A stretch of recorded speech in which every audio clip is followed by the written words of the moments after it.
Alright, guys.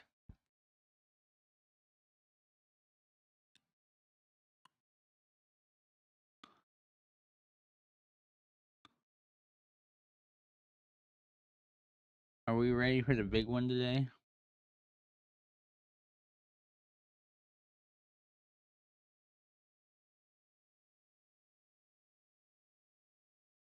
I'm ready for the big one today.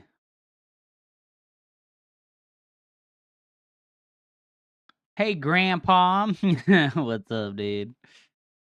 Grandpa's ready to kick your ass, dude. What are you fucking talking trash about on Grandpa? What the fuck?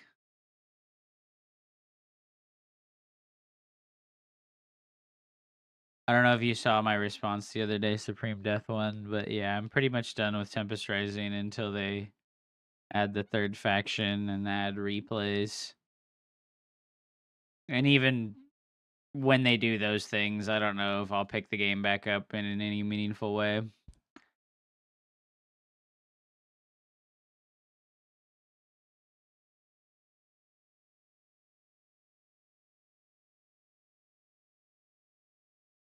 It's not bad. I think that people who develop RTS games have this idea that they don't need to move quickly on the development path of the games. But they do. They need to move quickly on the development of the games, you know? It's like, bro, holy shit. I can get moving, dude. Why are you making us wait? Why are you making us wait, dude?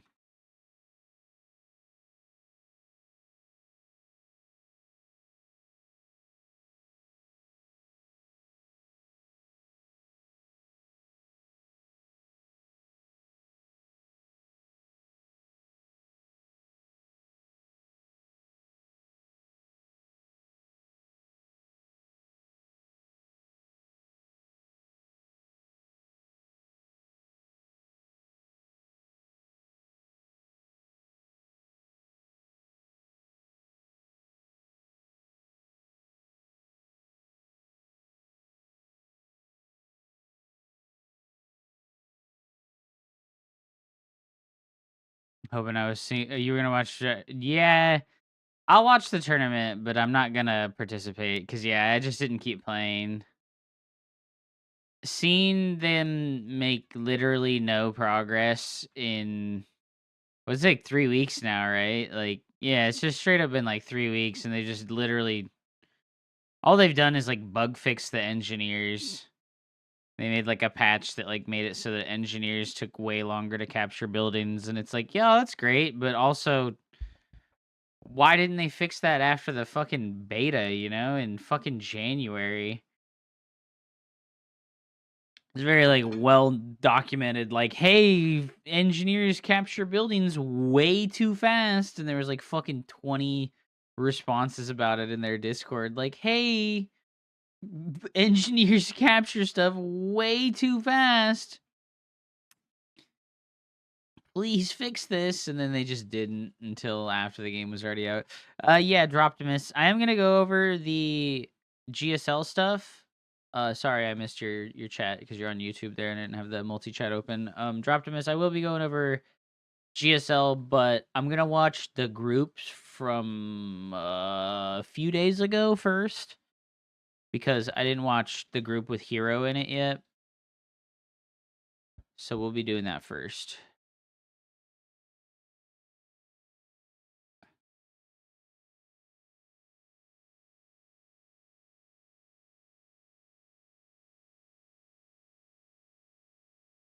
Here's fun to watch. He is pretty fun to watch for sure. I'm excited to see the GSL stuff though. I need to download the replays.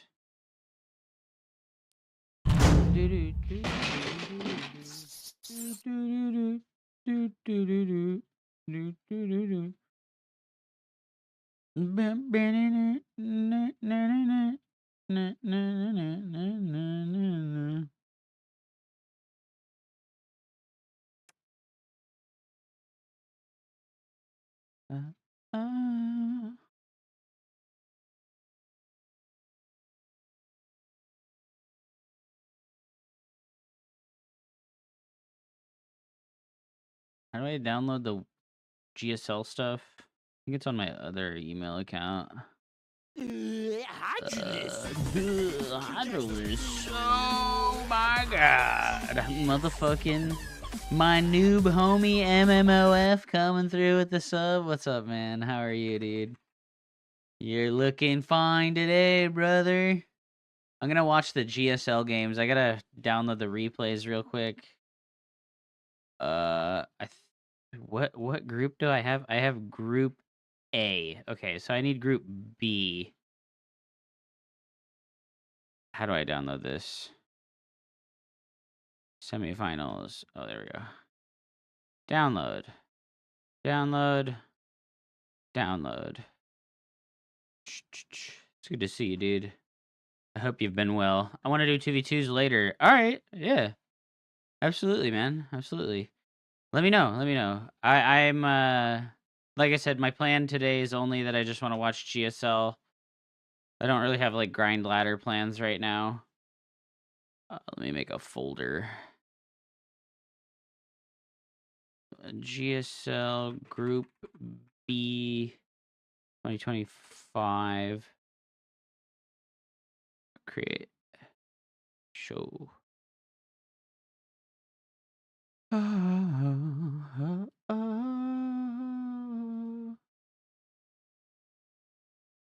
Okay, so we have Hero versus Scooby-Ho and Classic versus Cure. Wait, why did it download the round of 4? This isn't what I tried to download. Oh, I got spoilered. I got spoilered, dude. They fucking spoilered me. Dang it. How do I go up one folder? Open the wrong thing. This is Group A. Group A, Group A, Group A, Group A, Group A. Where is Group B? Am I blind? Oh, there it is. Group B.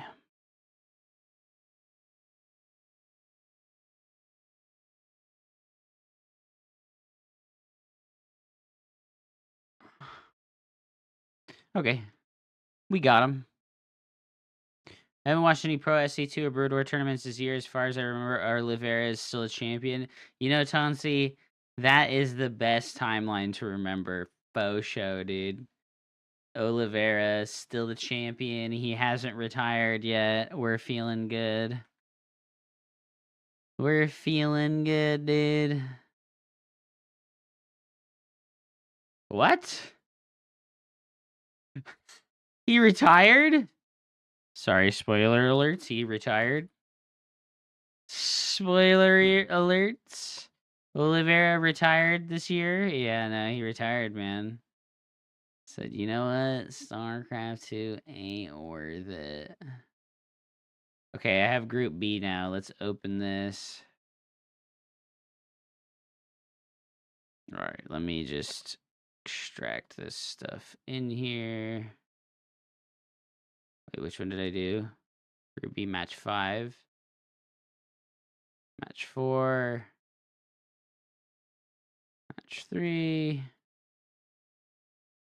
Match 1.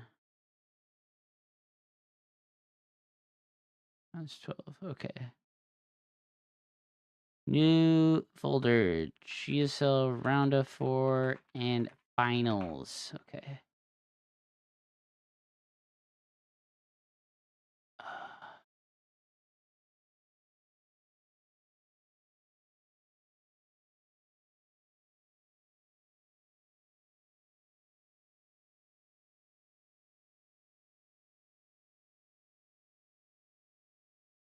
I'll never forgive you. Oh, my bad, dude. My bad, dude. I'm gonna send you a picture text. Look at how much salsa they gave me today when I picked up my food. Is it a lot? What the hell? Why'd they give you fucking 5 bags of chips, bro? What did you order? They were like, you're feeding a family of 5, right? No, it's just me, dog. Damn, alright. Whatever, you got lots of salsa for days now, I guess. Make some scrambled eggs and put some salsa on that bitch. All right. GSL. Wait, what the heck? Where's it at? Group B. Match 1. Maru versus Trigger. Okay, here we go. What? Yeah, please. That'd be nice. Yeah.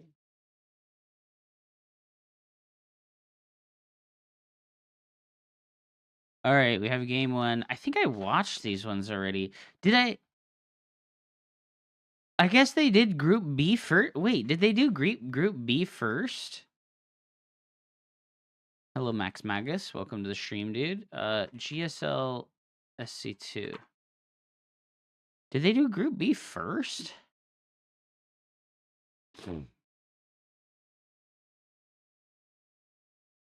No. Why did I get these replays like out of order? I must have just downloaded the wrong shit. I thought Rainer advanced on. Where's the Rainer matches?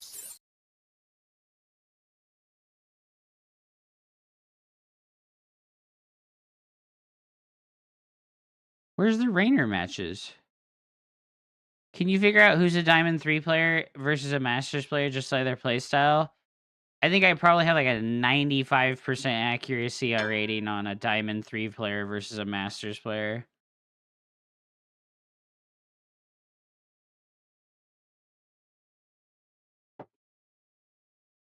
Look at the money, but I don't think it can be that easy. I guess I need to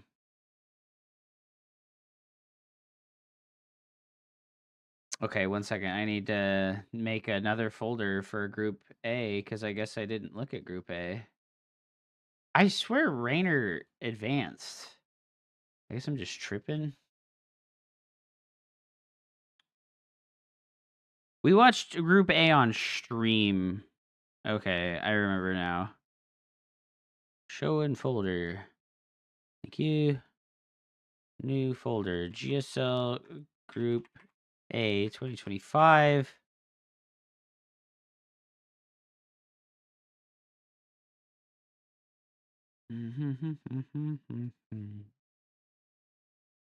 I thought Trigger was in Group A, not Group B.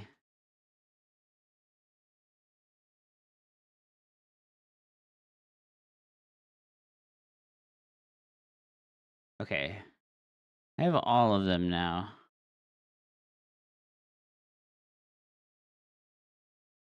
I'm gonna push for Diamond 1 now. You gonna actually get there, dude? Okay, so match 1, Cure versus... So I watched all of SOS's games. Actually, I didn't watch his TVP, did I? I watched his game versus Rainer. Yeah, I watched his games versus Rainer, but I didn't watch his other matches. Okay, so let's watch Cure versus SOS as our first order of business.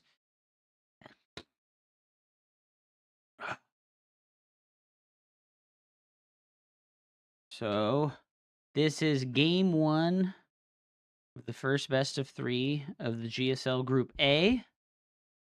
Let me go ahead and pause my music and turn on the game sounds and turn on the game music. And we have the returning champion. It is SOS. In the Southwest, we have the hopeful champion. It's Cure. Cure's best matchup historically has always been Terran versus Protoss. So I'm kind of curious how SOS is going to try and approach beating somebody whose best matchup is the one that they're currently playing. What up, Champagne Kenny? What's up, brother? Welcome back. Protoss won a championship. Well, I'm citing the championship that SOS won in, like, Heart of the Swarm when he beat Hero for that $100,000 tournament where he made 90% of the prize pool for getting first place. They did that goofy ass shit. That was the dumbest thing of all time. How are you, Champagne Kenny? What's up, man? Welcome back, dude. You know, I'm surprised that he's putting the Reaper wall down. Gosh, I hate Reaper walling on this map, man. It's so far away from your base. Like, this is the normal camera, like, viewport, right? Like, look at how far away this Reaper ramp is from your main base. I hate it when it's like this. When's the next Hub Cup? I don't know, man. I don't really, I don't know. I don't know. I just stopped doing it because I didn't feel like there was a lot of value for me. You know what I mean? I hate not being able to see the ramp. Yeah, like, it should be, like, relatively close, you know? Like, you should be able to, like, have your Nexus in view and then have the view of the buildings for your Reaper wall off. All right, SOS, what's the play, dude? Where's your probe going? He did scout. Okay, so he knows it's a double gas opener. Is the Reaper going to search for the probe? It sure is. I definitely became a viewer after a Hub Cup. Well, I do understand. You know, it's just like there wasn't a lot of stuff happening. There wasn't a lot of, like, weekly tournaments and stuff happening when I set up the Hub Cup originally. So there wasn't anybody to, like, overlap with when I was running the tournament.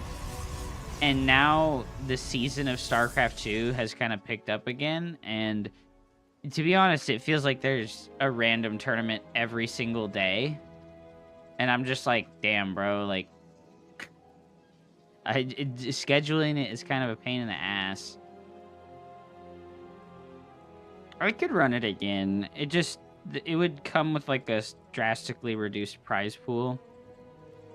And I'm not sure how interested people are in playing in tournaments with, like, $100 prize pool. You know what I mean? Like,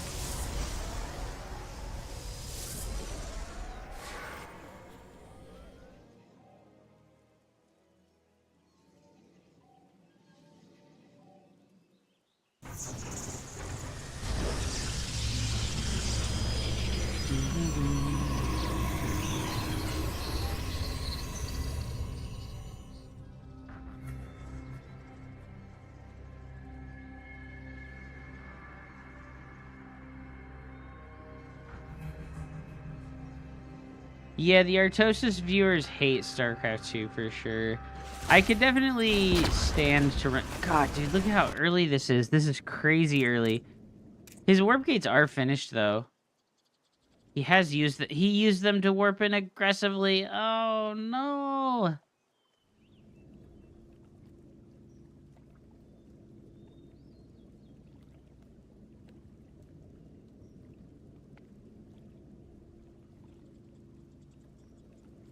I don't know. I kind of got burnt out on running the cups. That's really what happened, is I kind of just, like, got burnt out on running the cups. We did, like, 7 of them. And I handed out so much money, man. Like, it's kind of crazy. I feel like, I think between the 7 Hub Cups, there was like $5,000 of prize money, and it just, like, I wasn't paying for it, you know. Like, Wonkman and MMOF were, like, funding the prize pools for the tournaments, but I just felt like I wasn't making, like, good enough use of them. I don't think I was making good enough use of the tournament play. Like, because I'm not a caster, and I don't have, like, the desire for my content to completely and totally be casting. So it's like I'm casting this tournament and running the tournament, but then, like, I'm not putting these videos on YouTube, so it just wasn't as valuable as it could have been. I know that the viewers enjoyed it, but I just kind of, like, I kind of just burnt out. That's really all there is to it. I just got burnt out. Oh, is he gonna get the Cyclone? Oh, he gets the Cyclone! Huge! Oh, but he went for the kill instead of shooting the close marine. He just doesn't have tech, bro. And he went Robo instead of Twilight Council. What was he thinking, man? What the heck, dude? Time for the Hubsaya freak off. Oh, and there's a Banshee. Oh, God. Gosh, this drop from Cure was just so fast. It was insane. What's up, Fatal Badger? I'm chilling, man. I'm watching the GSL tourney replays. This early game warp gate attack from SOS was pretty sweet. Oh, nice. This is trapped now for sure. Oh, he cut off the Banshee. Does Cure know that his Banshee is completely cut off? I don't know if he knows that those stalkers are over there. Oh, he doesn't. Oh, but SOS got antsy and thinks that the Banshee passed him. Oh, no, dude. He doesn't know. He doesn't know. Ah! Shit. He does have a 10-worker lead right now. Cooking with gas, man. Ryan, how does somebody get so degenerately addicted to stuff like Bossman Jack, dude? Tell me how the psychology of that works. I couldn't imagine, like, I'm playing slots, right? Like, can you guys, like, let me paint a picture for you. You're in a casino, right? You're in a casino, and you're playing slots, and you're smoking crack cocaine. And you're playing slots, and you're smoking crack cocaine, dude. And then you fucking... You win $300,000, right? While you're smoking crack cocaine and you're doing slots, and you win $300,000. Do you A, cash out your $300,000 and go buy a fucking nice house in the middle of the woods so you can live the rest of your life as a crack addict? Or do you B, lose that $300,000, you know? Like, I can't imagine, dude. What the fuck? With the beat anything going off, I wouldn't be talking about no freak offs, man. He started smoking K2 and Spice on the daily basis as a teen. Oh, God, man, that's brutal. Would make a deal with the devil to become immortal. I obviously have the luck, devil. Oh, no, our poor observer. Oh, he didn't see it. Cure didn't see it. He wasn't looking. Gosh, SOS struggling because he's having to put units in 3 different locations at once. Ah, why do auto turrets have the range of a marine instead of 4 range? You want a piece of me, boy? Did he really start off as a RuneScape gambler on duels? Oh my god, he was always addicted to the gamble, dude. He was always addicted to the gamba. Gosh, this looked good from SOS, but he just didn't take his third base fast enough, and he didn't go for the Twilight Council first. He was into the randomness of fishing as well. Damn, bro. Just, it was built into him, dude. It was built into him from a young age.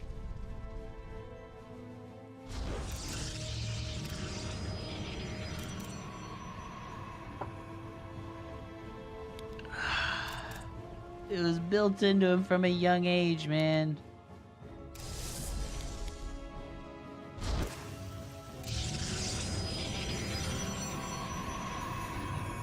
That's so brutal, dude. I just don't know. Or I don't know. I'm so frugal with my, like, this microphone. Bro, this microphone is like the most expensive thing that I've bought besides the CPU in my computer in the last 6 years. I have not bought anything near as expensive as this microphone and the CPU in my computer. Nothing even comes close to how expensive those are. Yeah, the storm drops came through. Was it even good?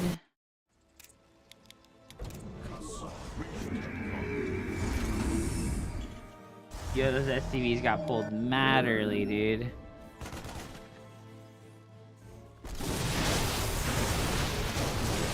No, he got the fucking high HP one snipe. I think he should have just recalled immediately. Yeah, he should have just recalled immediately. He should know that there's like a very high likelihood. Spend money, dude. I've been trying to think about it more like that. Like, spend money. Get paid after spending money. You gotta like recycle the money and not just let it sit. But it's hard, you know. I have a scarcity mindset where I'm kind of like trapped in the idea that I'm gonna be poor forever. I know that a lot of people can probably empathize with that, that like you feel like you're gonna be poor forever, so you try to like cling to any amount of money that you do get. Are Colossus just bad? No, but Storm can be really good in this mid-game versus an army like this because there is no ghosts, right? There's no ghosts in this mid-game army, so if you go for the Storm first, right, and you see right here, he has the Robotics Bay on the way, but he has Storm first, so he gets to abuse Psystorm against a Terran player that doesn't have ghosts yet. So I actually really do like the Psystorm decision first. I just don't like how he fucking, like, A-moved into this fight. Like, this is not good, right? Like, let's, like, look at his camera as he does this. This is just not, like, a good fight.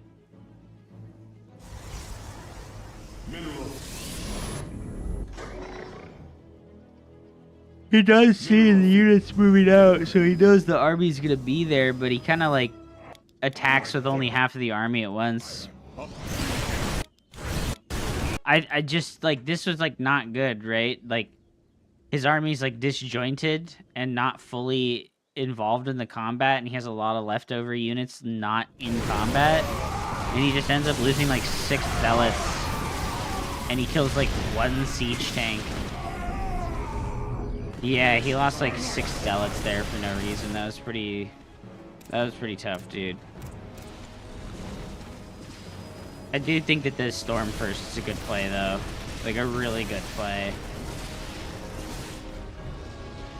Since we have the energy overcharge, and Psystorm is just a cool ability with a lot of potential for outplaying and out-microing your opponent, that's what Psystorm really represents. And the Colossus, like, there's not so much potential for you to out-micro your opponent with that unit, because all you do with it is a move. Whereas with Storm, you can do stuff like this, right? That was really good. He fucking damaged all those units and forced the retreat. He is setting up a nice little counterattack here, too, but there's, like, quite a few Widow Mines. This sucks. Gosh, Cure is an F2er, baby. Mineral field depleted. Cure is an F2er, dude. Do you see these hotkeys out of this man? Ready for dust off. This is a GSL fucking top fucking 4 player, dude. This is a top 4 GSL player, dude. He's fucking F2ing his dick off. Holy shit, man. Mineral field. When Terran players tell me that their faction is so much harder than mine, I like to just look at players like Cure. Like, excuse me, sir? What the fuck are you talking about? Like, no. You are full of shit, buddy. You are full of shit. Yeah, so we go for the Colossus after the Storm, right? Since you can't depend on the Templars indefinitely, you have to switch into the Colossus, since the Ghost will come about eventually.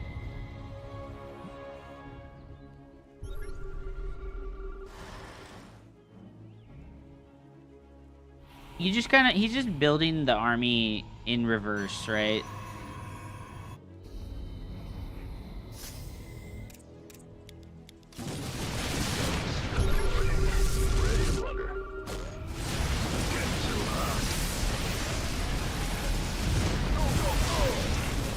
This sucks. He got into this good position really early because of the the speed zones, and then we're not able to get our Templars over here to fight. Okay, not a bad storm. But our Colossus is showing up so late. Okay, the storms were actually really good, but Terran was able to pull back into the speed zones. Oh, man. That was such a terrible defense, dude. And this is just because SOS doesn't have, like, map control, right? He's got map control in kind of, like, random positions, but nothing over here, right? This is, like, the main pathway that the Terran player is going to leave his base.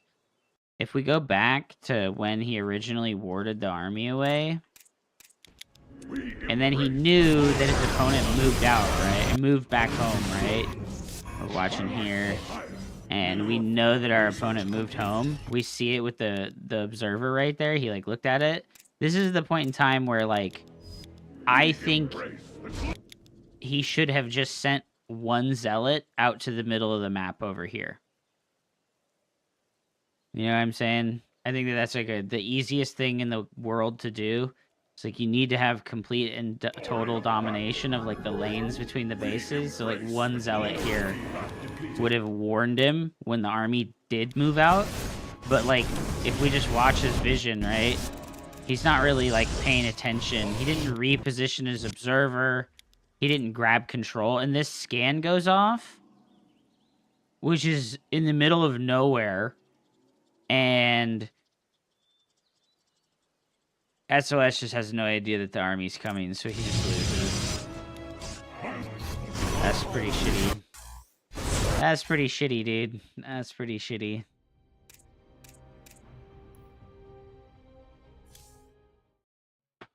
A decent effort, though.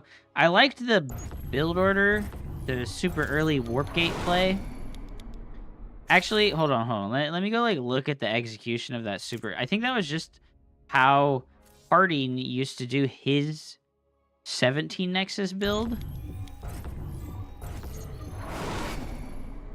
Who are we talking about? We're talking about Bossman Jack, IKGW, Ikgui, IKG. We're talking about Bossman Jack. That's who we were talking about. The gambling addict fiend of Twitch and Kick.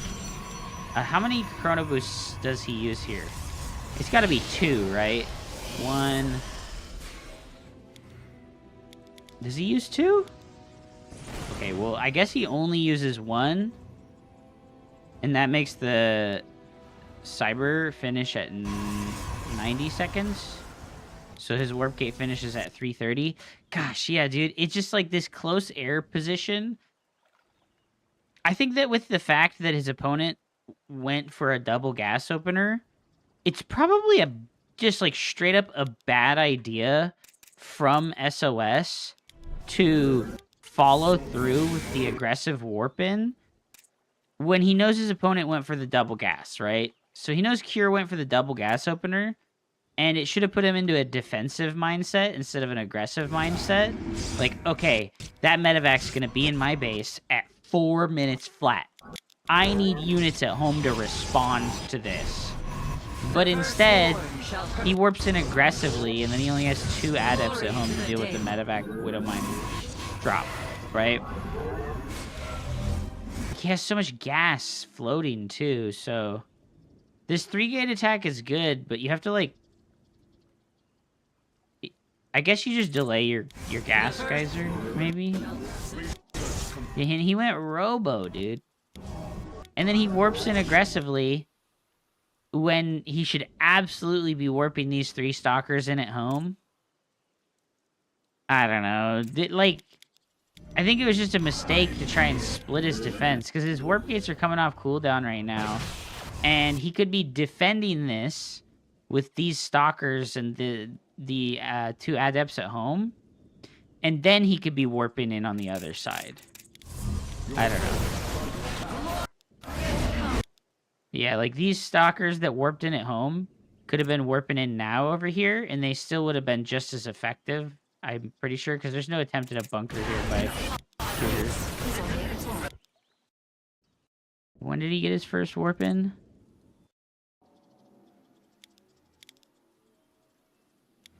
Ready for dust off. Yeah, I just think that the build order is not that good because he has all this gas floating, right? If you're gonna play like this, maybe stay on one gas geyser. Or maybe if you're gonna play like this, have only 2 guys on the gas geysers so that you can mineral saturate the natural faster. Because also he's like chrono boosting twice here, and one of these chrono boosts would like definitely wish to be used on the Nexus. So yeah, I like the ultra fast 3-gate, but I don't really like the I'm gonna be aggressive versus the guy who's doing a 2 gas opener against me kind of idea. He just unretired, yes, so that he could come back.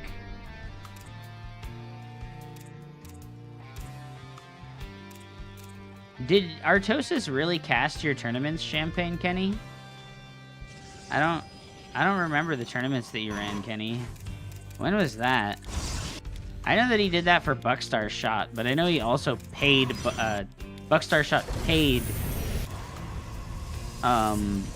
Artosis a lot of money to cast his tournament.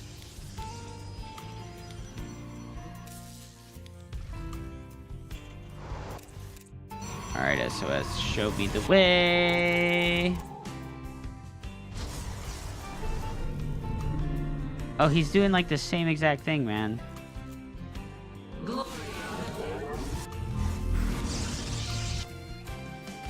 You can't retire with $300,000, bro. Yeah, 300,000 isn't enough to retire with, unfortunately. You need like 3 million to retire. And if you want to retire with $3 million, you need to be like really frugal.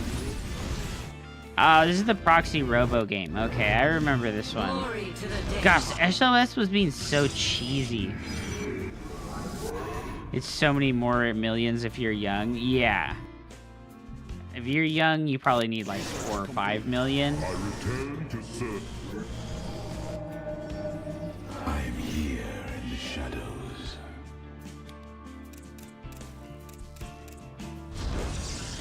Depends on where you live. True. Oh man, is he gonna actually get the wall off here versus the Hellions? It doesn't look like it. Oh my god, it's a 4 Widowmine drop. Ay, ay, ay. Okay, well, he's ready. Oh, this is tough.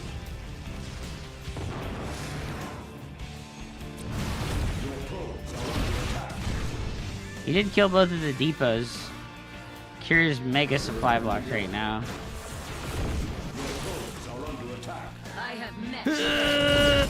Loses both of his stalkers. No, he had to warp in defensively. I think he just needed to make like a single unit here. I think he needed to make like a single stalker here and bring these adepts and then warp in aggressively, right? Your forces under attack.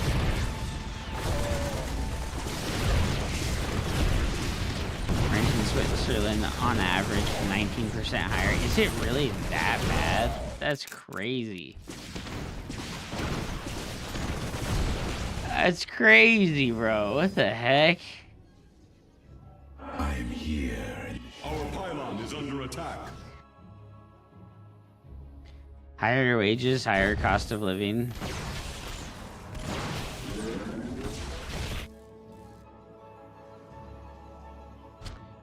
I couldn't imagine. I am very lucky to have the situation that I have where I can live off of a tiny amount of money being a small size streamer. I'm very lucky to have what I have. And to be able to do what I do.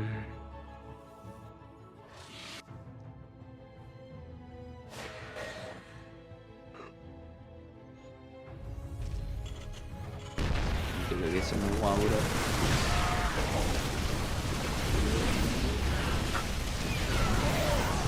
Stalker's focus fire, the Banshee, Immortal focus fires, the tank. Isn't Kali so expensive? It absolutely is, but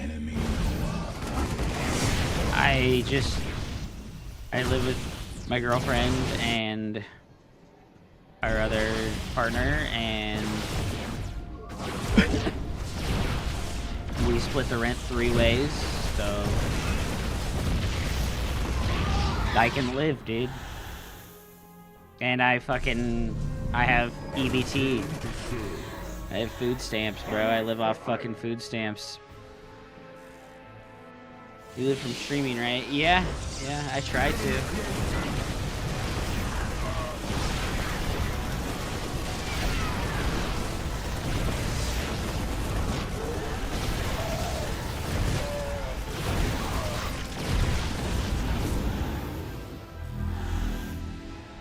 That's crazy. Yeah, no, it's a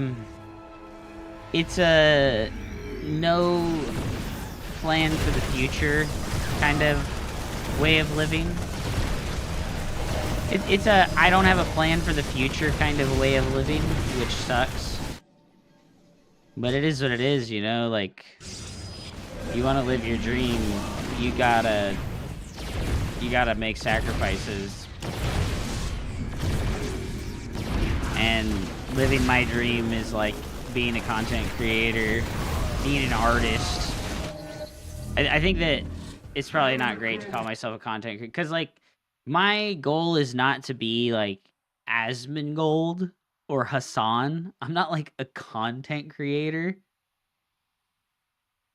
I really enjoy creating things that that people think is cool and that I think is cool. Being a content creator like that is just mindless gobbledygook bullshit. I return to serve. I am so surprised that Kira is still staying in this game after losing his CC. It's time to find a better game than StarCraft 2. Yeah, I've put my hopes into other RTS games that have come out, but they've all just been such incredible disappointments. The other big problem is, like, I don't have until very recently, I would say like the last 3 months, I have not put active work into making evergreen content on like YouTube. And not having evergreen content on YouTube where you make it and then people come back to it forever, right? Like my tutorial video on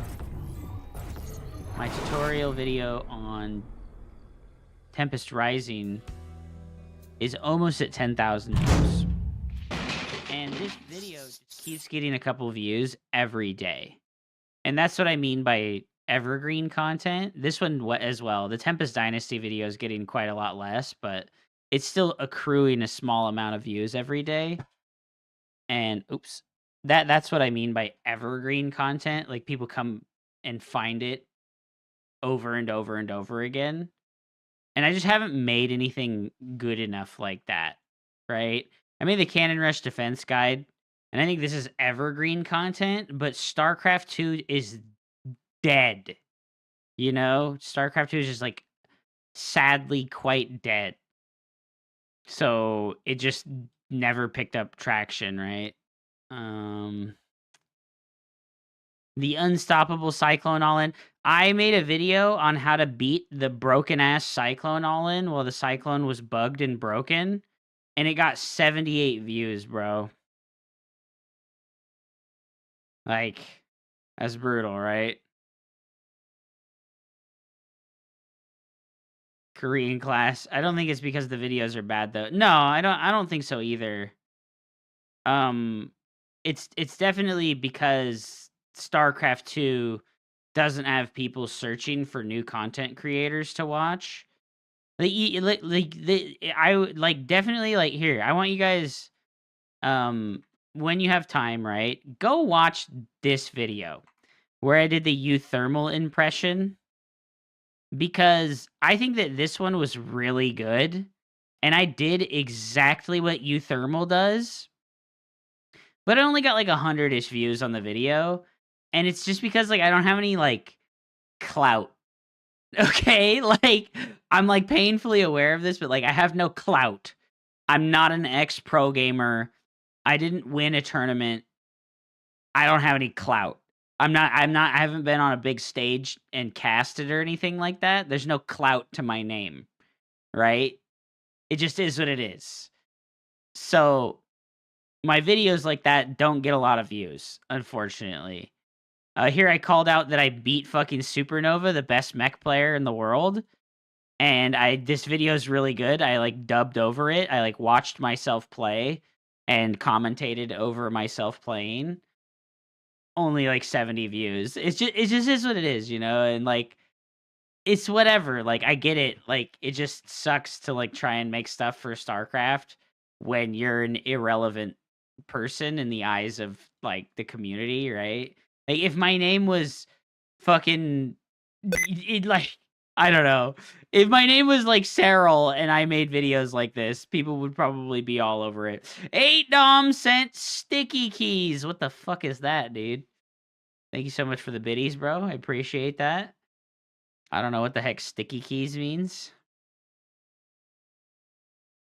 Anyways, let's go ahead and watch SOS versus Cure, Game 3. Looks like we're seeing a standard opener for SOS for the first time. Fortnite content win.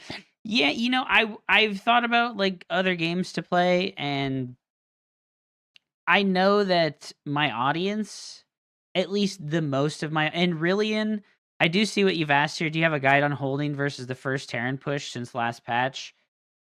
I have, like, 3 videos on how to defend against early game cheese with Terran. And the problem with making a video like that is that it's very specific, right? It's, like, incredibly specific. Like, how to defend this specific all-in from Terran on their one base, or, like, how to defend this specific push, you know? Like, that's what those videos are. And it's much harder to make, like, a broad video on how to, like, defend against cheesy stuff, since there's a lot of nuance and detail to it. Like the Pacific Ocean, dude, it's quite large. Your Tempest Rising view got 10,000 views. That's much better. Yeah, Will, that's what I was pointing out there, is that, like, my Tempest Rising videos did really good because people were searching for that content. It was the first week that the game came out, and I had played it a lot preemptively, so I felt confident putting that stuff out there, and then I hit on, like, the trend, right? It's bad to chase trends, though. No, exactly, Mike. I explain stuff for people that are in the higher level, like the top 10% of players. But I've thought about it a lot, and I'm like, how do I help people that are in the lower level of players, you know? You know Will World? It's not true. Because check out my shorts. Check out my shorts, okay? I want you to look at this. My shorts have done incredibly good, right?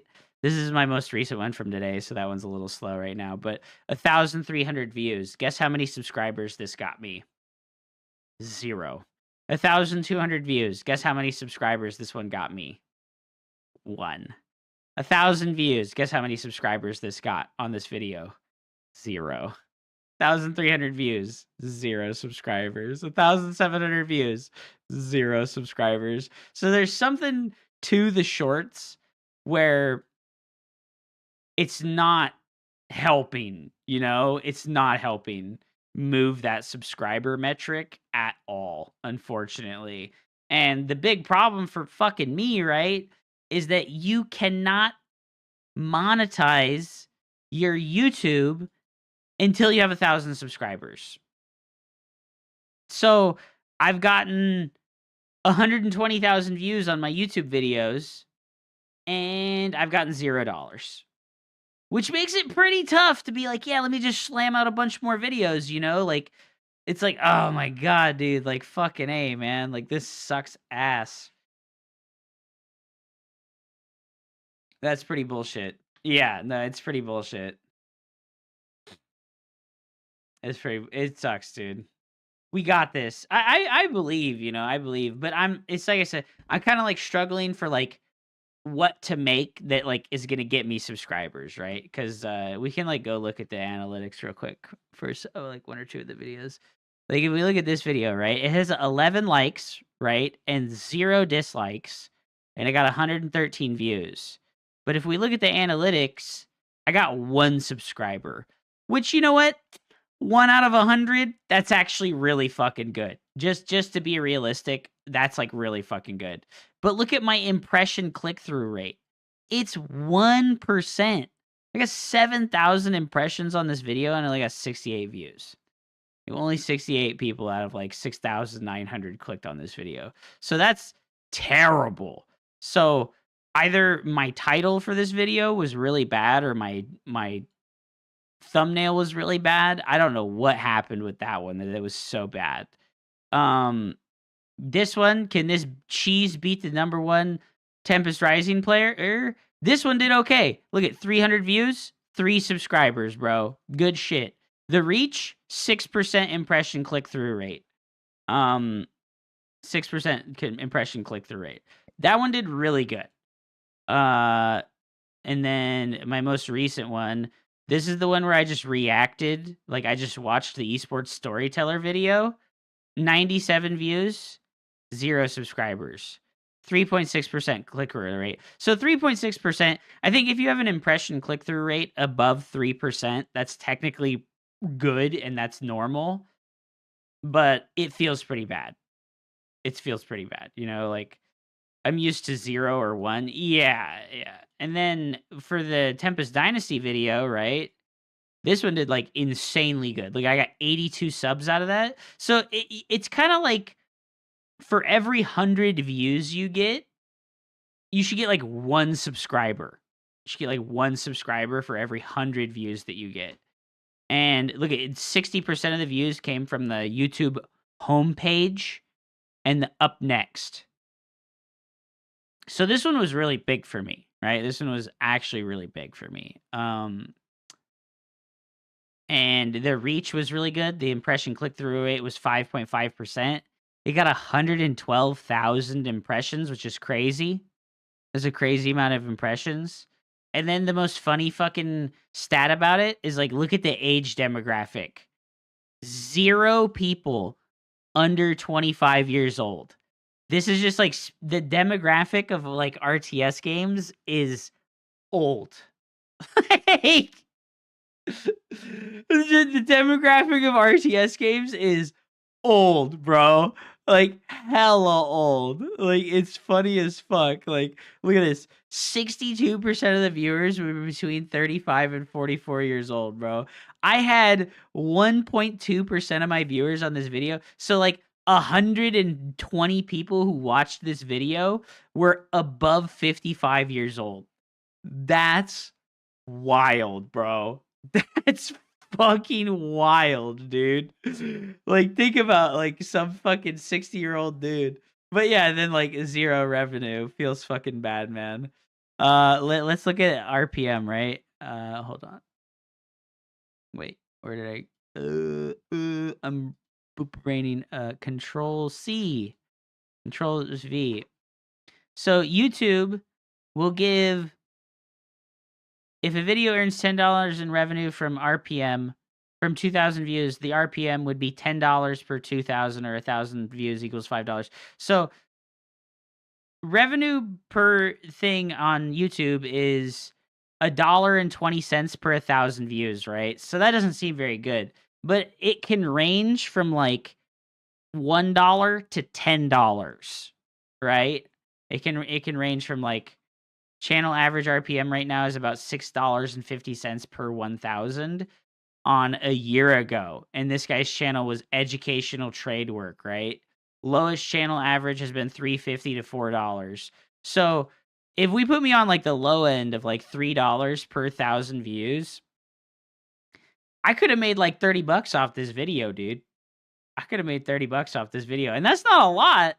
But that feels pretty good, dude. That would I'm gonna say like it would have felt pretty good to make $30 off that video. Hold on. My water bottle's empty and my throat's drying out. 1 second, guys. I'm gonna play ads so we don't have to watch them in the middle of a video. Essay talk time. But yeah, no, I've been working on that, and the shorts have been like I said, the shorts have been getting really good views, but no subscribers. They are getting really good views, but no subscribers. Okay, IKG. What do you want me to call you, bro? I can talk about that when I come back.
What's up, old man? This is the 39-year-old man. So I have a weird feeling people will view bot on the start of their journey. So they don't view bot per se. What you can do is you can pay to promote your video. You can pay to promote your video. So I tested this. I tested this with one of my shorts. This one here, the golden age of RTS will return. This one did really good. It got 1,700 views, right? And if we look at the analytics, this was like the first 2 days, right? So I released it on May 6th, right? And it peaked at like 950 views after, what was this, 12-ish hours, right? We peaked at like 950 views. And then the next day, right, it accrued another like 600 views, right? And then I did the paid promotion. I paid $10. And what it does, let me go back to it. What you do is you set up like an ad campaign for it. You just hand Google AdSense money, and it like gives your videos extra impressions. So I gave it $10 just to see how much it would do, and it got me 225 extra views, which is fucking nothing, right? But you can see here on the revenue chart when it started the campaign, it was like at 1,300 and it had leveled out pretty hard. And then it started the AdSense campaign. And then like in 2 hours, it got 200-ish extra views. And then it kept getting a couple of views every day. And now it's like totally leveled off and it just doesn't get suggested anymore. I don't know why they just die like this. I'll be perfectly honest with you. I don't understand why they just like straight up die like this.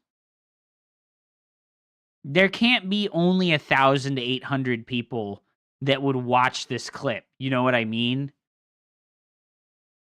And we can look at the engagement, and I had a 50-50 ratio on people staying versus people swiping away, and that's like insanely good. That's like insanely good. And it was like this before I did the paid for promotion.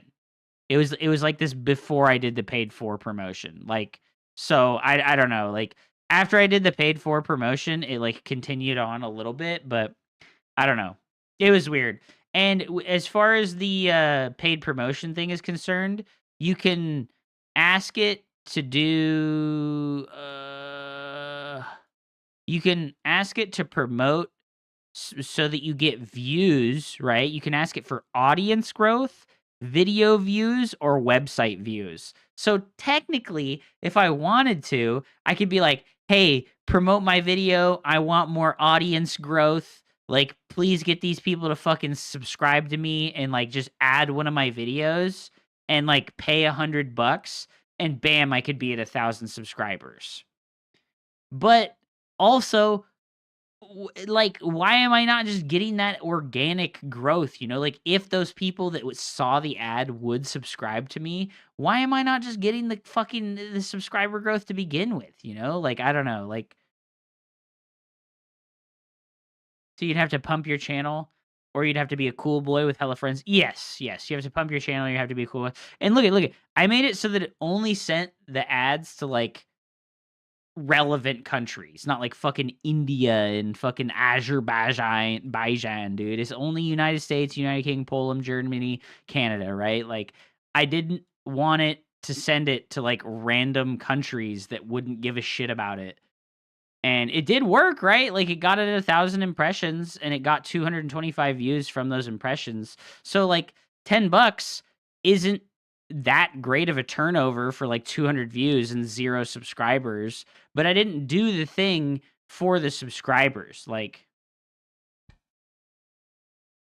I wonder if Google legit has bots which will view it when you start the campaign. I don't know, dude. I don't know, but I don't want to do it anymore because I feel like this is like a surefire way to like kill your fucking channel. You know what I mean? Like maybe it would be worth it if you average like 10,000 views per video to like spend $10 at the start of your video on a promotion for it just to like get it running. But also after the promotion's over, how does your video keep getting discovered, right? It probably just fucking doesn't, you know? It probably just fucking doesn't.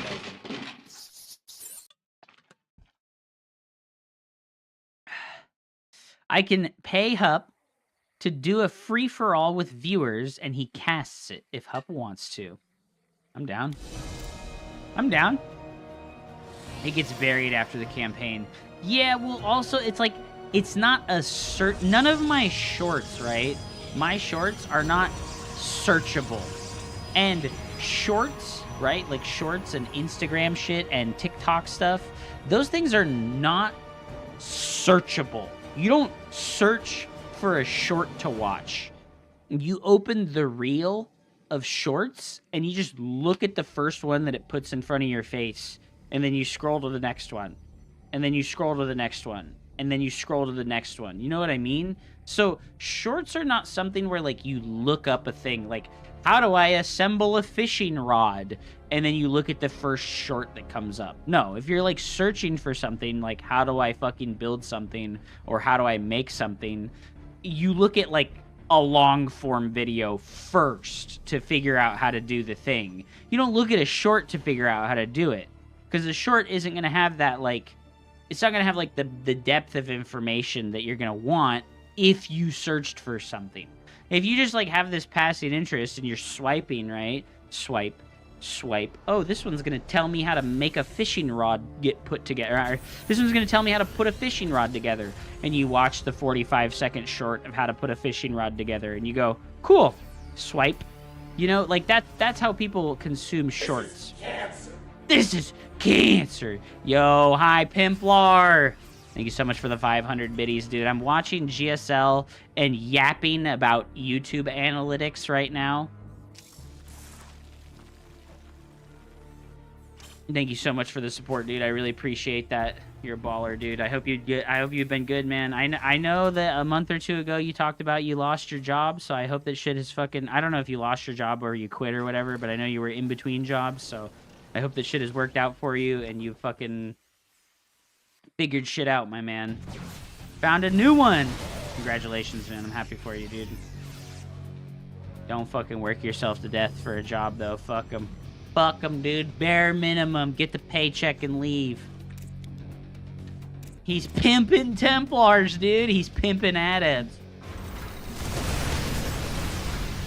He's like, shade out onto that fucking that street corner, ho. And she's like, for the Kala I go. I do a lot of pooping at work. Hell yeah, dude. That's the way to run it, man. That's the way to run it. Yo! Adonis. Even further beyond. Even further beyond. Thank you so much for the meaty raid. I'm watching the GSL replays right now and yapping about YouTube. Gosh, this was such a bad fight. I just felt like SOS's fighting was not on point. This game, like this series, showed me everything I need to know about how rusty SOS is. He is just straight up rusty. I feel like it's pretty obvious that he hasn't played much. When's the big Saudi tournament? Oh, it's not for like 3 or 4 more months, I think.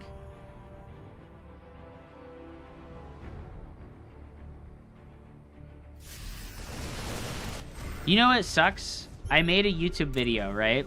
I made a really good YouTube video. I want to say it was really good. Because I played a game versus Vindicta a few days ago where I was in tryhard mode. And what I did is I commented over the VOD of me playing the game and over the replay. And I explained how to play the Phoenix Colossus playstyle. And then I'm using Sony Vegas to edit the video, and I cut certain parts out of it, and I had like fucking 35 like cut edits on it to like kill downtime and to remove like overlapping like repetitive like speaking, because that's something that I've noticed makes a big difference in your YouTube video retention, is when you cut out repetitive speech patterns. So I will have this unconscious habit of repeating saying something, but I'll say it in a more structured and thought out way the second time. So in post, when I'm editing the video, I just cut the first time that I say it out of the video, and it improves the viewing experience and the listening experience of the video drastically. So I spent like 25 minutes editing that Phoenix Colossus video and how to play the Phoenix Colossus playstyle, and I rendered the video, but it only rendered the back half of the video where I did the least amount of edits, and it fucked me off so hard because it like deleted 25 minutes of me editing in the fucking Vegas studio. And I went and looked at it this morning, and it was only the back half of the video, and I was like, why?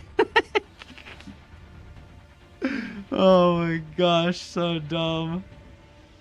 What are you doing in this scenario? Girl pulls your pants down. Yo, Schmeat so small she asks you for your ID. I mean, I'm gonna piss. I'm gonna piss in her eye, dude. She deserves it.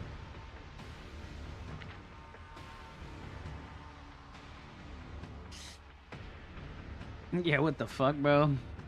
Piss in that bitch's eye.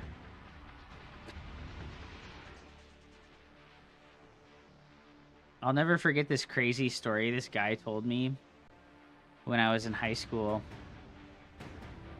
He was... when I lived in Potter Valley, there was a school, and it was kindergarten through 12th grade. I think. Was it kindergarten through 12th grade or kindergarten through 8th grade? I think it was kindergarten through 8th grade. You could go through the entirety of like that like range of school, right? Which is 10 years or something like that of schooling. And there was only 230 children in the school in Potter Valley. Potter Valley was a town with a population of like 500 people. So my mom moved me out to this area with this tiny ass little school, and I was like the nerdy kid who loved video games, and we were in this rural farming community. So there was just nothing but agriculture classes and how to be a fucking cowboy, yeehaw type stuff.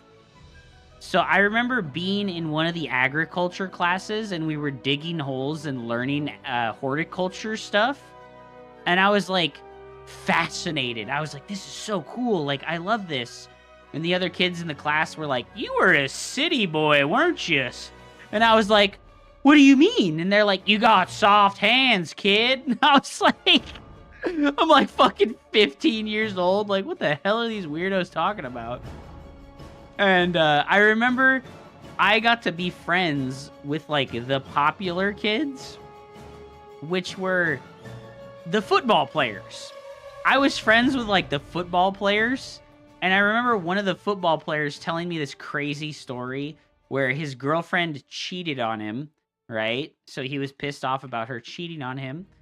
And so his revenge plan was simple and brutal. She wanted to get back with him, but he hated her now and never wanted to be with her ever again. So he got her to come to the baseball dugout, and he like pretended this was like some psycho shit, to be honest. He like pretended like, yeah, we're gonna get back together. And so they were like doing the dirty, and she was sucking his dick, and he fucking pulled out and he came in her eye. He like fucking cummed in her fucking eye and gave her pink eye. And then he left and never talked to her again. And I was like, dude, this is like unhinged. Like, how could you do this to another person? Like, what the fuck, man? Like, it was just like the most crazy, like, surreal story. And he was like telling like this group of like 15 other fucking like teenage boys, and like all of them were like, oh, yeah, dude. And I was just like sitting there like, what? What the fuck, man? Why didn't you just tell her to fuck off, you know? Like, holy shit, man. Is that even normal, or was his jism infected? I think she gave him an STD. I think she gave him like a fucking, like an STD.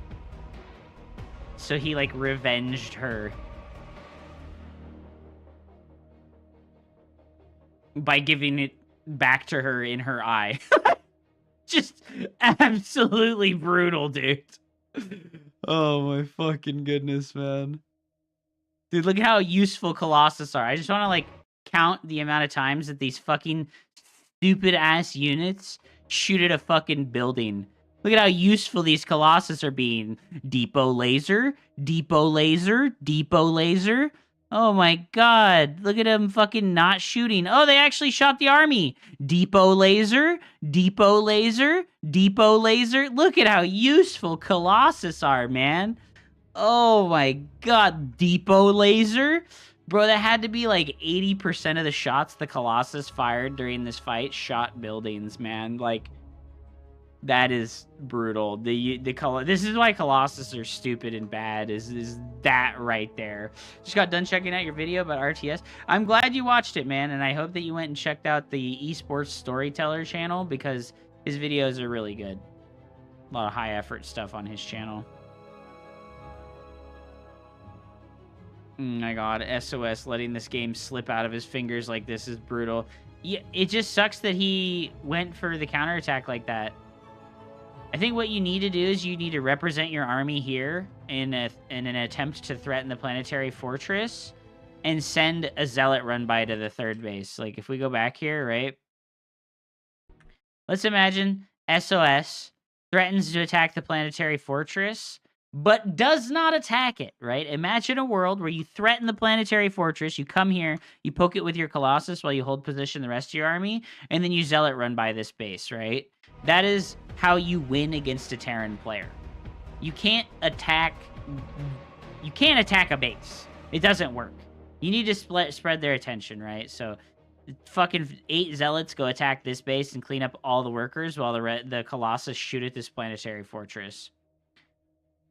Because instead what happens here is his Colossus are like, we're really super good. We like to shoot at buildings. Look at that one over there. It shot that depot like 4 times. Oh my God, they're so useless. They're such trash units, man. Oh my fucking goodness, dude.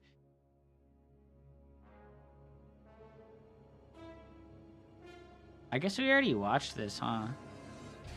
Did Raynor get knocked out? Did Raynor lose it? No, Raynor beat... Is this Noob Hop? Yes, sir. Raynor beat Solar. Right? He did. Yeah, he beat Solar. When did he get knocked out?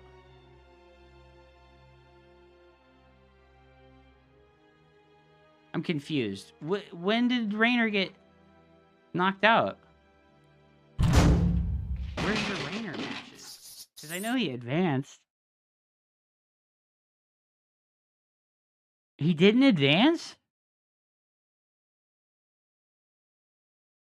Wait, where's these matches? I have this one. I have this one here. And this one here.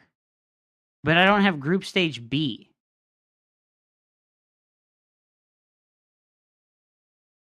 I need Group Stage 2. Season 1, round of 12. What the fuck, dude?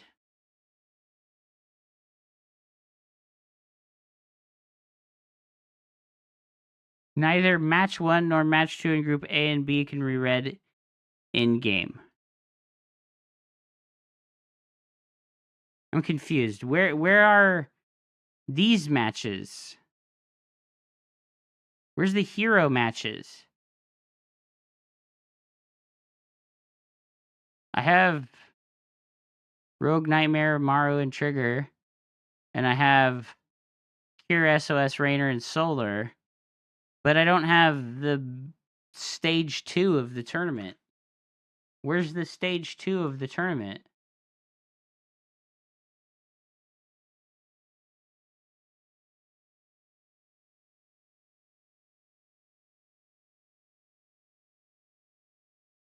Group A, match 5. What the heck, dude?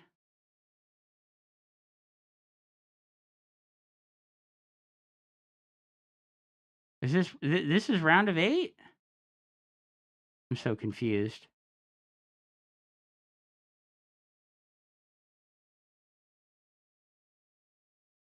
This is round of 12. Group B. And this is group 8? Did I not download these ones?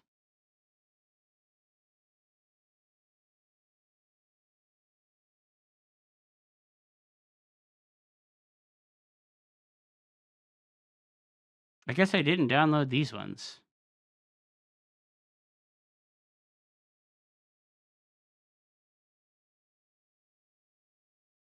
Fucked up, dude. Show and folder.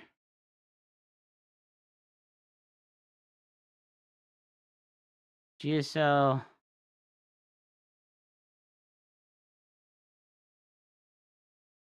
$2025 round of 8.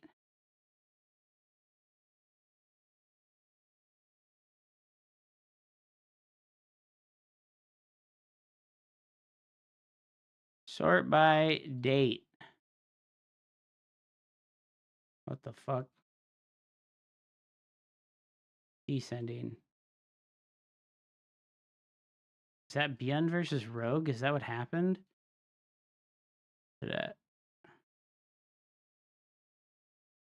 Yes. Beyond versus Rogue. Cure versus Hero. And then... Okay. Okay. I don't know how I fucking missed this so hard.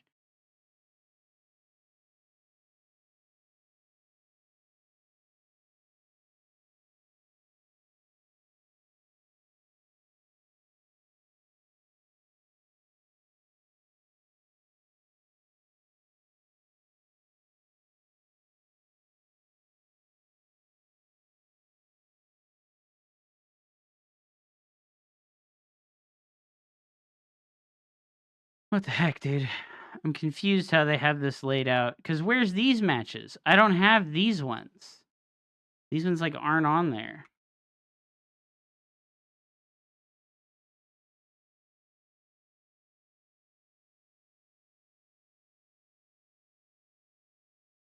Oh, due to an error, the replay could not be uploaded. What?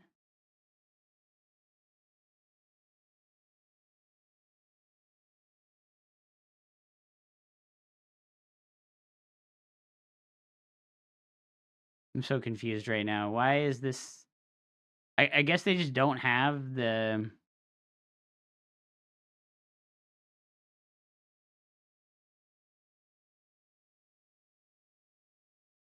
They just don't have the other side of the round of 8.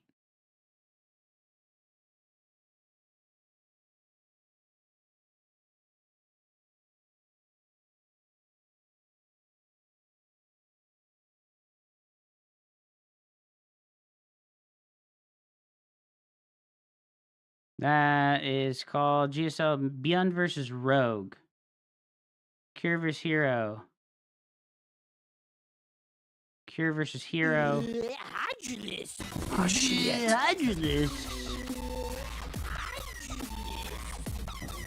Well, thank you very much for the sub, Elu. What up, dude? This is a story. That was indeed a story, brother. Bum, ba-da-bum, ba. I want to see Rainer's games. This is why I'm like, what's happening right now? Yeah, they just don't have that up yet. Okay, so I guess we're just fucked and we don't get to watch it. Fuck it. Cure versus Hero, dude. Let's check it out. Alright. Let's like less yapping, more observing the games. Thank you very much for the sub, my bro. Appreciate you. Hope you've been well. Welcome back to the dumpster. We've got Mr. Hero versus Cure. And I'm a Protoss player, so I'm gonna one-sidedly and biasedly watch just the Protoss player's point of view. Just kidding. I won't be biased. Alright, Cure with a Rax first. Into gas, no scouting. Hero with the Pylon Scout to harass his opponent as quickly as possible.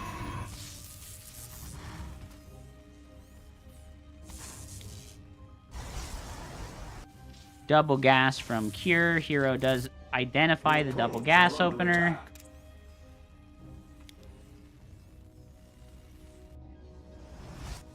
We're gonna go for a Nexus before Cyber versus a double gas? No, okay. Just a little bit of a late Cyber because we did the Pylon Scout, so... I'm not sure how worth it is to Pylon Scout, right? Like, he loses a lot of money. His Cyber's 4 seconds later. His Nexus is 4 seconds later. He could have just sent the Scout when he built the gas geyser, or when he built the gateway, and he would still know that it's a double gas, right? Like, as long as you got here before this Reaper is slotted to finish. Reactor drops down, probes on the way home.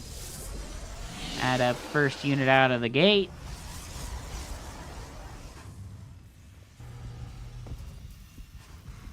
Only 3 workers in the gas geyser for cure, so he's definitely looking to drop a command center as quickly as possible here.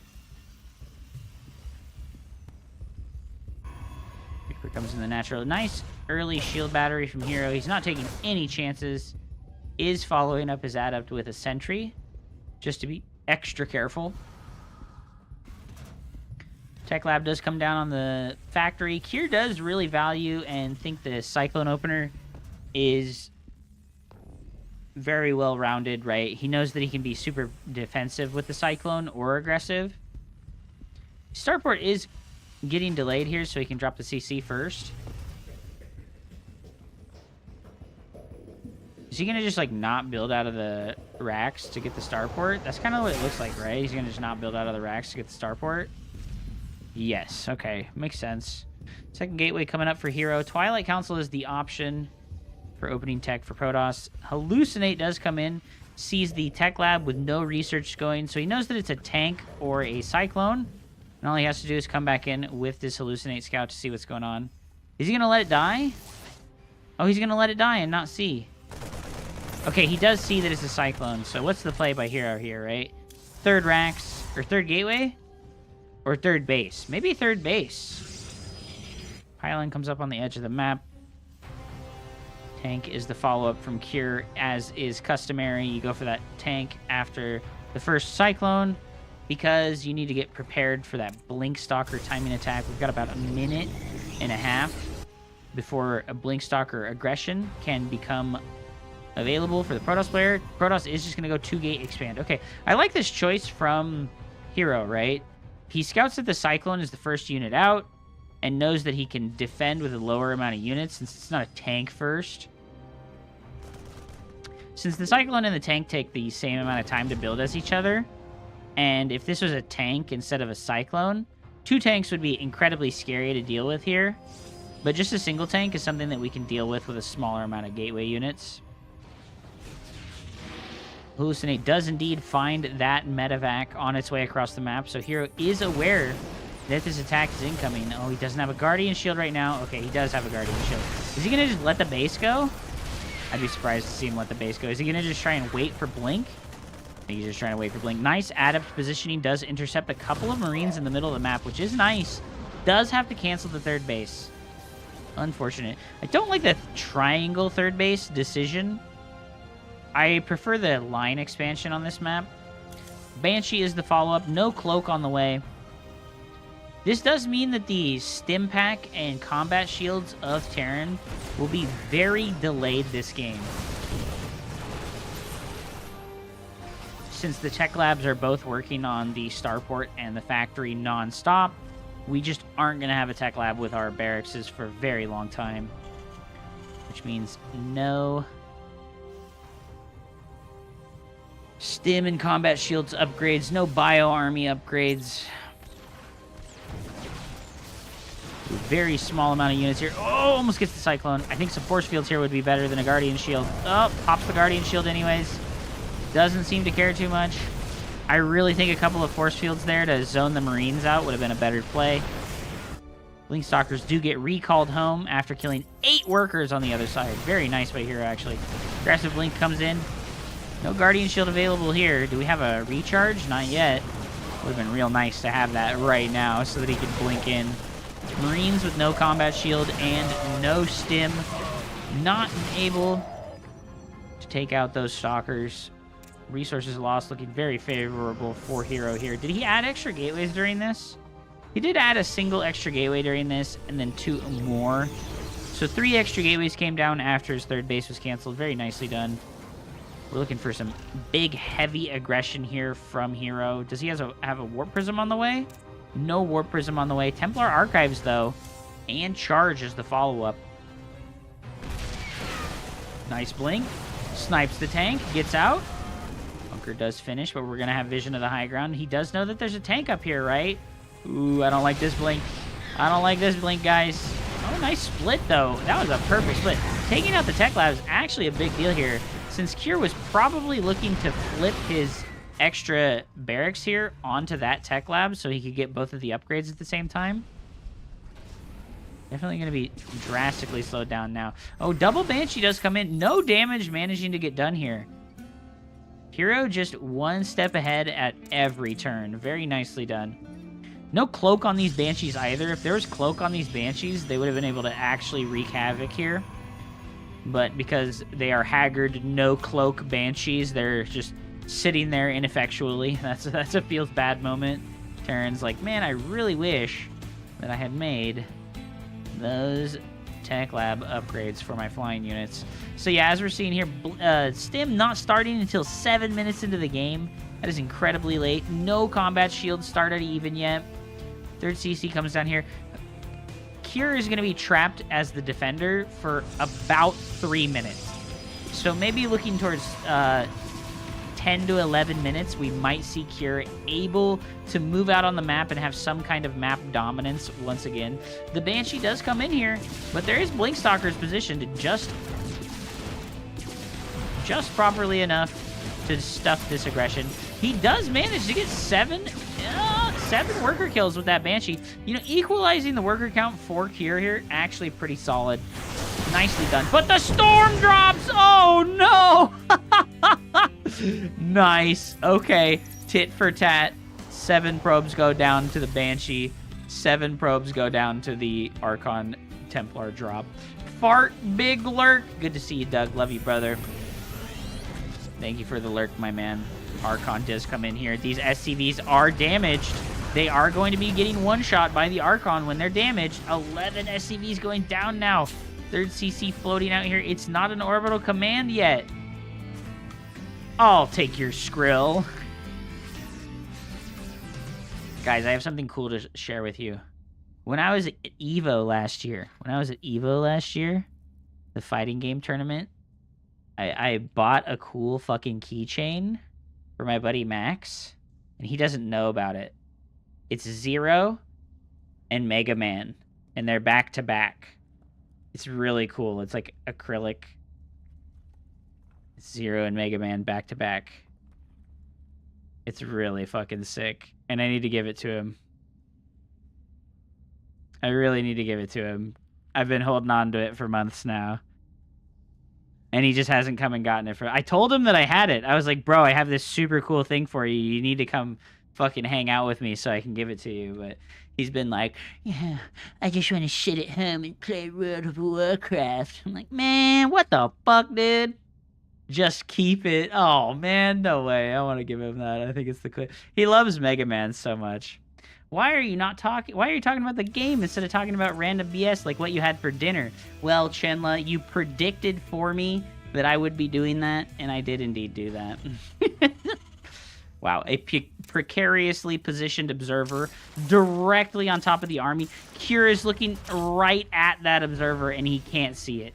He's looked right at it like 5 times, and he still doesn't see it. There we go. He finally fucking sees it. He's like, man, fuck that thing. Resources lost massively in Protoss's favor. Templar drop incoming. Storms come down on top of the bio. The tanks getting left to their own devices to be mowed down by Zealots. That Immortal came in from the back there like, hey, you guys! Gets absolutely mowed down. The Haggard Immortal on the back end. This Templar here. Oh! Oh! Ooh, the Widow Mine shot gets dodged last second by the Warp Prism. Hero very detail-oriented with his army control. Everybody likes to make fun of Hero's army control as if it's not elegant or anything like that. Like, oh, he just F2s. Man, Hero has insane army control for the type of army control that he does. Oh, Widow Mine's going off on the Observer. He wanders into Windstorm, but he doesn't die. What? That Observer is indestructible, dude. That Observer is indestructible, dude. GG is called. Kier down 1-0. You got some cool Serral games up your sleeve. Unfortunately, the pig Sty Festival replays are not within reach for me to watch, or I would have some Serral replays. I don't think Pig shared those replays. And Wardy does not share the weekly replays. Wardy does not share the weekly replays, so unfortunately I don't have those either. And those have Zerg players actually playing, and it is what it is.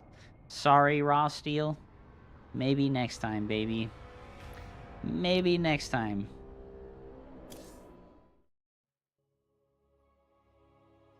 Alright, we got game number 2. Hero versus Cure. As always, I will be fast forwarding through the first 2 minutes of the game at 2x speed because there is nothing going on.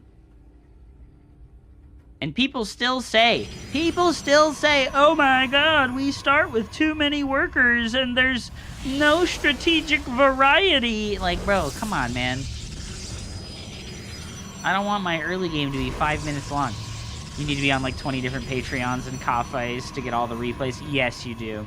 I think the only one that I have gotten value out of has been KSL. KSL, run by Dave Testa and Chicken Man, is the only StarCraft Patreon that I've stayed subscribed to the whole way through. And it's because they just, like, they are the best, you know? Like, they run that tournament for the Koreans, and the Koreans show up for it. And they put those replays out every week, and they're really, really high quality. Let's go back to 4 gates and bunker rushes. Dude, 4 gates and bunker rushes still happen all the time. They still happen all the freaking time, dude. Not sure what people are on about. Alright, Adept and Warp Gate. No double gas opener from the Terran this time, but a reactored barracks. Does Hero know? He doesn't know that concussive shells, those 2 Marauders and that Marine are going to wander across the map and try to pick off that first Adept. I'm pretty sure that's what this is for, right? Is just to pick up the kill on that very first Adept. Are we going to see an extra racks or a factory first? I think we're going to see a factory, right? Yes, it is indeed a factory. Okay. Once again, Hero with the Twilight Council. He's very confident in these Blink Stalker playstyles. His micro is impeccable in those small army engagements. Okay, here comes the Adept. Is concussive shells ready? Cure does see this Adept, gets the slow. Recall goes down. Nice recall. The Bifrost was open. He called to Heimdall. He said, Heimdall, open the Bifrost. The Frost Giants are trying to murder me. Marauders being Frost Giants in this scenario. No shield battery coming online here. It is coming up, but it's late, guys. This is not going to be finished in time to help defend against these. Hero probably going to have a kind of tough time defending against this. 1, 2 Stalkers, not good enough to deal with 2 Marauders, especially with the concussive shells here. Marauders do significantly more damage than a Stalker. They shoot faster, they shoot harder, but they have less HP. Okay, Cure falling back. I think this is a wise decision. Not losing these units. Forces the shield battery to be built by Hero. Not a bad play. And he is playing 3 racks behind the Marauder opener. Okay, I don't hate it, but Hero, dude, included the Sentry in his build order after Blink and the 3 gateways. And he's going to get a Halluce Scout right at the perfect time and see everything that his opponent's doing. So he knows that he needs to prepare for that big Marine siege tank push. He is going to just be bold and take his 3rd base anyways. Drops the shield battery defensively. Only on 3 gateways, so needs to get out there in front of the Terran player's base. Because you want to do things like pick off no combat shield Marines, right? As the Terran moves across the map. Because generally speaking, the Terran player will move out before his combat shields is finished. You see he's going to move out when his stim pack is about 80% complete. That is when Cure will be moving out of his base, which means that his combat shields will not be finished yet. And you should be able to kill Marines slowly but surely as they walk across the map, as long as your micro is on point. Hero going for the charge before adding more gateways. He's going to snipe a single worker there. Very nicely done. those extra gateways coming online. Forge. There we go. Like I said, snipe a Marine, run away. He did get caught off guard there, so has to just run away with only a single kill. Ready to roll out. And like I said, killing literally anything here is incredibly valuable because it reduces the overall strength of this push when it reaches his side of the map. Oh, you're pulling the SCVs, but Hero, wisely circling behind the army, is going to notice that all of the SCVs are gone, and he's going to know that his opponent is fully all in. Blinks inside, kills the siege tank, snipes those Marines, does get the recall. Okay, get the energy overcharge. Energy overcharges. The force fields come down from the energy overcharge sentry, and all of those workers are trapped in here with the stalkers. And the bio is trapped out, thus slowing down this push drastically, allowing Hero that extra little bit of breathing room, buying him time to finish that charge. Shades his adept in, forces the unsiege of the tanks, and now he goes! Pulls the workers, has the Guardian shield. I think this push from Cure, not long for this world. Many probes dying, many SCVs dying, but Hero is going to hold on to his third base. The Zealot warpins to reinforce, just too much for this withered and haggard Terran army to hold on against. I'm sorry, I'm showing you guys the timer. Rip, dude. The suspension of disbelief has been removed. Cure is not going to leave the game even though he lost everything. He's down on 31 workers.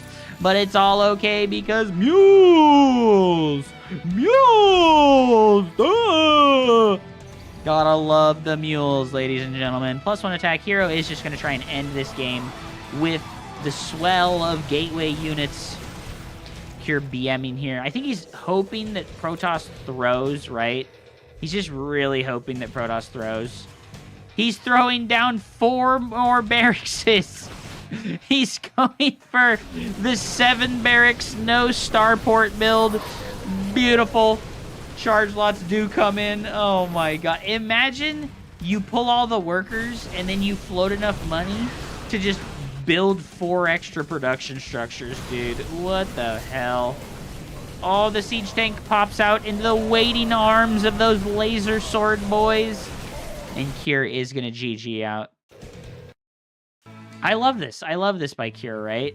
This is like the classic Terran player micro. He just like over focuses here. Doesn't macro whatsoever, right? Doesn't macro whatsoever. Loses everything while ineffectually microing. Looks back home and drops down 4 production structures. Like, bro, why don't you just build Marauders instead of Marines out of these buildings and you wouldn't have this problem and, you know, build a siege tank? Like, I don't... Goofy, dude. Fucking goofy, man. Sick games by Hero. Just normal Blink Stalkers. Believes in his micro. Doesn't lose anything to any early game aggression. Alright, once again... we're here for game number 3 of this best of 5 between Hero and Cure.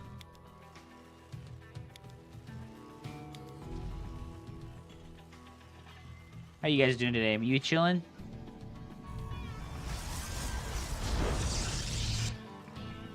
Most of us are not millionaires.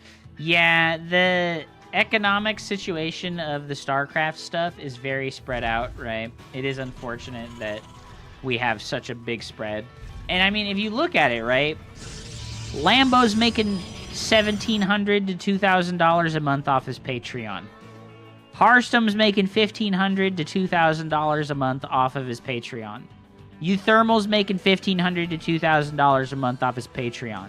The GSL Patreon has like $8,000 in funding per month. The Tasteless StarCraft Revival Patreon has like $10,000 a month in it. The KSL's got like $500 a month in their page, or $500 like a week in their Patreon. I just like, there's a lot of money floating around in StarCraft, and the viewers are just kind of throwing it in every random direction. And there's just not enough coordination on the part of the bigger players to get something really, really good going on, right? Hero and Cure, are those viewers or something? Yes, these are some Hupsea viewers. I'm casting some viewer games right now. We're just casting some nice viewer games right now, having a good time, hanging out. It's good to see you, Steve. Dagon, my only feet have 7 subs a month. Dude, that's pretty good, dude. 7 people a month want to pay money to look at your feet? It's a good life, dude. That's a good life. Double gas opener on the way once again from our boy Cure. Falling back on the need to do damage to the Protoss player. Hero with the wall off and the natural is a little bit different. I don't, well, maybe it's a better idea to make the wall off in the natural in this case, rather than this ultra far away Reaper wall, right? This Reaper wall is incredibly far away from the Nexus there, so building your gateway and your cybernetics core that far away from your gateway, from your Nexus, feels really bad. Once again, the tech lab on the factory. Gonna be a Cyclone opener, almost certainly, right? Cure doesn't have any money. I'm questioning the validity of Cure's build order. What is going on right now? He has nothing in production. Aren't you supposed to make the command center after you build the Cyclone and the Starport, and not before? I'm kind of confused what happened there. Why do a double gas build and then not have super optimal production on your units? Hero gonna just walk over here right now with his first 2 gateway units, kill a supply depot, get the full scout, and leave. Alright. Alright, Hero. Cool. Oh, Reaper does go down. Gets a single kill on that poor probe. Unlucky probe, dude. Unlucky probe. Just 2 gates and a blinkers. On the way for Hero. Playing exactly the same super ultra safe style every single time. Robo in the works. Yo, Cure learned from that first game. He said, man, if I'd made a cloak in that first game with my Banshees, I'd be feeling so good right now. I'd be feeling so good right now. So he's trying the cloak Banshees this time instead. Cyclone Marine drop is on the way. Unfortunately, this is quite delayed this game. That first depot loss and the slowed production, like the lack of production timing on Cure's part early on, is going to catch this first Stalker here. That's actually pretty big. That's pretty big. Catches that first Stalker. Blink is not ready yet. Okay, 1 worker goes down finally. He is going to boost out of there. Oh, is he going to get 1 more worker? Oh, gets 2 worker kills for his troubles. Not the worst drop I've ever seen, but that being 15, 20 seconds late like that makes all the difference. Gives the Protoss player the opportunity to get a second warp-in of units to defend himself with, making the defense quite trivial for Protoss.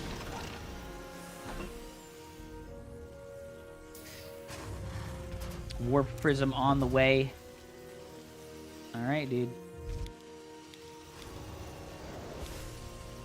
What is the play, dude? These Stalkers are here, baby. They're ready to kill. They blink to the north to avoid the siege tank, and now they just get to kill lots and lots of these Marines. Oh, no. Okay, he did mess up that micro just a little bit. 2 Stalkers going down there doesn't feel very good. 2 or 3 Stalkers dying for not that many Marine kills. The Warp Prism follow-up is good. The Banshee is on the way across the map. Unfortunately, it's running towards the 3rd base instead of the main base. The dead airspace on this map is not that good.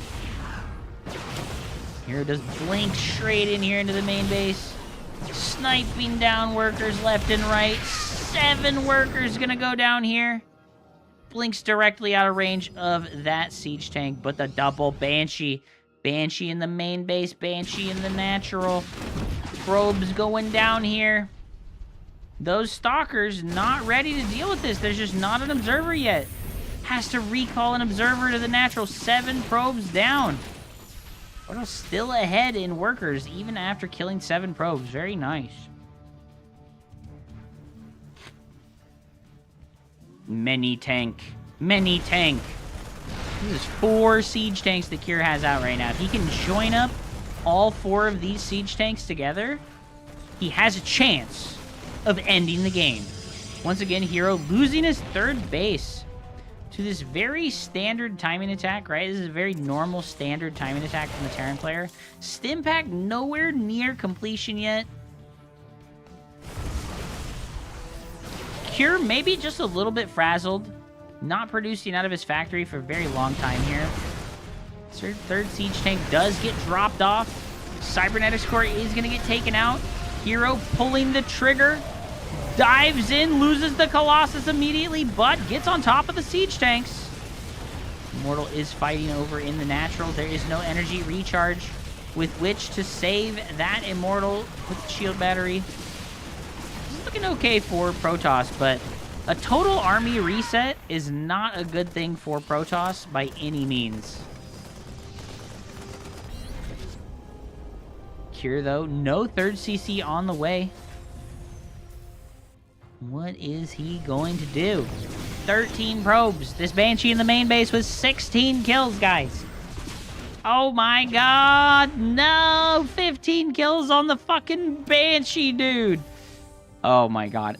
Is Hero gonna make a comeback this game? Hero needs a miracle. I need a hero to make a miracle happen tonight. He's gotta be fast and he's gotta be strong. He's gonna run zealots in your base. His name is Hero. He's big and strong and he's real fast. Oh my god, dude. Oh my god, what the hell? Hero, how do you win this game, right? How do you win this game? Drops the Immortal into the fight. Cure losing a lot of workers here. Immortal dropping on top of the siege tanks. 14 SCVs got killed by the friendly fire of the siege tanks. I want to just point this out. Okay, this is important. These siege tanks right here get so many friendly fire kills. Boom! 2 SCVs died. Boom! 2 more SCVs died. And then watch. Boom! 3 more SCVs died. The siege tank betrayal, dude. Oh my goodness. Well, I think we have our answer on whether or not Hero could make a comeback this game. That was pretty sick, dude. Delays the 3rd command center, kills 15 SCVs. Will slowly take care of this drop, but he's actually taking more damage, unfortunately. He's got a DT Shrine on the way. Does Kier see it? Oh, it's just barely out of Kier's... There it is! Does he notice? Does he notice? Did he click on it? I don't know if he clicked on it, guys. He's already got a turret in place in both bases, so maybe he knows. He's a knower, chat. He's a knower. That medevac empty now. Colossus out on the front lines. Oh, no. Oh, no. Oh, no. GG! Alright, so... we watched the games out of order. My bad. All right. Hero advanced 2-1. That was match 1. And this was match 2 and match 3. We watched them out of order because it's not ordered properly. And I can't fucking read, dude. It says set 1, set 2, and set 3. I can't fucking read. But why does it have 3 on top and 1 on the bottom? What is this? I got scammed by the fucking... I got scammed, bro. I got fucking scammed, dude.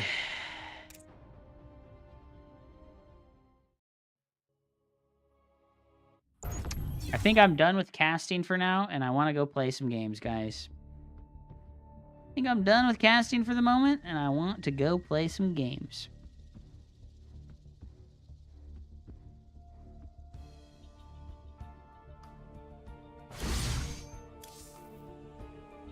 The Hubcast ends. A new arc begins.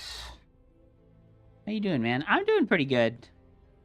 Kind of looking forward to going and playing some more Doom in a few hours.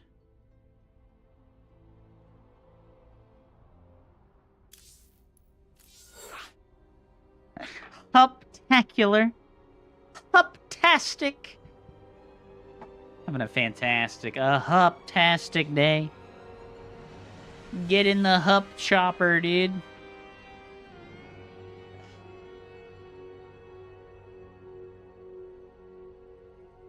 That was legendary. What? The huptastic call out? Oh my god.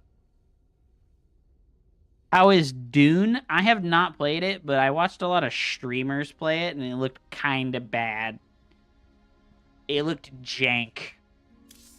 And not the good kind of jank, the bad kind of jank. Pull all their drones across the map when I cannon rush them. Oh yeah, did it work? Send me the replay, dude. Send me the replay, dude. Alright, EU dead. It's already 5 p.m. in the afternoon. Rip.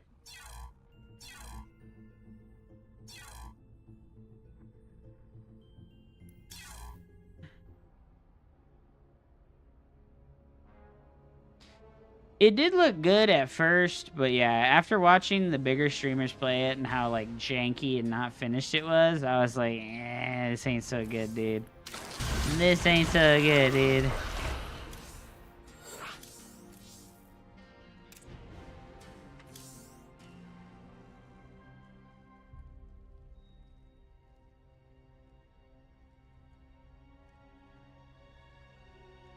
It's time. It's time for the Zerg arc.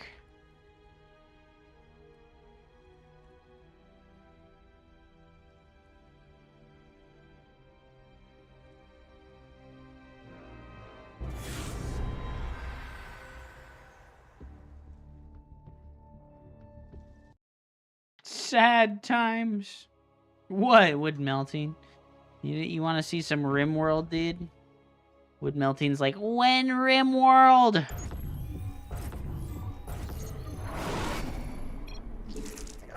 I do actually have a pretty sick profile running right now. About to hit the winter, but my town is thriving and bustling. You have not enough minerals. Put your harvesters to work. You have not enough You would be minerals. proud. Father. Father! My bustling RimWorld town!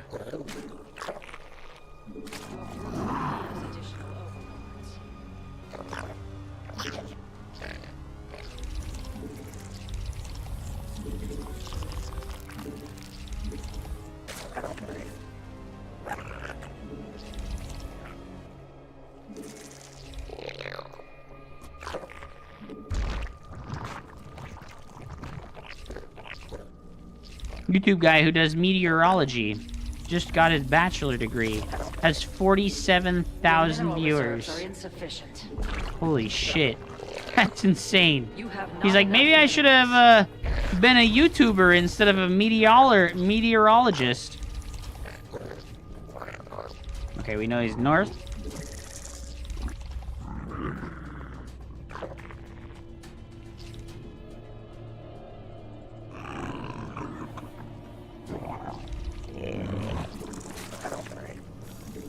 Zerg! Have you seen the meteorologists in Spain, Mexico, and Bolivia? No. They have big, fat, badonkadonk truck asses.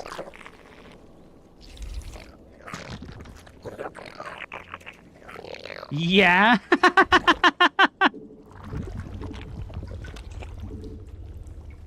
Awesome.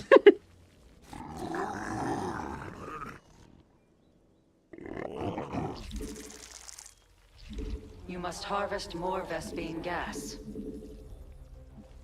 You require more Vespene gas.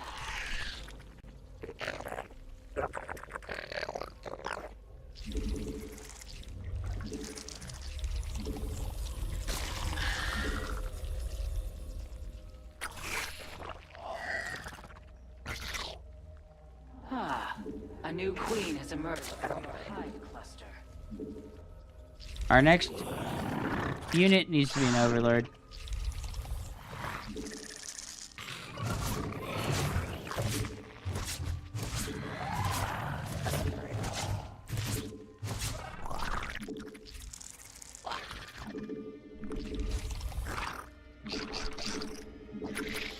A new queen is ready.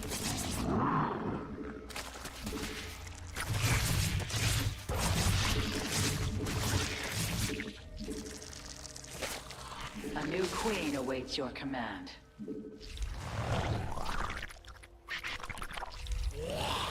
So we went Baneling Nest defensively. That means I'm on a pretty hard timer here to win the game with the Zergling speed all in.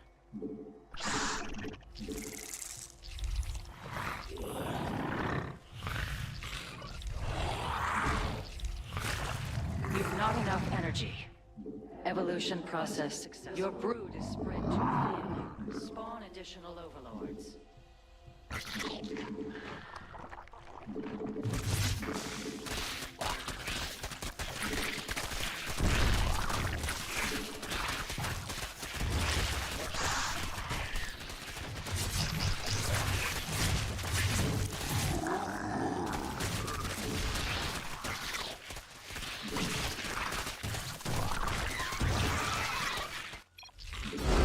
GG.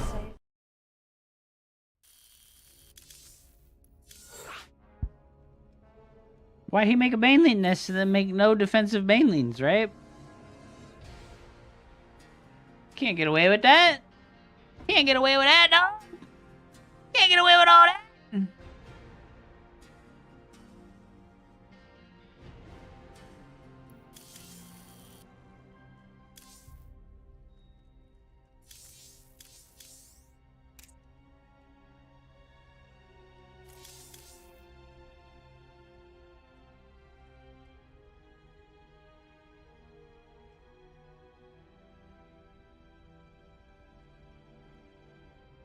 Ugh. I need to turn the fan on. Fucking warm in this bitch. Chat, this is your halfway mark. Stand up and stretch right now. Stand and stretch right now.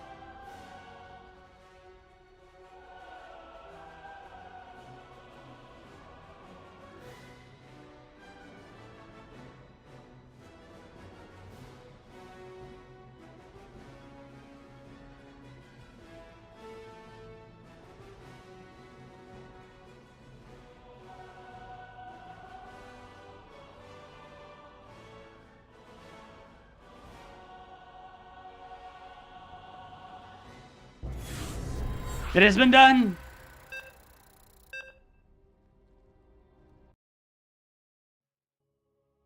Let me start up one of them predictions, baby.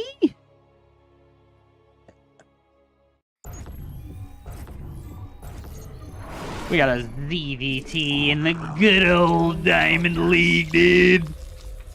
Some good old Diamond League ZVT action coming at you. It's your boy, Hubsaya. I'm gonna forget to send my overlord across the map at the beginning of the game, but that's totally fine because we're a fucking Chad. I don't need to know what my opponent's doing. I'm Zerg. I'm gonna make Zerglings and Queens, and he's gonna be able to do nothing about it. It's gonna be beautiful and wonderful. You must spawn. Hup playing Zerg and Killjoy playing Toss? What has the world come to? Killjoy's been playing a lot of Protoss, actually.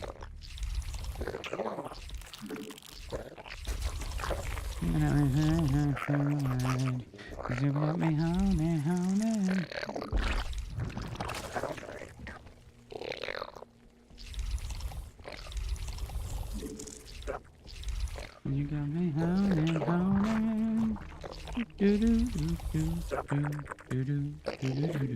That can only be morphed on Creep. You have not enough. Put your harvesters to work.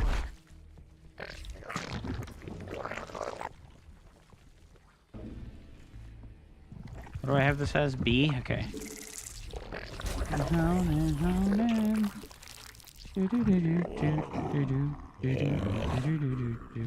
What's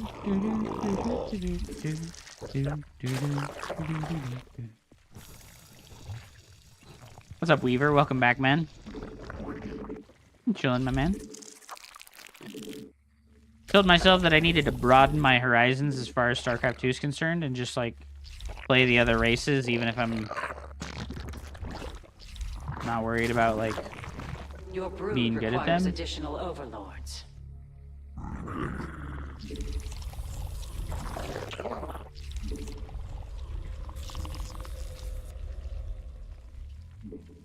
You've not enough Vespene gas.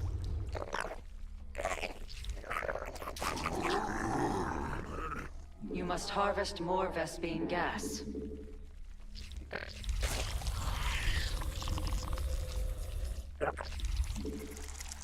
So the Reaper should show up here soon. Oh, it's a 3rd CC, ladies and A gentlemen! new queen emerged from your hive cluster.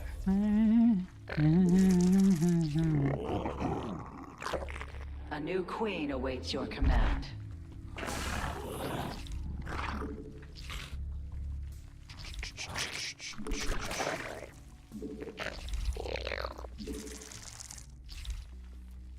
I'm gonna go for a fast layer roach speed timing attack. Your brood is spread too thin. Spawn additional energy.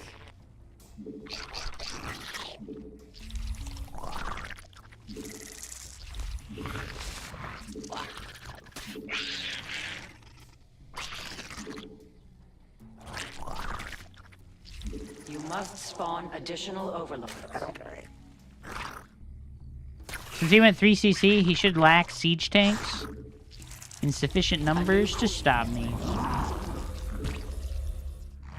That ability requires... Your brood requires additional overlords. Oh. What the fuck? Your brood descends upon the enemy. No!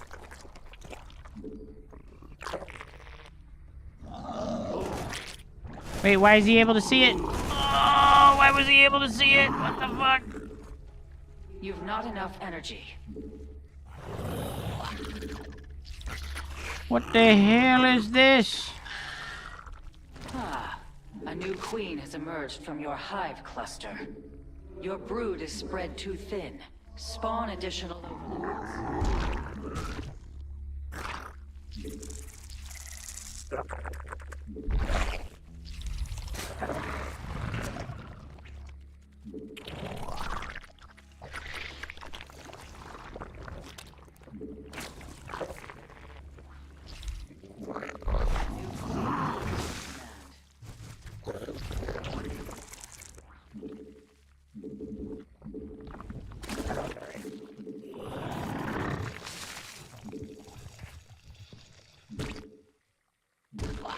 We got some creep spready action, dude.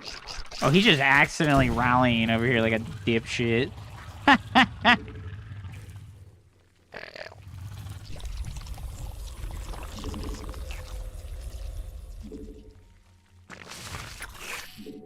He's just rallying over here like a dipshit, dude.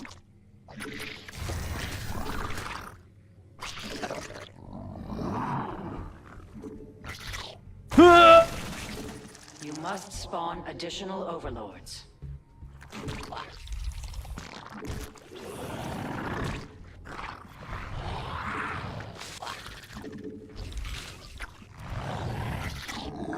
Your brood requires additional overlords. Your forces are under attack. The enemy has engaged your brood in combat. I need that roach speed. Oh, I never started the layer. My fucking layer hotkey isn't bound. What the fuck, bro?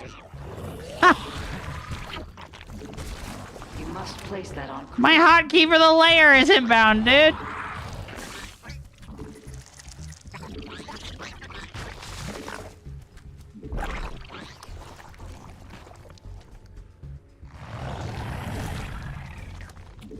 Your brood is spread too thin.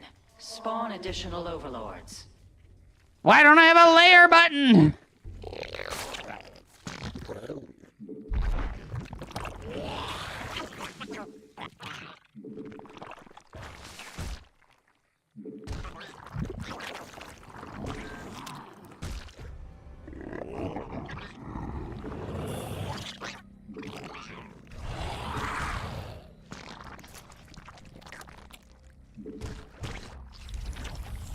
Ever since sort of went to AoE 4, it's harder to find Zerg players around this bitch. Spawn additional overlords. Okay, roach speed. There we go. Your brood requires additional overlords. Morphification blocked. Your brood is spread too thin. Try placing that on creep.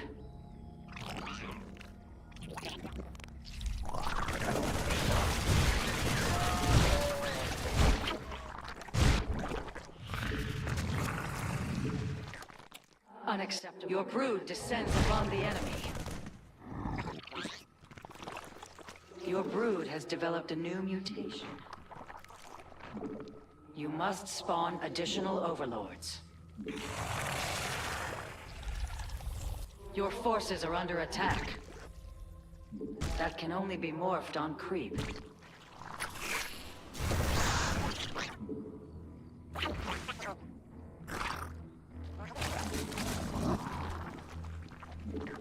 Spire, go!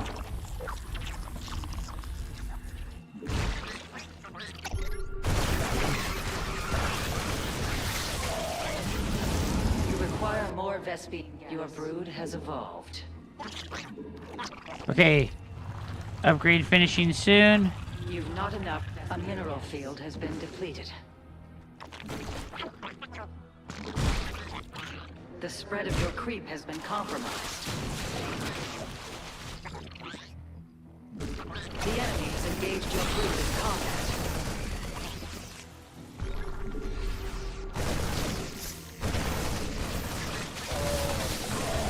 You've defeated a mineral. Your creep tumor is under attack. You must harvest more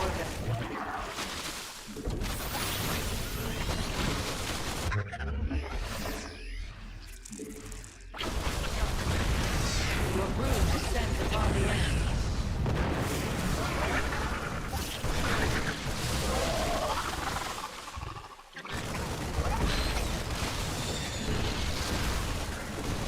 You require... A new queen is ready.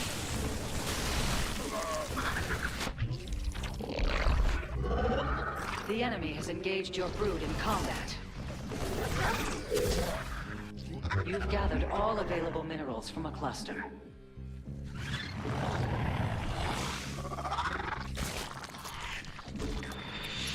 Your forces are under attack. You've not enough Vespene gas. Your brood requires additional overlords. You must harvest more Vespene gas. You require more Vespene gas. Mineral field exhausted. Perhaps it's time. Try placing that.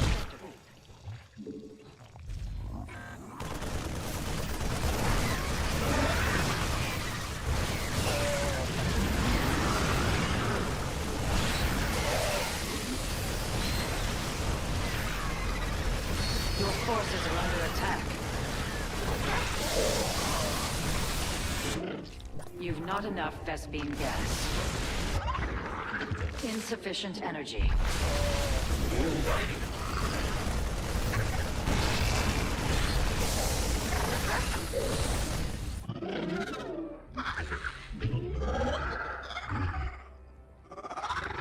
brood descends upon the enemy has engaged your brood in combat.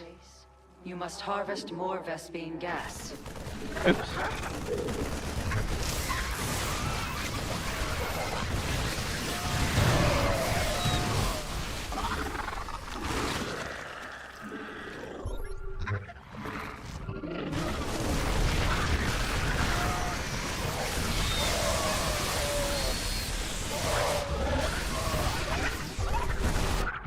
Your foe is attacking a creep tumor. Aha! We live.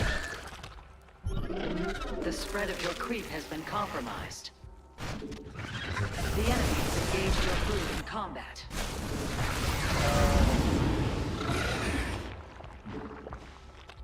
You require more Vespene gas.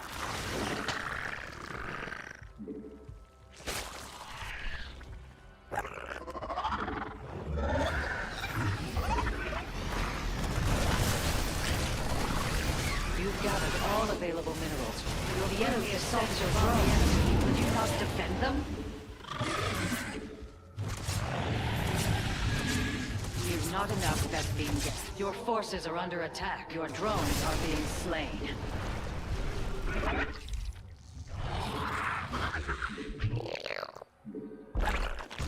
Your brood descends upon the enemy. Your mutation has completed.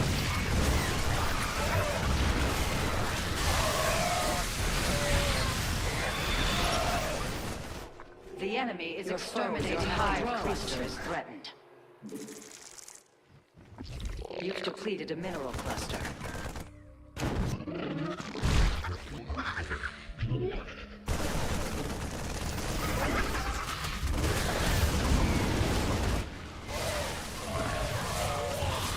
Your creep tumor is under attack. A mineral field has been depleted.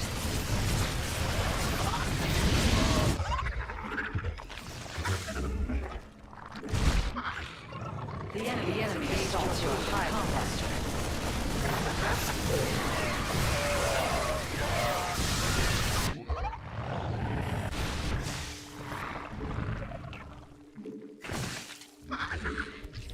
Your base is under attack.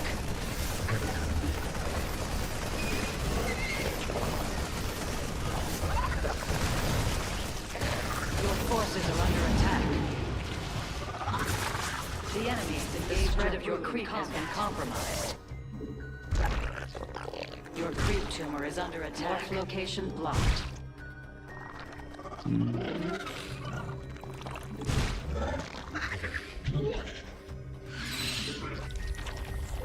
A mineral field has been depleted. You've gathered all available minerals from the cluster.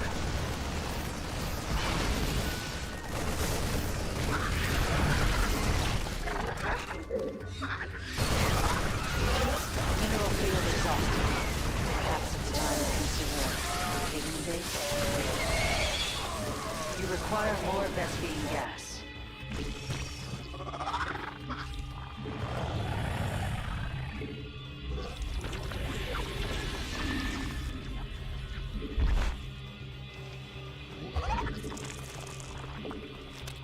That command is unacceptable.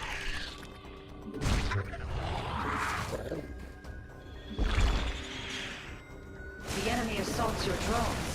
Will you not defend them?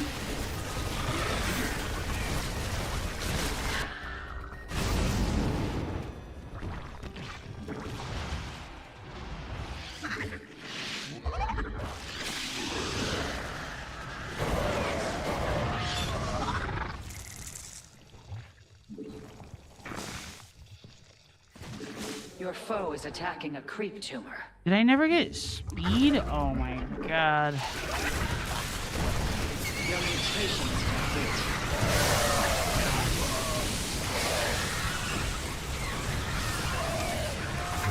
I just only have +1 attack.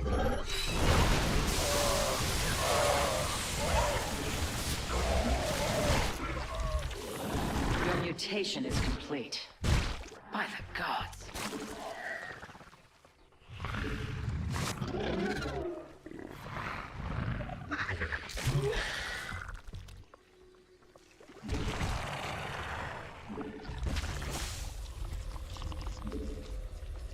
You've harvested. A mineral field has been depleted.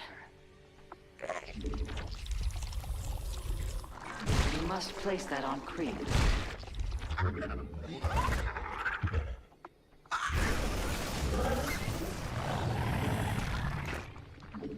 Your brood descends upon the enemy.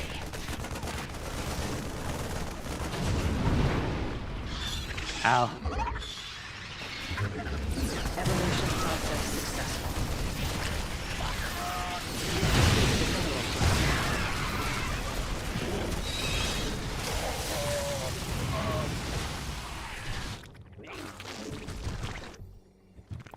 Unacceptable command.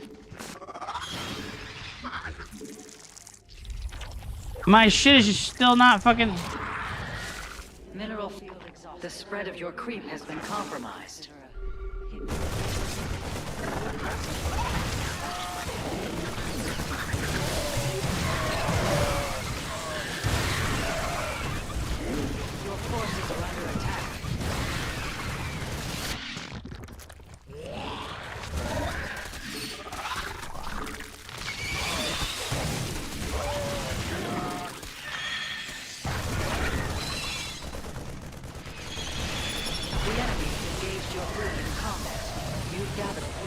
descends upon the enemy.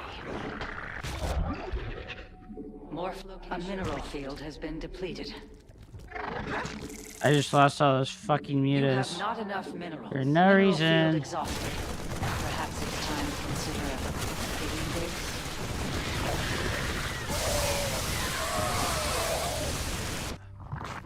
Your forces are under attack.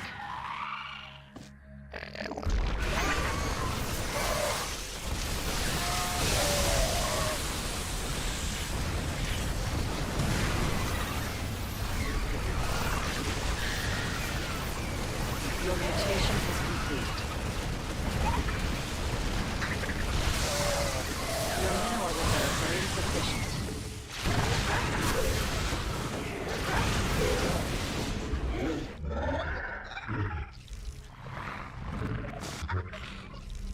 Your extractor. Unacceptable command.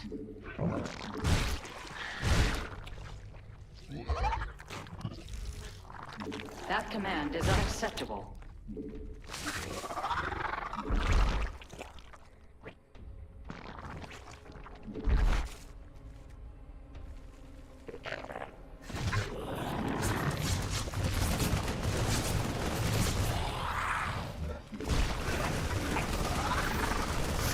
Your drones are being slain.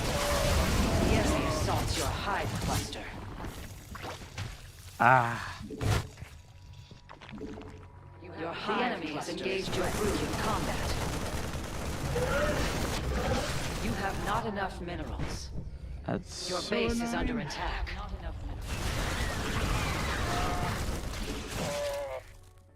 That command is unacceptable.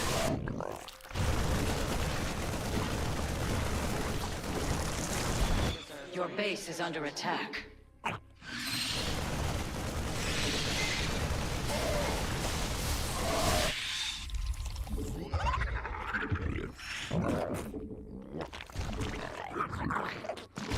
Your hive cluster is threatened.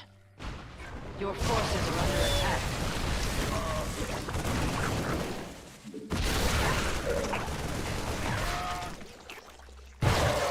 You have not enough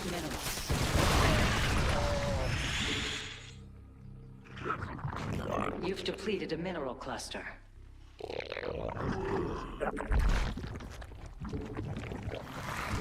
You've gathered unacceptable command. Your brood descends upon the enemy.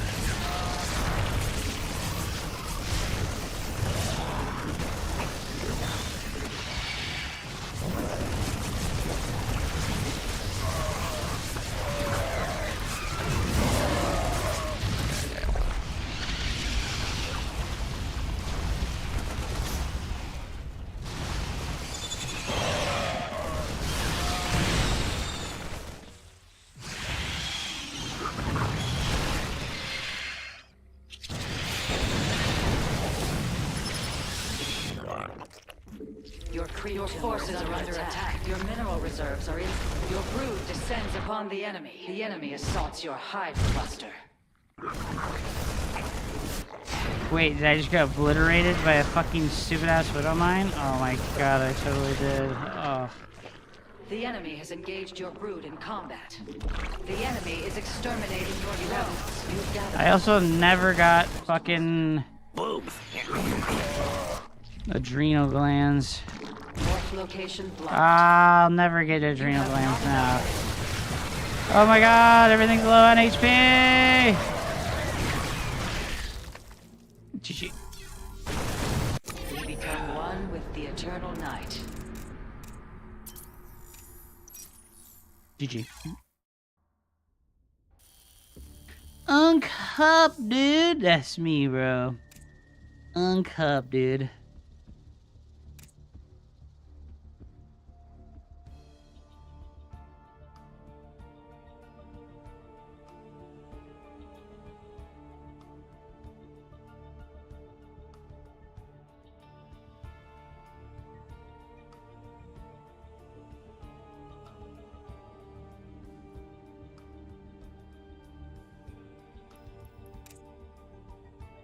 This guy's mad after winning. It's important. You take a step back.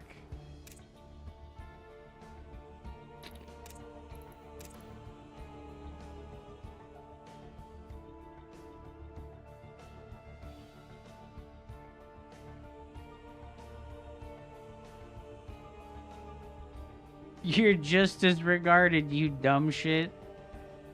Subscribe to the YouTube channel.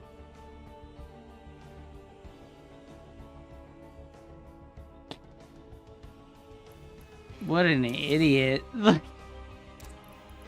You just hold the Z key. You're such a loser. Bro, all you do is hold the fucking Marine button down. Literally all he did was make Marines the whole fucking game, dude. Like, literally all he did was make Marines.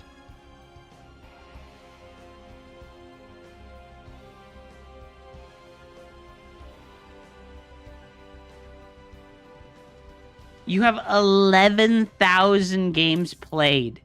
And you're Diamond League, bro. You're Diamond League, little bro. And you are yapping at me. You are yapping at me while being Diamond League with 11,000 games played. Are you fucking serious right now? Like, what are you fucking trash talking me for? You're actually dog shit. Like, it's insane. Take a huge step back, brother. I think the mutas were way better than the infestors.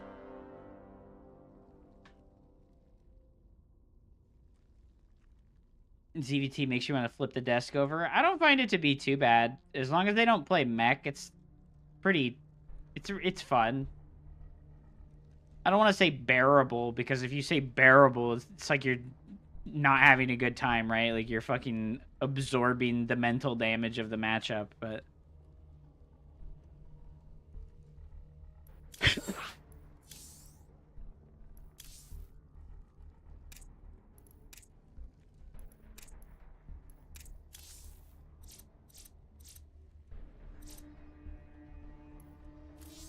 My cat had a bad dream. Oh no, dude. What makes ZVT so tilting for you, Batmanner? I think it's fine. Like I said, as long as they don't play mech, I'm feeling good, dude.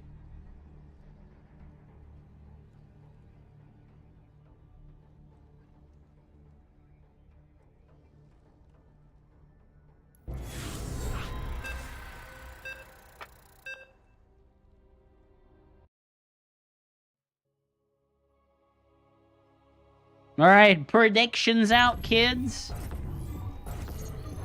ZVT is your favorite out of all of them? Yeah, I don't really, I think that the thing is like Zerg is my off race and I just barely play it. So I haven't had the opportunity to develop hatred for one of the matchups yet. Your mineral reserves are insufficient.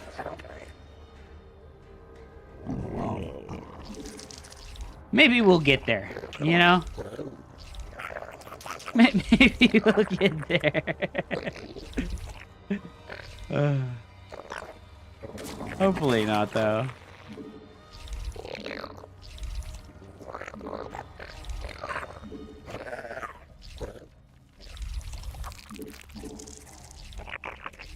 Cave Bop versus Bio, so much fun. What is Cave Bop?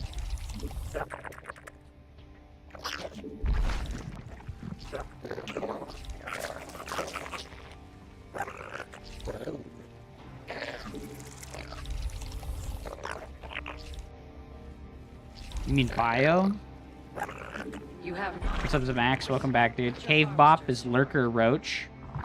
I didn't even think about Lurkers. Okay, I'm gonna make Lurkers this game instead of trying to play like Lingbane Muta shit.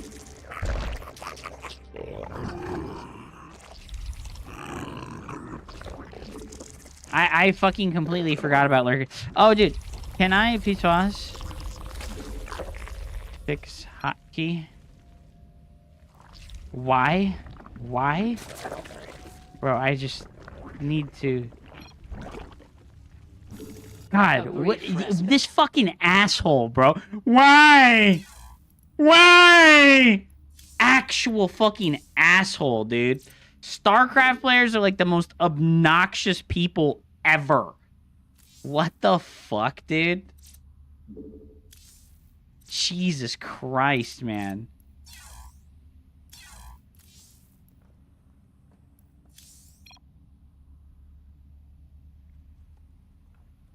Y is for yes. Oh, Ready yourself. you could be right. Commander. It could be him saying yes. All right, all right, all right, all right. I'm cynical. I'm too cynical. Don't be so cynical, right?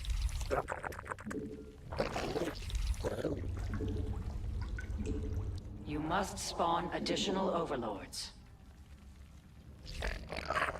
Pity, pity.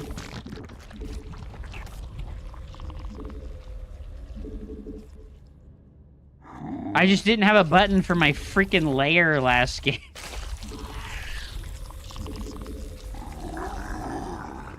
You've not enough Vespene gas.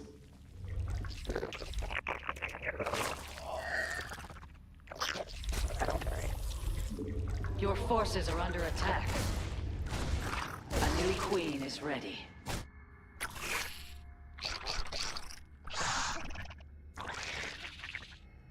Ah, your queen emerged from your hive cluster.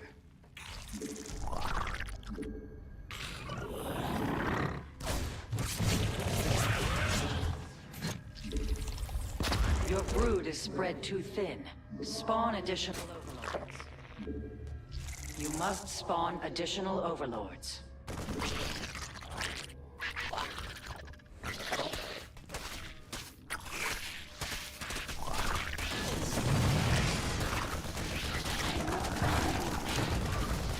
Your brood requires additional overlords. Huge run by, dude.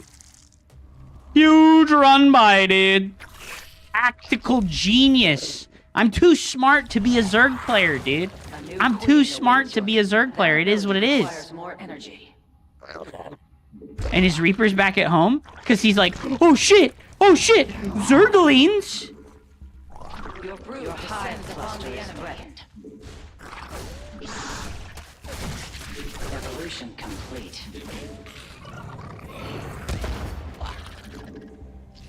You have not enough minerals. Put your harvesters to work. Ooh. The enemy has engaged your brood in combat. No tech labs or anything yet.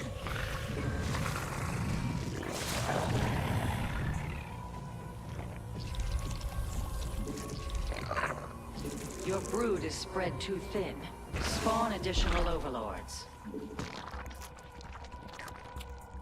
Ah. Your base is under attack.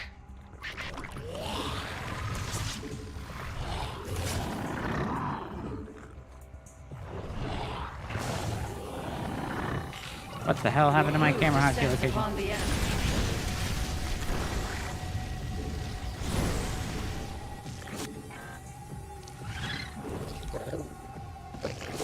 You must harvest more Vespene gas.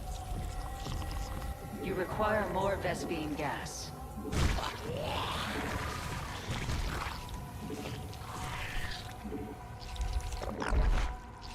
I shift queued the fucking damn Ling back to the base, even though I'm never getting it back. Insufficient energy.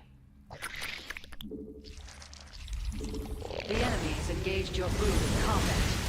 Oh no, that's so bad for him.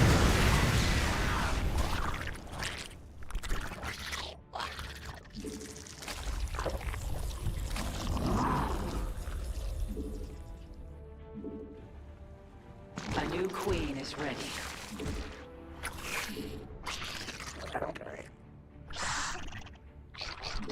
This guy's playing mech. I can feel it in my bones.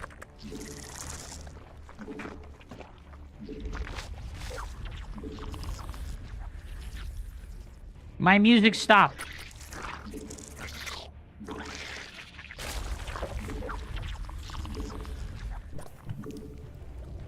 I don't even know what I want.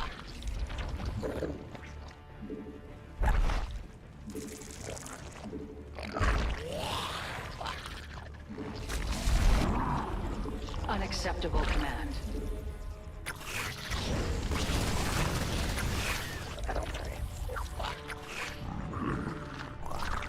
I think we want Overlord speed.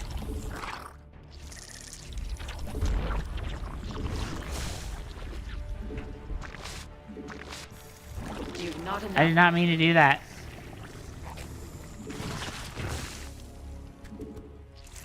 You must harvest more Vespene gas.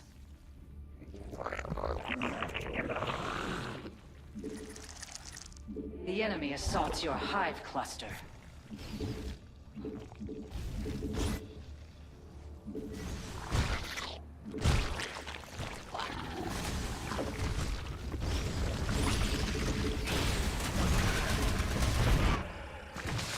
You require your brood has evolved.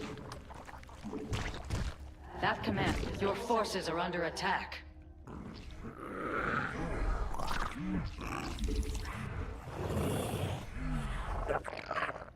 Your brood descends upon the enemy. Evolution complete. You must place that on creep. He is playing bio. I got scammed. Your forces are under attack. I got scammed. He is playing bio.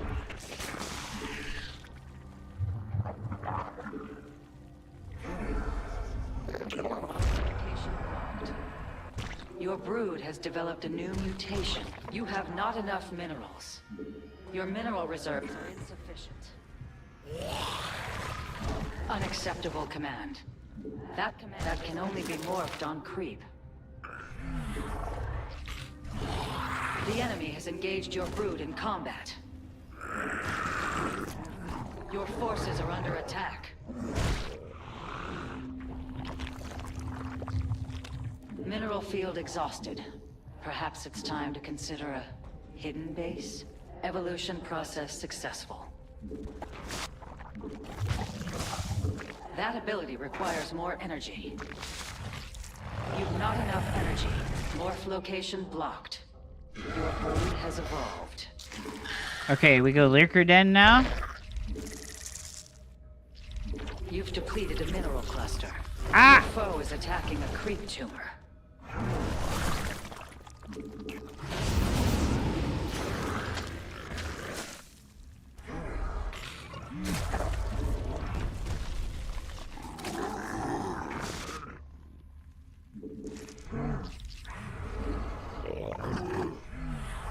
Bitch. Kill my creep tumors. My sweet, sweet baby creep tumors. How could you do this to me?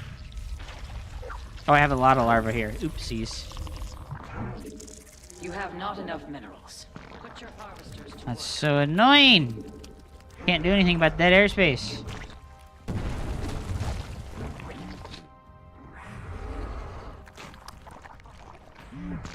Evolution complete. Your mutation is complete. By the gods.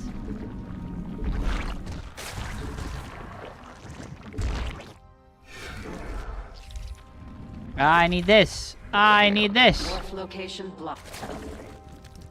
A mineral field has been depleted.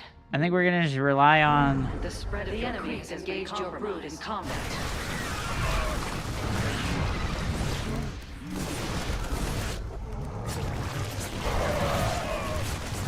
Your brood descends upon the enemy. You must spawn additional overlords. Your creep tumor is under attack.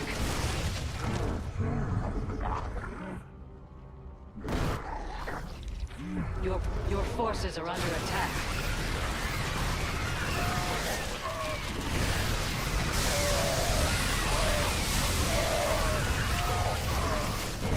You've depleted the mineral cluster. The enemy has engaged your crew in combat. That command is unacceptable.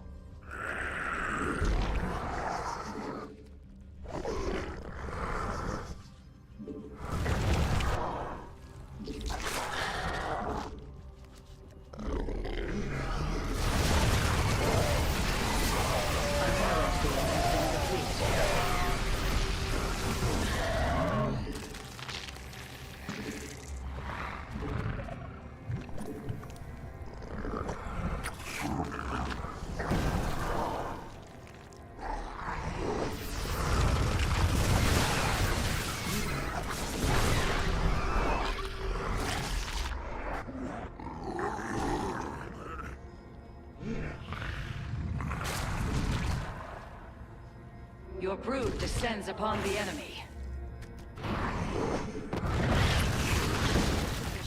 Mineral field exhausted. Perhaps it's time. You've not enough energy. Hidden base.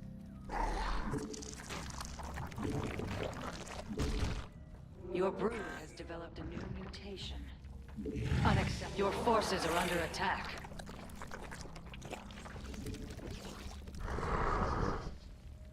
You've gathered valuable minerals from a farm.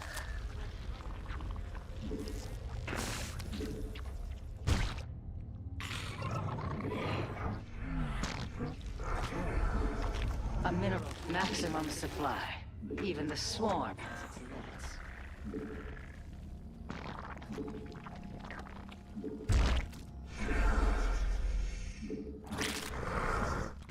Unacceptable command. I cannot get the creep That this command is way. unacceptable.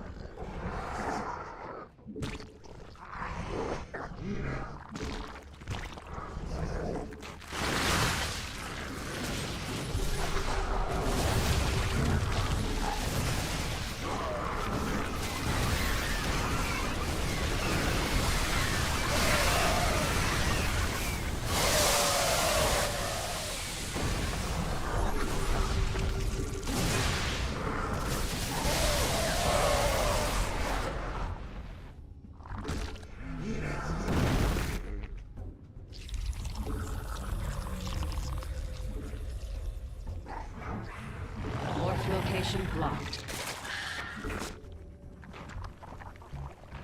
Mineral field exhausted. Perhaps it's time to consider. Your mutation is complete. The spread of your creep has been compromised. Your brood descends upon the enemy. Try placing that on creep. Your hive cluster is threatened. You've depleted a mineral cluster. The enemy has engaged your brood in combat.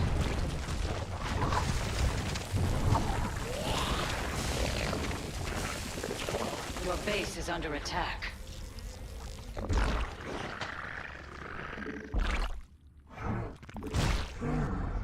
Why did that die instantly? Is he like a tank Your over here? mutation has completed. Your forces are under attack.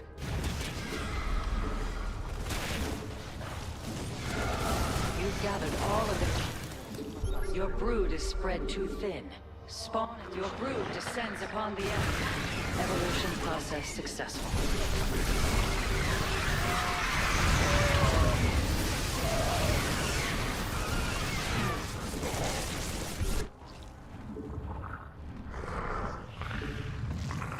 The enemy has engaged your brood in combat.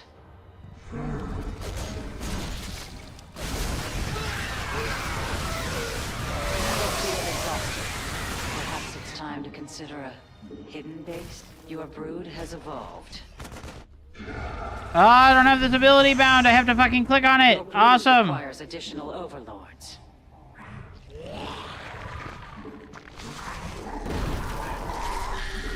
You've depleted a mineral cluster. Unacceptable command.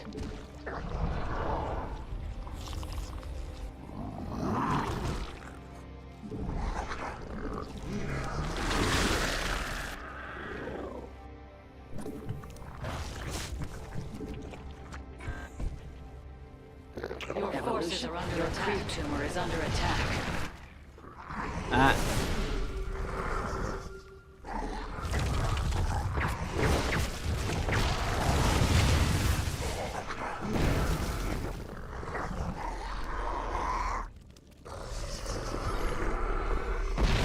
Evolution process successful.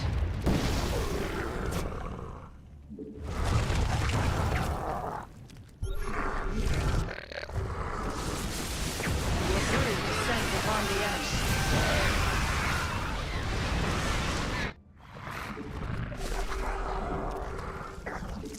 Your brood can grow no further. Maximum supply. Even the swarm has its limits. The enemy has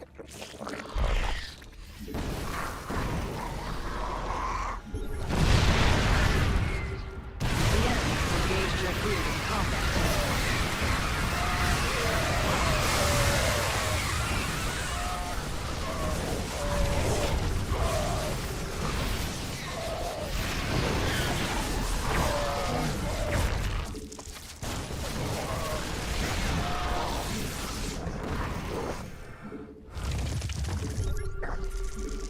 not enough minerals.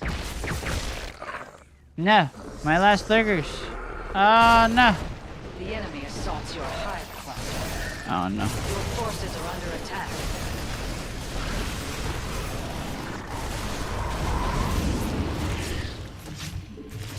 Your extractor has...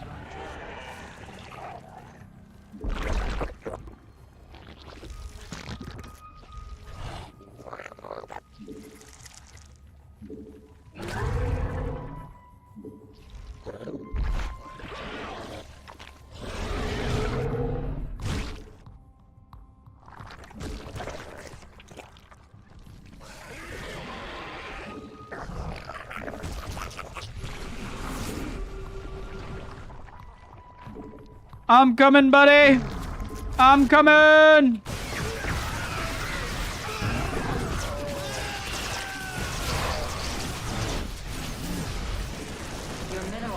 Your brood descends upon the enemy. Mineral field exhausted. Perhaps the enemy has engaged your brood in You combat. can't handle my butthole. It's too powerful for you. You've harvested all the best that Geyser has to offer.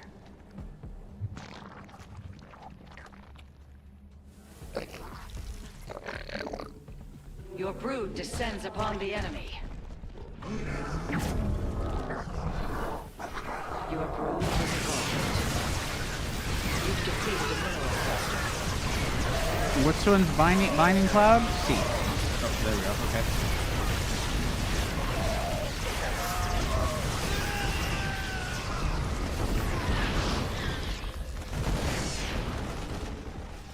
Where are these at? Okay. Morph location blocked.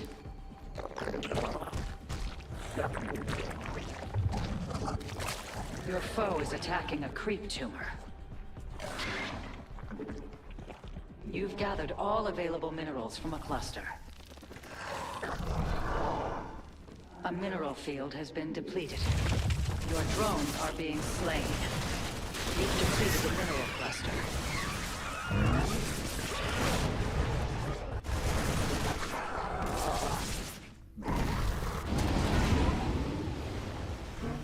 Oh, this is so annoying.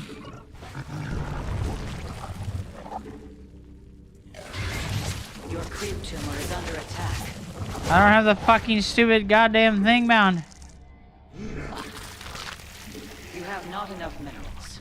Put your harvesters to work.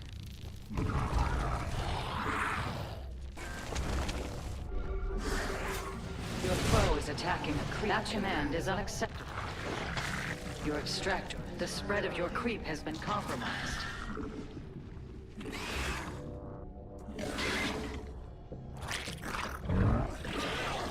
Where are you going? You harvested all the best thing that Geyser has to offer. Your extractor has run dry.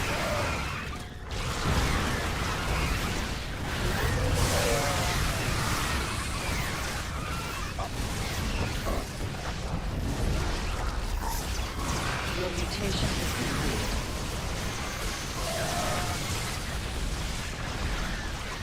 Your forces are under attack.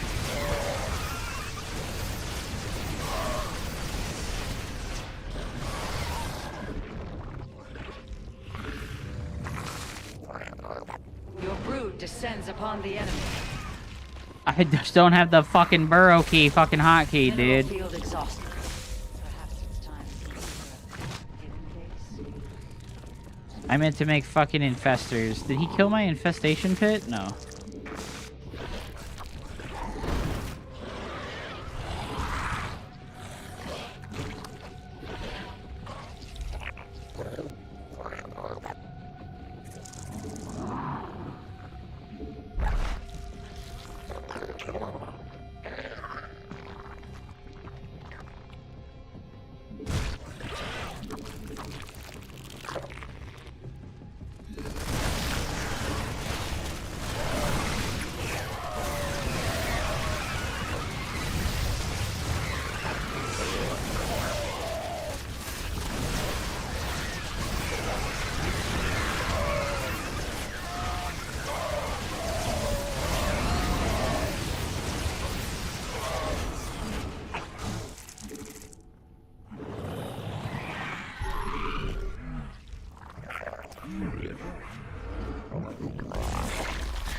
GG. We got him, guys. We got him, dude. GG. The Ninja Dagger. What's up, Alex? Welcome back, man.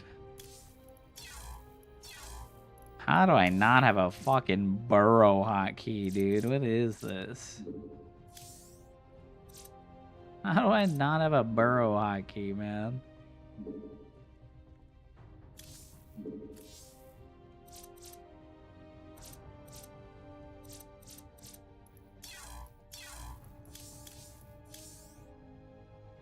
Pretty impressive Zerg play. Oh, yeah. You know, I gotta blow smoke up my ass, dude. I'm Diamond League, dog. I know my place.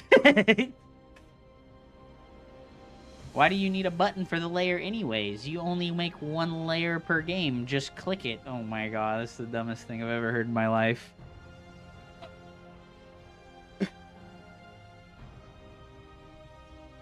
Death is instant. There is no time for screaming. I don't want fun noises in my video games. I want artistic realism. Okay, Chenla. I get it. That's fine. I still click I for infestation pit? What the fuck's wrong with you, dude? You know what the difference between you at your peak and the other top 16 players in the world at their peak was? They didn't click on shit still. You need to optimize your shit when you had the chance, dog. There's still time, but like, damn, why not just do that fucking 5 years ago, dude? Why not just do that 5 years ago, man? I ain't even got real camera locations. I'm slow. What do you mean? Not having camera locations makes you way slower.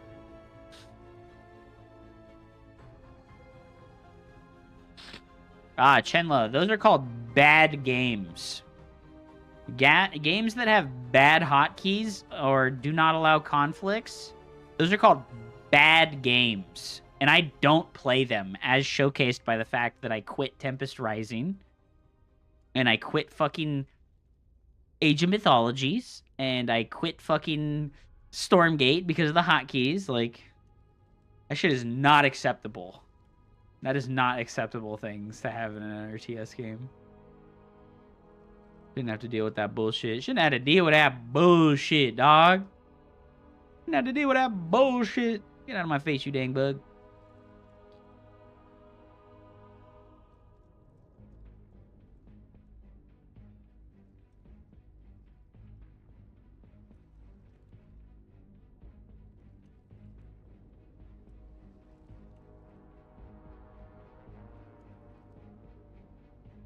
Come from the 90s games where I had to click shit one by one. So long as I can hotkey the important stuff, I am fine. Everything's important to hotkey. Everything.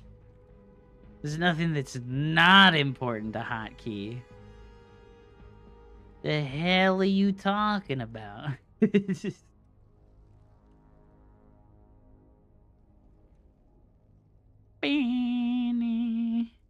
I bind my hatcheries individually instead.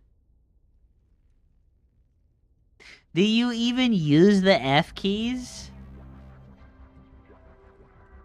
How the hell do you how do you fucking do injecting if you fucking don't have camera hotkeys? That's so bad. My army keys are on my mouse.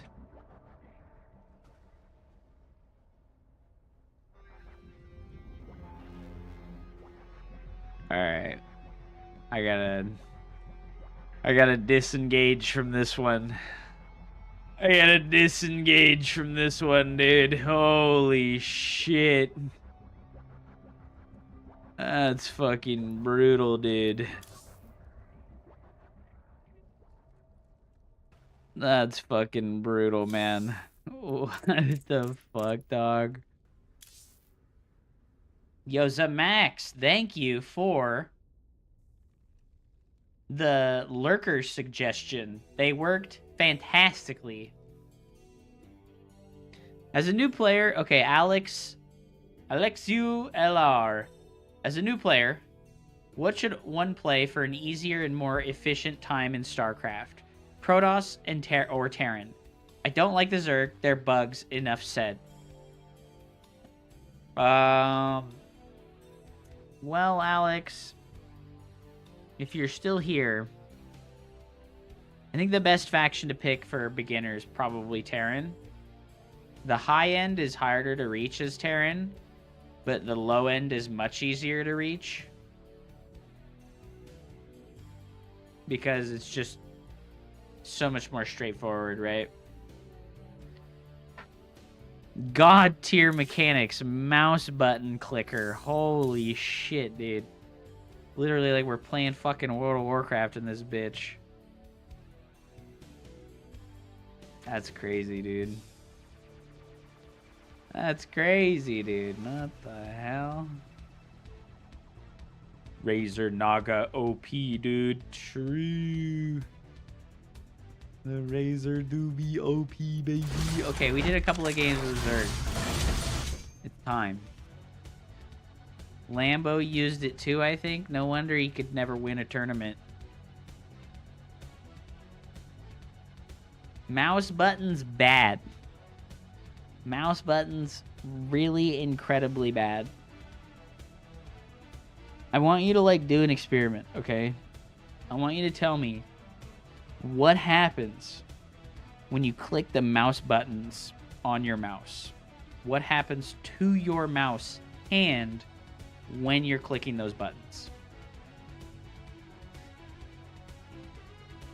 I'll spoiler it for you. Your hand stops moving because you're clicking the buttons. So you're giving up your mouse to do hotkey management. That's what's so bad about it. You've gotten really used to it probably, so you don't notice.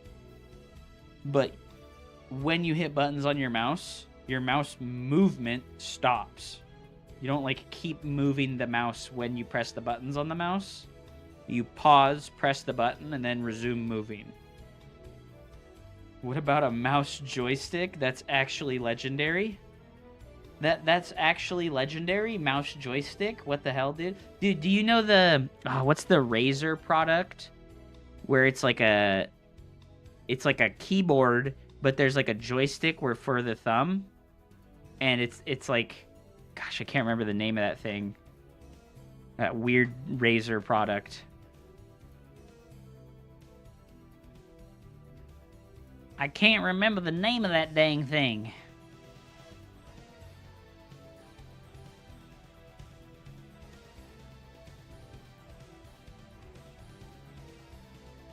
I've never paid attention to it. Well, that's why. Because you don't think about it. What is the name of that Razer mouse? Razer keyboard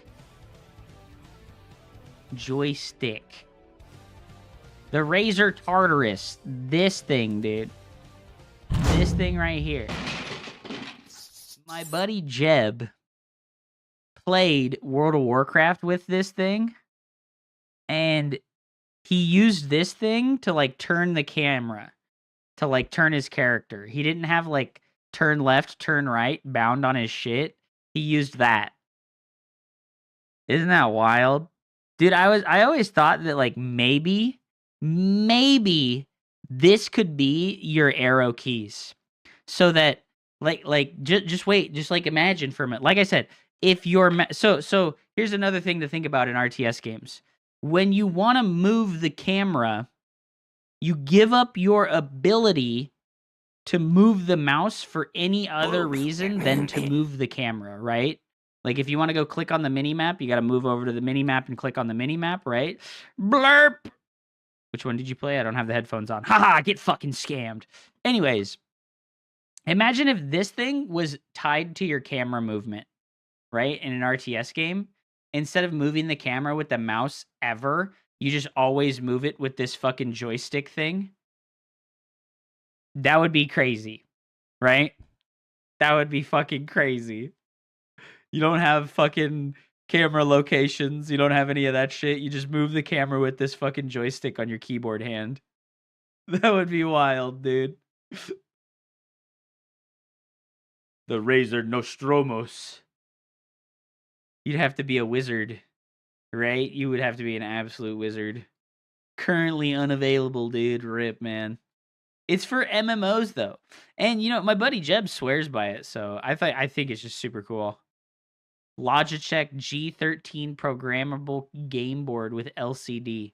Look at, see, that one has like way more keys on it. Look at it, it even has stats for like a fucking World of Warcraft character. And then it has the joystick. That's crazy, dude. You don't need WASD. You have the joystick for moving instead. That's fucking insane. Like, I don't know. I've always thought about stuff like this and been like, you know what? Maybe this is the future. Maybe this is the future, dude. I had one that had like 15 buttons on the side. It is the future. You really think so? It is pretty cool. God, I've never seen this one before. This one is like new. This one's like brand new. It's like fucking $500. Holy shit, dude. How many rows of keys does it have? 1, 2, 3, 4. I just don't think it has enough keys. I feel like it just doesn't have enough keys on the keyboard. Because I have to have the F keys, which is 1 row. And then I need the 1 through 7, which is 2 rows.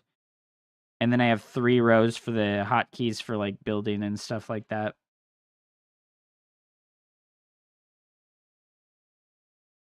That's so weird. I don't know. For non-RTS games, I think this could be like the meta. I actually think this could be like the meta for like non-RTS games, and people just haven't like adapted to them whatsoever. You know, like people look at that and they're like, "That's fucking stupid. What the fuck, dude? That's some scam shit." It's like, no, like this is fantastic. You know, like imagine a controller player. I bet every controller player that has ever switched to keyboard ever would love this. Straight up. What the fuck is this, dude? Sinister Gamepad hopes to replace PC gamers' keyboards. What the hell is this? Oh my god, what is this fucking monstrosity, dude? The giant trackball in the middle. Oh no.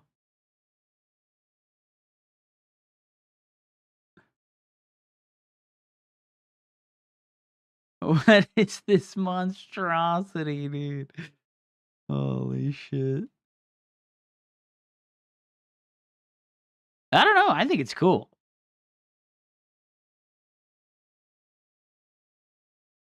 Look at this. Magnetic mini keyboard thumbstick version 2. You could just put this on the bottom of your keyboard. How do you plug it in?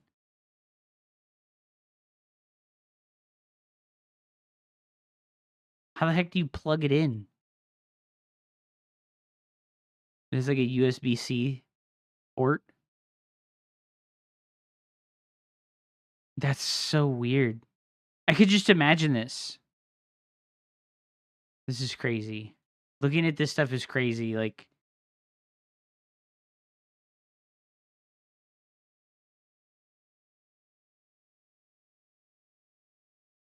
someone sent it to me, so I didn't pay for it. What is it? I'm not gonna get banned clicking on this, am I? Oh, yeah. So this is the mouse. What we're looking at is like the keyboard side. This is like the keyboard side hand. This is what goes under your left hand. So yeah, you can have a shitload of buttons on your mouse and a shitload of buttons on your keyboard. I guess if you comboed these two things together, that would actually be pretty crazy. I kind of like the design on this thing where it has like the finger lip. I really like that finger lip. And all of my mice don't have it. I really like that a lot, actually. Maybe I should get this. I don't want it for the buttons on the side, but the finger lip part is what's up. Since I really don't like to do this with my mouse, where like you grip the side of it, I kind of like do this when I hold the mouse. I like hold it like, I don't know. I use the circle attachment. What the fuck is the circle attachment?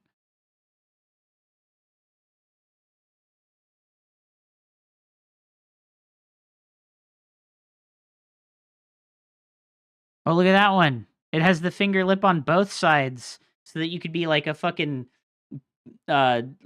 index and ring finger clicker instead. Oh, that's crazy. Oh, that's the left-handed version. They have a left-handed version of this? No way, dude. They're scamming. There is no left-handed mouses anymore, dude.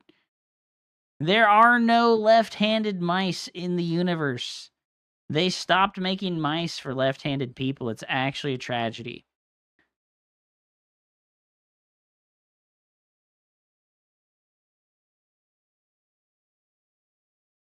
This is the one that I have right now. The Razer Basilisk Pro. And I highly recommend it, actually. It's really nice.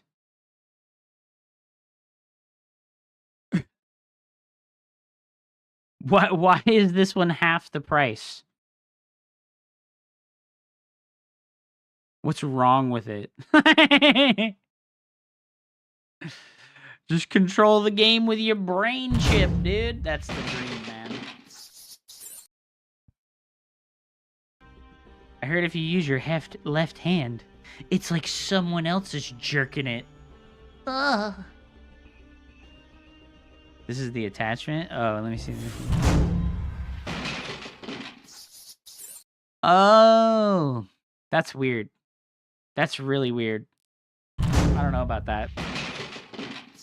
I don't know about that. I don't like side mouse buttons. I have a pretty bad like strain in my thumb tendon, Raja Gal light the path to victory. and I attribute it almost entirely to having a trackball mouse when I was younger that like fucking ruined my hand.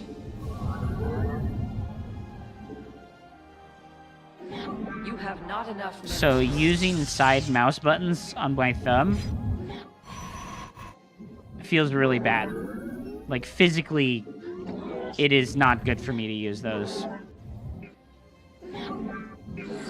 And then I also think mechanically they're not a good choice.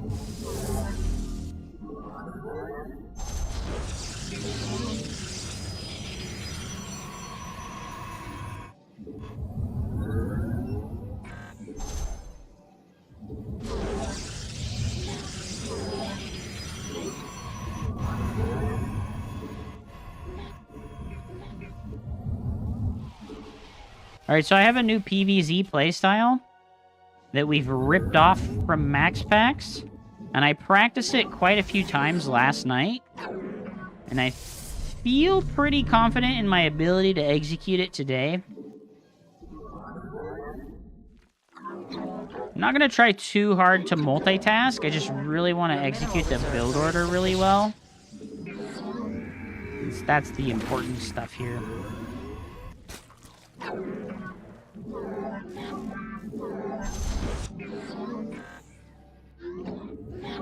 So, this is just a spin on the Blinkstalker Oracle playstyle,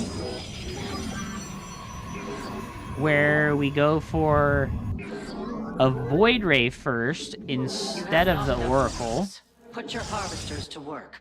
and we get a third base before we make our extra gateway. Since we're much safer versus all of the early game pressure.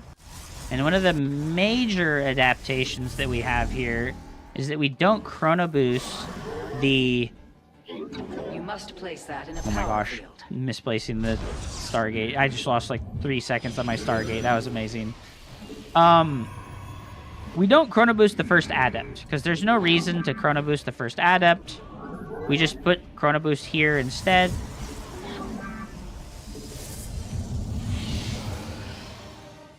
And then we just make 2 Adepts and a Void Ray. The firstborn. And we can send this out if we want. But we don't have to. I'm going to send the Adept out anyways, because I'm not too worried about anything coming and fucking me up.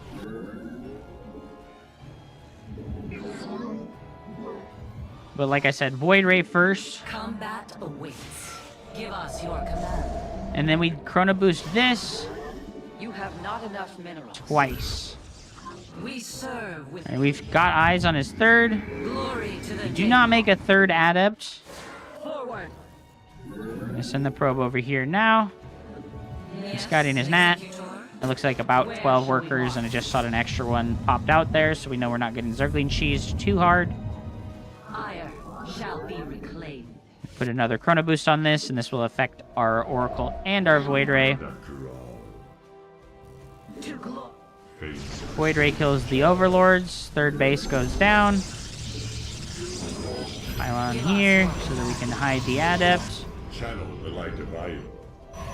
And then our Oracle goes straight to the third. So we go Gateway and the Nat. Don't cut probes at all. My Twilight Council's a little bit late Have here. not enough minerals. Put your harvesters to work. Dimensional strings attuned. We're gonna overcharge this and send it across the map. Research has completed. And bring the Not all Void are one. Ray Numbers back into the third base to protect against potential Your mineral Loot Goblin reserves are Zerglings. We go for 4 gateways total, right? 2, 3, 4, and then we get the gas geysers on the natural. Phase crystal charge. And what we're gonna do is we're gonna Chrono Boost the ever living shit out of Blink. Ice. There's his Evo chamber and his layer, so we know it's some kind of Hydra rush. And we can drop some stalkers here now, Channel the light of Iron. and we can make gateways. Glorious combat is upon us. I am here. Need to get rid of these Zerglings. Our Forge comes down after the Blink starts. And we can drop 2 extra gateways out here, and then 2 extra gateways in our main base. And remember, we're not using Chrono Boost on our probes, because our third base was so fast. Let us begin. Don't get supply blocked. Our Robo comes down after the Forge while we continue to warp in. Minerals. Put your harvesters to work. One more Chrono Boost on the Blink there. Annihilation commencing. That was a lot of links. The stars align. Okay. Nice kills there. Get our extra warp-ins. Keep making units. Get gateways number 9 and 10. That should be 10 total.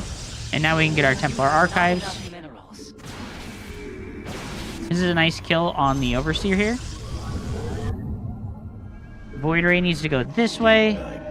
Try and capture any Research. run-bys and shit like that. I am the Your warriors Oh. require Big supply block here actually really sucks.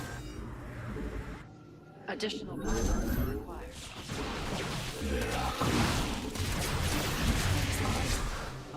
You seek. You must construct additional pylons. Charge needs to start. First unit out of the Robo is a Warp Prism. We do not need to Chrono Boost it. We need to get these gas geysers running as quickly as possible. That ability. Okay, we can just go home now. This is totally fine for us. Make a couple zealots. Did we get 8? Okay, I thought we got to 10 gateways, but we need to get 2 more. Put your harvesters to work. Okay, we got to stop building probes now. We are focused.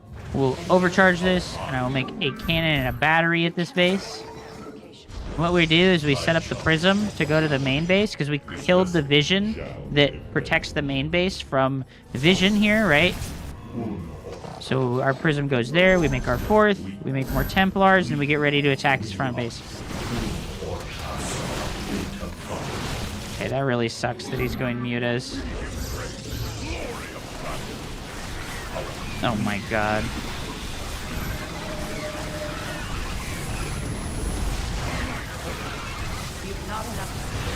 Upgrade complete. Your research is complete. Mutas puts a bit of a damper on our plans here. Intriguing. But we're getting cannons in the bases, and we should be okay. And we have the Prism on the way to counterattack the main base.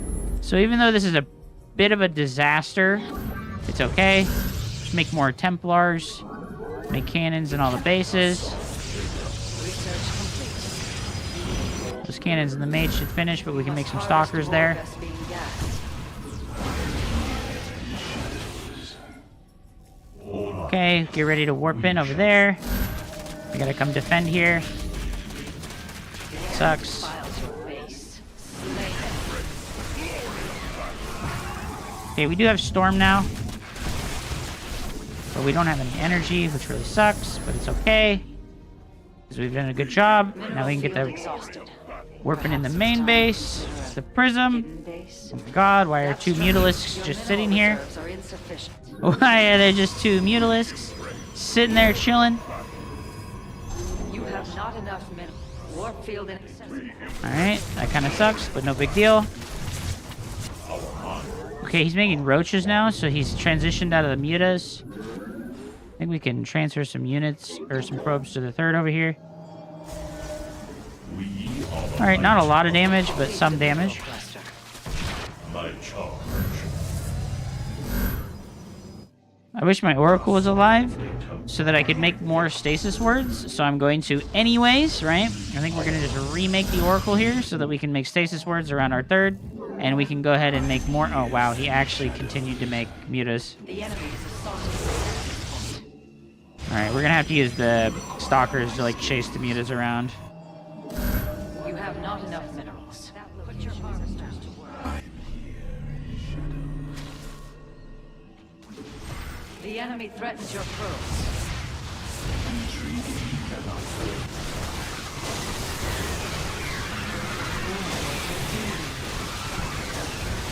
Cannot warp. Your base is under siege. That Do sucks not so let much. this transgression go unpunished. Your pylon That is sucks under attack. so much. The threads of fate lie bare. The enemy defiles your base. Slay them. Just continue making the probes, it's fine. Your base is under siege. Do not let this transgression not enough. It's Neptune. fine.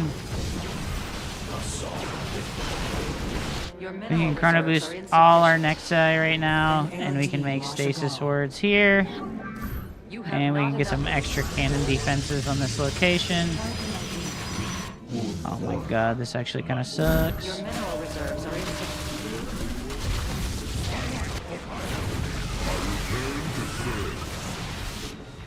The enemy is assaulting your nexus point. Uh-oh, that was a bad blink, guys.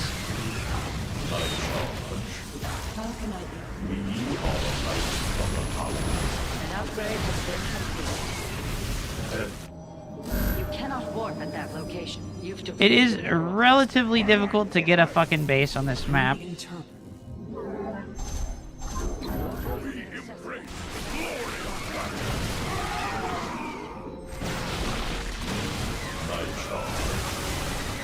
Better to storm the Zerglings than anything else here.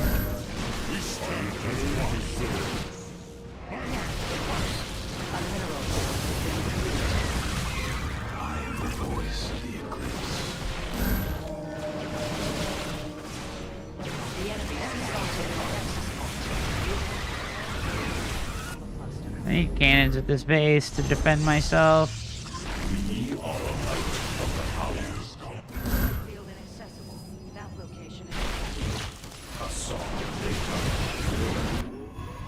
Alright, I guess we You have can not enough minerals. try to go take our extra base. I don't have any storms. That really sucks. Okay. We seek enlightenment.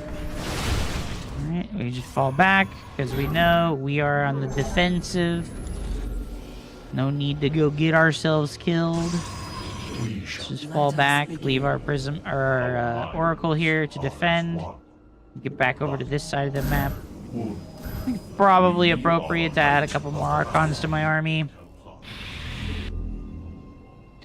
I do have the Flea Beacon on the way, so I guess now we should definitely start those upgrades for the air units, and probably just send my Zealots as a run-by, right?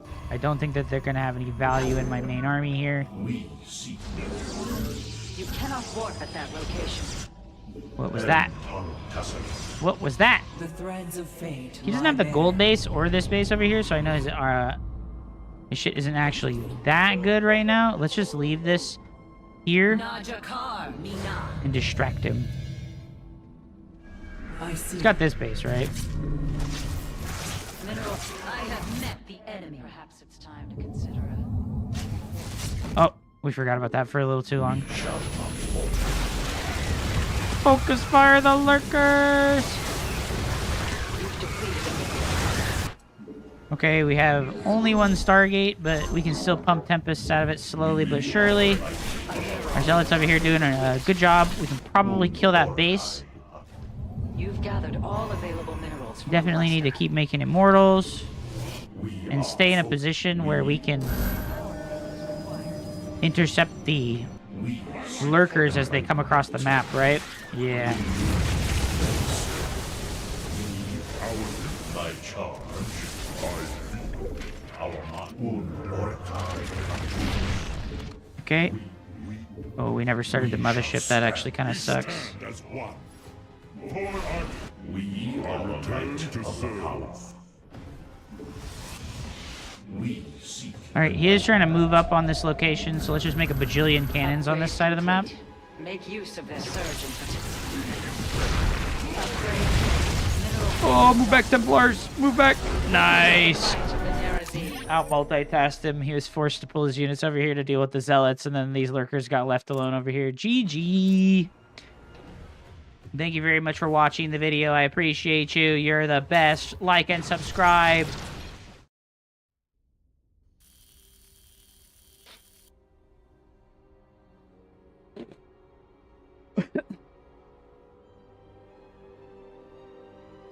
To adepts. Adepts. Adepts. He says it funny. Adepts. Adaptations. We should ban cigarettes. People will lose a smoke break and will work longer because they will be healthier. The perfect capitalism dream. Just think about it.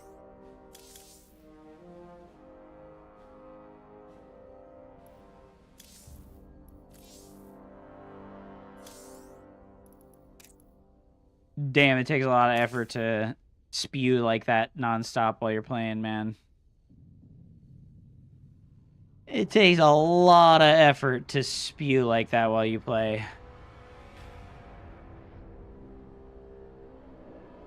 GG's.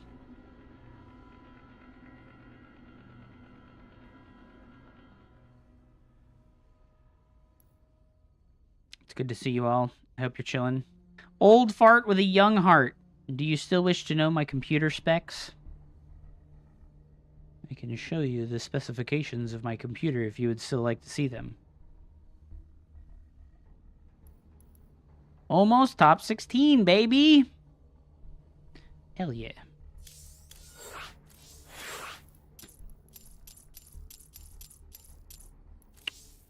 I really need a bathroom break, chat. I'm going to play ads, and I'm going to run to the pisser. I'll be right back, okay? And then we'll get top 16. North America #1. Thank you very much for watching. I appreciate you.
All right, friends, family, and creatures of the sea.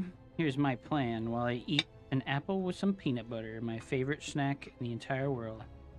Let's watch Group B of the GSL.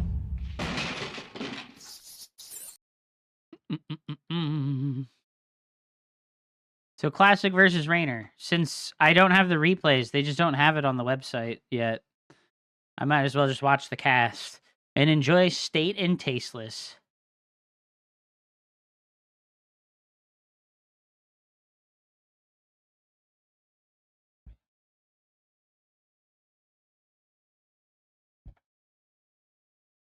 And yes, cigarettes bad.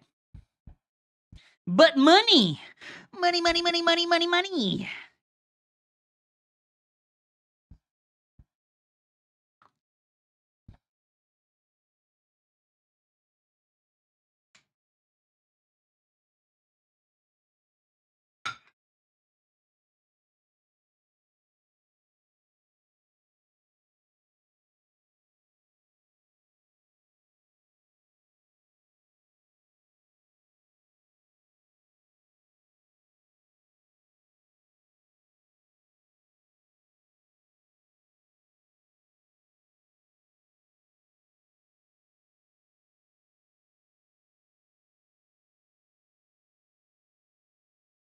Never forget.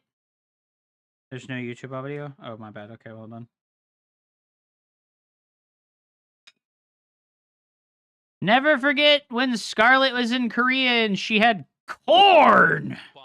Corn! Never forget when Scarlet ate a piece of corn live on television in Korea.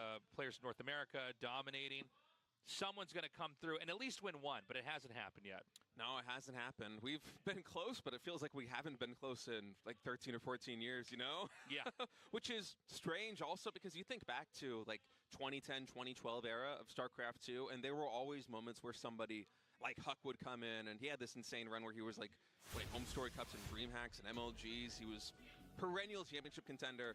He couldn't make it happen. And then years pass, and it's not just Huck. Now we have a ton of foreigners like Serral, like Clem, who like Rainer. I'm really surprised that Serral has never gone to Korea. Who could potentially win a GSL, but it just still has never happened. So the fact that Rainer is here now in the round of 8 and potentially looking for a spot in the top 4, it's very exciting. By the way, guys, GSL, if you want to support the logic is sound, right? You go to patreon.com. Like, why would Serral ever go to Korea, right? And tarnish his reputation, right? He loses in Korea, and then forever people can be like, well, Serral only wins the international tournaments. Longest running esports show in history. Get all kinds of cool perks like behind the scenes interviews, replay packages. It's great if you want to support the GSL. So yes, as always with GSL group formats, 2 players absolutely will advance and 2 players will be eliminated. Here will go up against the 2nd place survivor here from Group B, and Cure will face off against whoever gets out first in Group B. A very stacked group. I mean, I thought Group A was pretty impressive as far as the lineup, but I would say this one's even better. Yeah, which is insane to say considering the group that we cast yesterday was beyond Hero, Rogue, and Cure, and somehow Group B feels potentially stronger. I think it was Rogue in his interviews on the broadcast yesterday that said that he thinks that Classic right now is the best Protoss player in the world, not in fact Hero. Yeah. And, I mean, Classic hasn't really lost a PvZ versus somebody other than Mio. He's been looking really solid in this matchup. He does play a different flavor of PvZ than Hero, whereas Hero's a lot more in your face, and Classic certainly can play that style. Yeah. He's certainly stronger in the later stages of the game, I feel like. His Classic is a very methodical and macro player. Going into a late game PvZ, sometimes he even, could stand toe-to-toe against Serral in late game PvZ, which basically nobody in the world can do, right? And so for Rainer, I think really, it's insane to say this in a group that also has Maru and Gumiho, but my perspective is that Classic might be really the final boss of Group B here for Rainer if he wants to make it to the round of 4, because PvZ, it's in a really tough spot right now for a lot of Zerg players. Yeah. We have new maps, we have a new patch where Zerg early game has gotten weakened a little bit, and people have been struggling.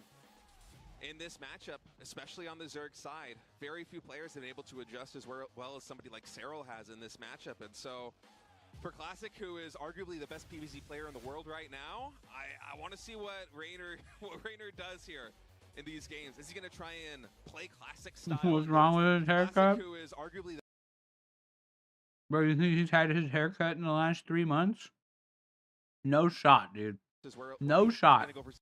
One of the highest level pro gamer meta here for StarCraft 2. We had about like almost 10, maybe 9 months off of StarCraft 2 on professional matches of this. Damn, I'm in the way of the stats, but you can see their match history. In offline, they're 6-4, but in online tournaments, 18-18. That's pretty impressive. Raynor is really good, man. Level entirely due to difficulties planning out the Esports World Cup at StarCraft 2. Tournaments like this are filter mechanisms to let players go into the Esports World Cup, where we do declare a world champion from Australia. Welcome back, friend. Welcome back as well. And one of the bonuses, I guess, of having 3 days of GSL back to back is we get the repeat customers here in the audience. Yeah. No, it's nice. I mean, if you want to come down and do a deep dive, this is the way to do it, right? I mean, it's the dream if you're having a vacation. Oh, day 3 this guy being there. So I was just saying, basically, we've had this long period of downtime. This is the real quality. We don't know exactly how each of the matchups work or what the best strategies are, because we haven't had tournaments with stakes high enough to see players show us what that is. So I don't know exactly how PvZ is approached. I don't know who won this. My volume off here. I can't hear myself. Yeah, Sorry to break the fourth wall, guys. it might actually be. Okay, it's no. It's not That's bad. someone in the control room doing that. Okay. Sorry about that. Whoever did that, never do that again. Yeah, there was a little bit of an audio hiccup there. Yeah. Sorry. I heard you fine. I'm hoping that the viewers also heard you fine. Yeah, Oh, really?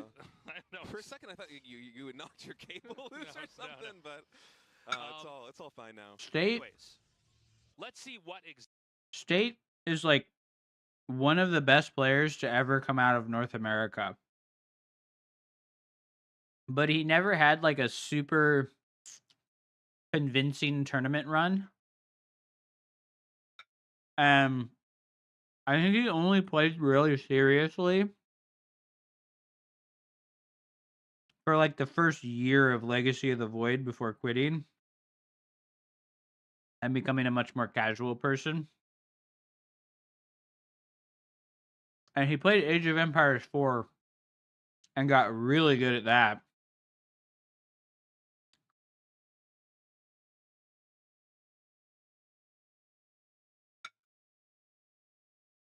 So he's been around a lot.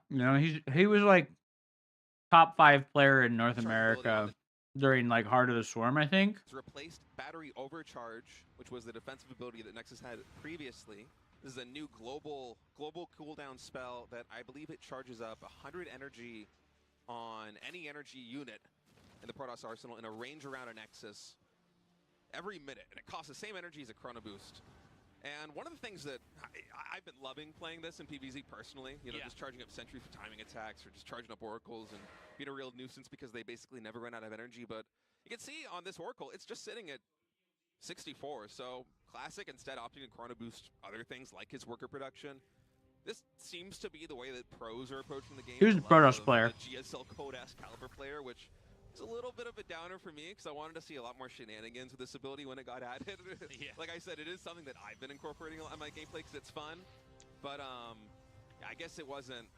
A fellow sufferer. No way, I dude. feel like it's the biggest change since like we had. Protoss is the OP race, man. Sure, yeah. But I guess it really isn't so far here at the pro level. He's just playing very normal. A little bit of a bummer, but Oracle into Twilight with fast third base. I mean, it's Okay. been a pretty uneventful start. This is like the most figured out matchup of all time, right? Like this is like just genuinely the most figured out matchup of all time. Every single fucking game is just Oracle opener into Twilight Forge, like 99 out of 100 matches these days. Especially now with the energy overcharge ability. there's just nothing of value to be done with builds that don't include an energy unit. If your build doesn't include an energy unit, you're essentially like it's like Terran playing a build where they just don't use mules, right? They're like, oh yeah, dude, this is my build and I just don't use mules. It's like you're never gonna do that, right? So Protoss has to play build orders that are oriented around the energy overcharge ability. And the Oracle build just like happens to be better than it ever was for that. Some very nice harassment with the adepts here, actually. The third base getting denied by Classic feels pretty bad. Losing 6 workers out there. But his adepts in the natural and the main of Raynor did get some counterattack damage done. 26 Zerglings and 5 drones. Okay, so Raynor definitely comes out ahead in that exchange. No, you're 100% on point. Oracles were already always pretty good. And making it so that they get 100 extra energy every minute is absurd and really powerful. And unfortunately, had the effect of forcing Protoss to make that unit every single game. Right? You can't not make the Oracle. It's just not a valid choice.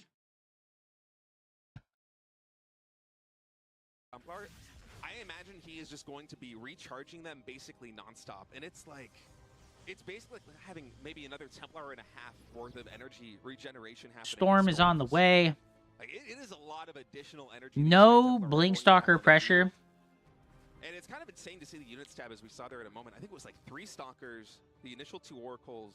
Ooh, a Ling drop. He just wanted a couple more Stalkers. Like, The Spire's on the way for Raynor, so we're going to see a switch into Mutalisks for sure. For the Protoss player, and this signals to me that Classic's going to want to play a much more macro-focused game. Now, Raynor behind all of this, he is going into a Spire. He's baking a lot of gas. Now, a lot of the European Zerg players like to go for this Spire tech and just make like 8, 9 Mutalisks as kind of a diversionary tactic, and then do some kind of other play on the ground.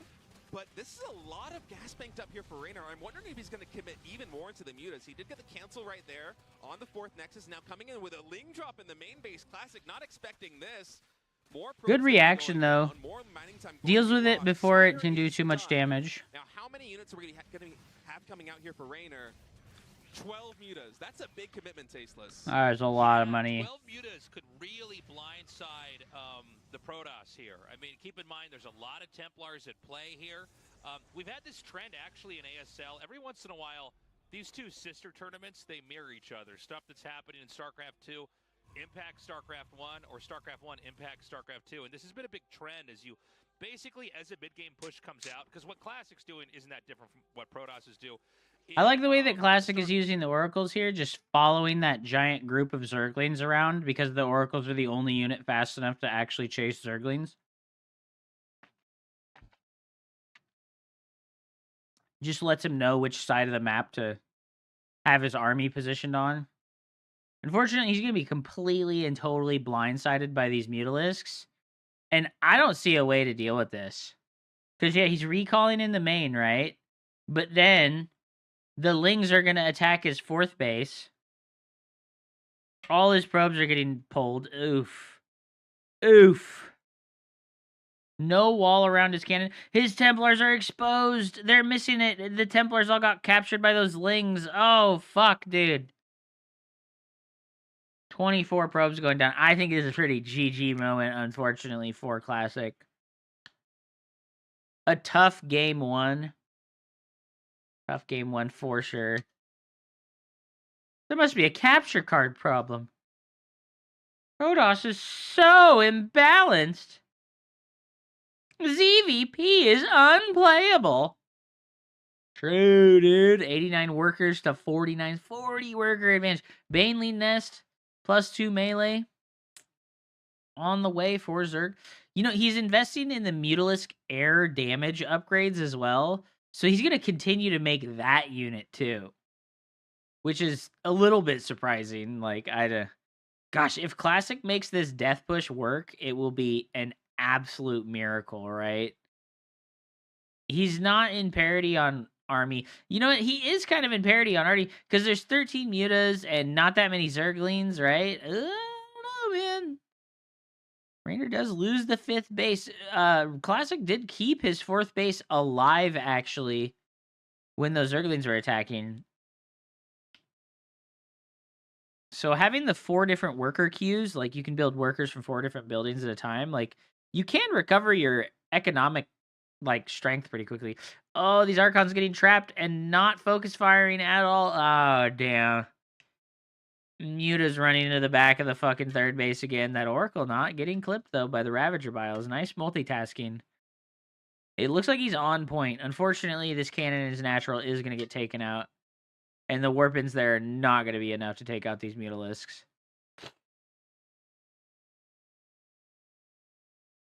That's tough, dude. It's really hard to deal with this stuff. Ultra upgrades on the way. Adrenalings. Rainer knows there's not that many answers to the mass Zergling and Ultralisk composition, since Classic has been forced to use all of his resources on making anti-Mutalisk tech, which is Stalkers. And Stalkers are relatively bad against, like, especially Zerglings, but sort of Ultralisks. It's a little deceptive because Stalkers do bonus damage to Ultralisks, but it's like, it doesn't matter, you know, because like Ultralisks have so many HP that you need 30 Stalkers to kill an Ultralisk, which is an absurd amount.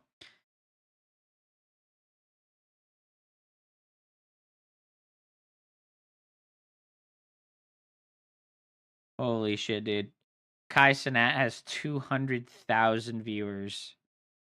What the fuck, man? What the fuck, man? My boy Kai Cenat got 200. Is that a new Twitch record? Is 200,000 viewers a Twitch record? I feel like that's the highest it's ever been. Maybe like the Iba guy, the Russian guy who does the Counter-Strike stuff. Maybe he's got higher. I doubt it. Those were insane storms, but look at how little damage he did to those Ultralisks. Oh, beautiful storms, but every worker there dying, unfortunately. Classic is being an absolute warrior sticking in this game. I would have left as soon as I saw those first Mutalisks do as much damage as they did. He's being an absolute fucking warrior right now, guys. Oh, he's not going to be able to get out of there. He blinked forward with those for no reason. That was so cringe. Why did he do that? Twitch Dragger, peak viewers? I think that's probably really accurate, to be honest. What? How did he have 3.8 million? Dude, Ibai doesn't even stream anymore. He, like, made all his money, and he's like, I'm out of here, dude.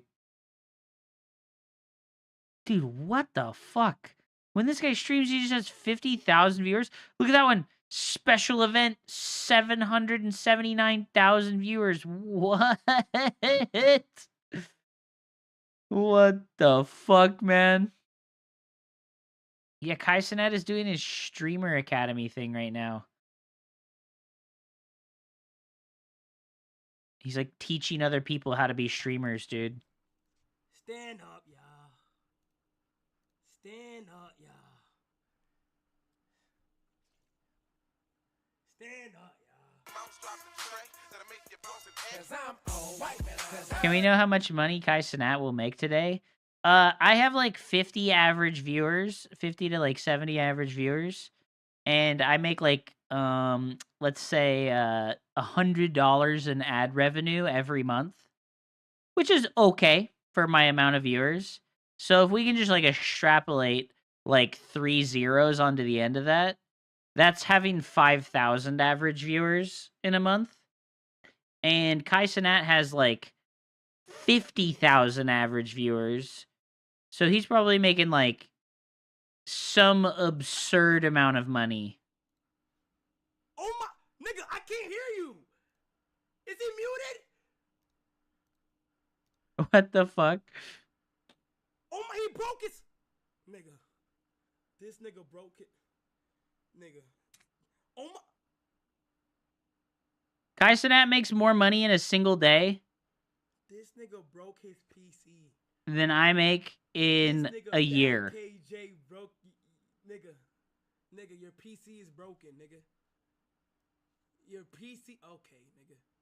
All right. All right. His shit broken. Louisiana is in the building. If you from Louisiana,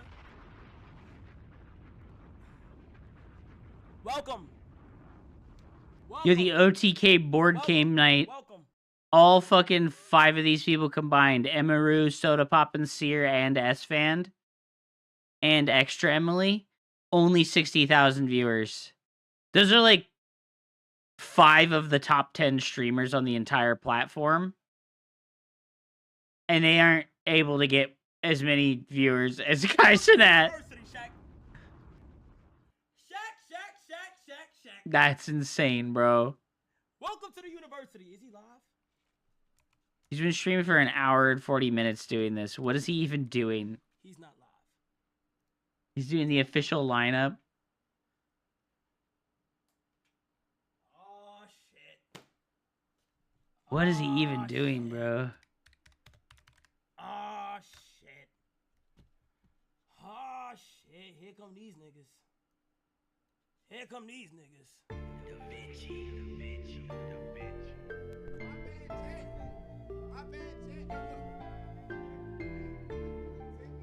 Yeah. Ah, shit. Shout out Hogan City, man, you know what I'm saying? Hey. Ho for PL. You know what I'm saying? I put that up. Shout out my label, that's me. I'm in this bitch with TB. I'm in this bitch with 4 Trey. I just pulled on me a A. Real nigga all on my face. 500 racks in my safe. 500 racks to the plug. What you know about showing love? What you know about pulling up? W chat. W's in the chat, chat. W's in the chat. We W's. Quan, what you know about some of my merch? What you know what I mean? Nigga, when I see your ass on campus, my little cousin ordered an extra small, nigga. You hear me? When I see your ass on campus, I need an extra small hoodie for my, you know what I mean? Dude, what is it? It like, Nice little mixture, okay? what is the joke? University, nigga.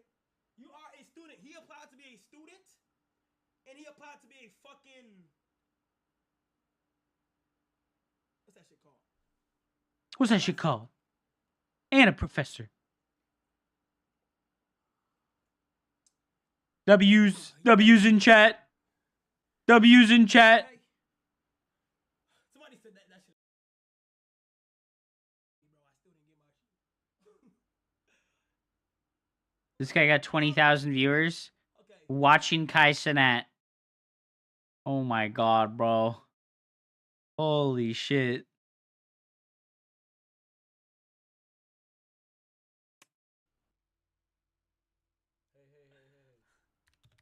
I don't even know who most of these streamers are. It's crazy how huge they are.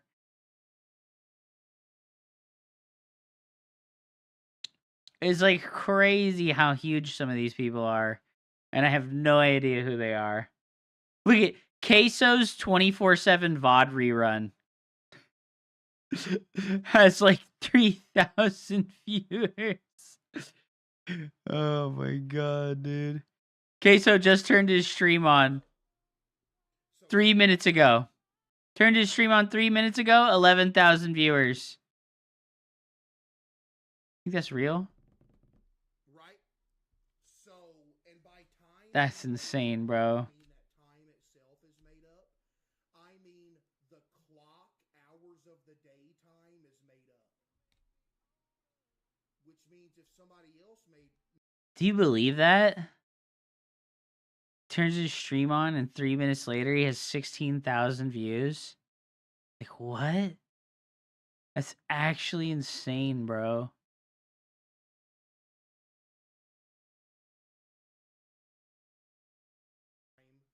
It's the top of the hour because I operate in a timeline that's 10 minutes behind yours.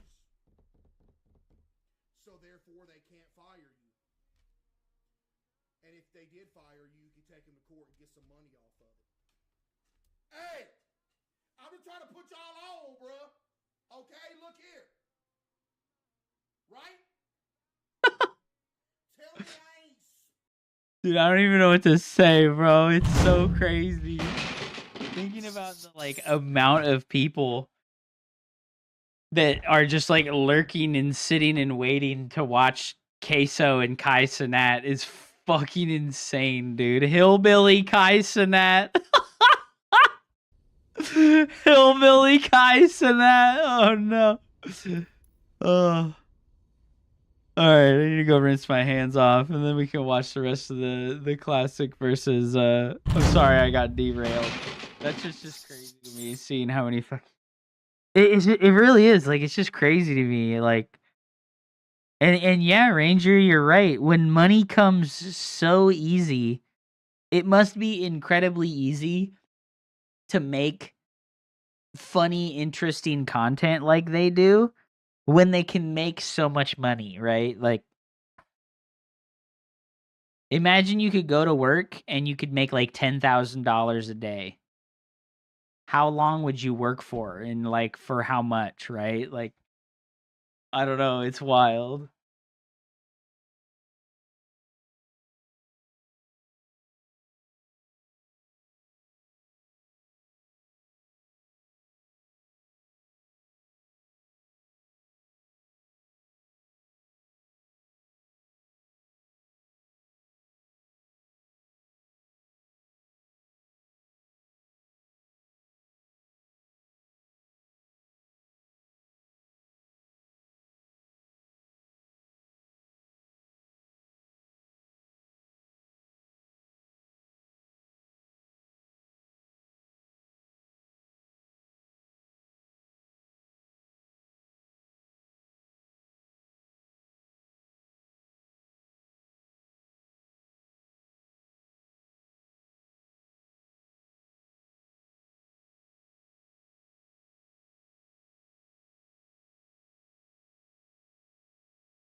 Normal people like me worry about food and shit.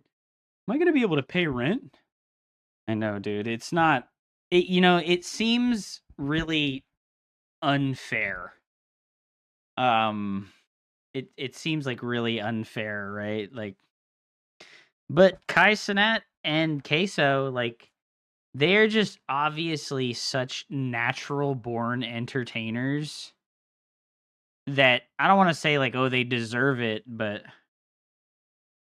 like, who else? Who else deserves that crown, right? Like, is somebody else more entertaining and funny than them? Like, you cannot like objectively say that somebody is more entertaining, right? Like, there's always going to be just a lucky few. Yeah, absolutely. There will always be a lucky few. Man, Classic holding on into this game is annoying as fuck. He's putting in work. All right. Ley lines. Classic. Show me the business. I'm going to go a little bit faster through these games because I'm not too interested. Yeah, they're doing a really good job. It's just like, I don't know, man. I wish that some of the wealth would trickle down, you know what I mean? Like, I like just straight up, like, I wish some of the wealth trickled down.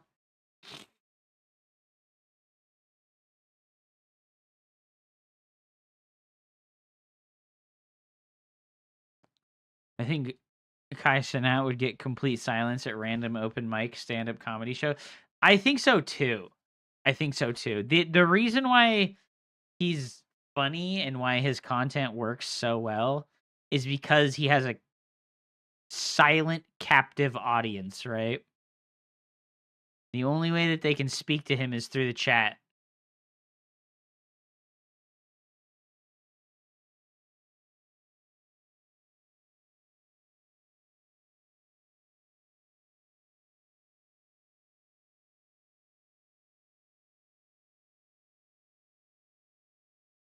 So it's an Oracle first opener. with no ultra fast third base like our boy Max Pax does.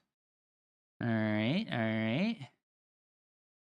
That's like very conservative in his decision making. Esports and League were like number 9 and number 10. I'd start from there. What do you mean? Start from there about what? On like how to fucking grow bigger? Yeah, no, that would be nice, right? Oh, Adept. Oh, just barely gets in the wall off to protect itself from the Zerglings around. Violet and Forge come down at the ultra standard timing. Classic with exactly 43 workers at 425. Nice, okay.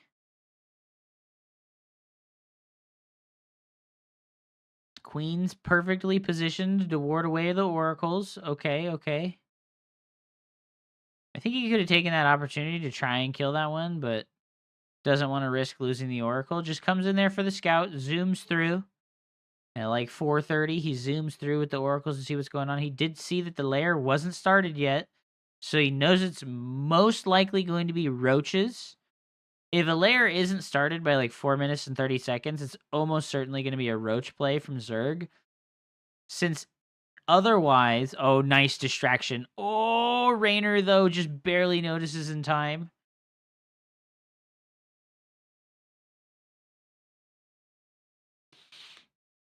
Oof. Close game, dude.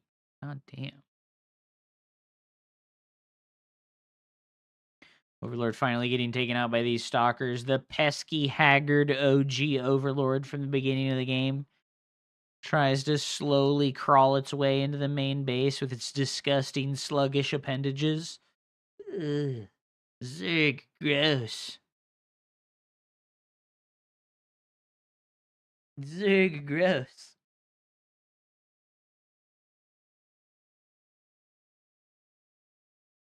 This one attack, blink, of course. Ultra defensive blink stalker playstyle. Yeah, so classic reaching worker parity at 6 minutes. This is new. EA Sports is like ESPN. Couldn't get better name recognition than that as a streamer. I mean, Kai Cenat and Queso are not esports players, and they never were.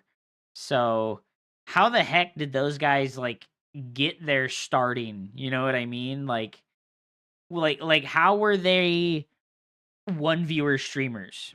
I feel like there was no point in time ever where Kai Cenat and Queso were ever like one viewer streamers or like one viewer content creators. They like instantly, like day one, had a baseline of people that were watching. They are feds. Perhaps. They're industry plants by the fucking government, dude. Fucking Hollywood industry plants, man. Fucking Jesus.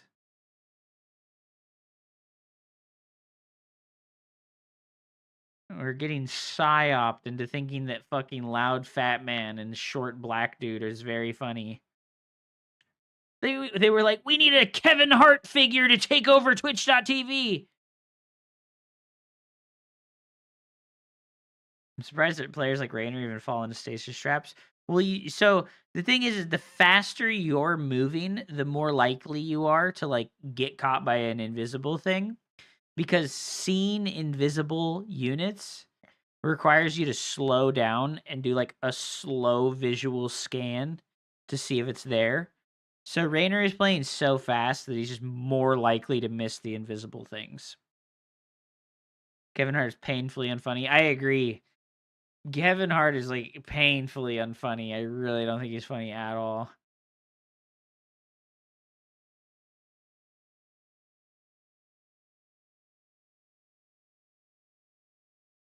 Kevin Hart like sold his soul to the see, Raynor just wasn't even looking there when his units were coming through.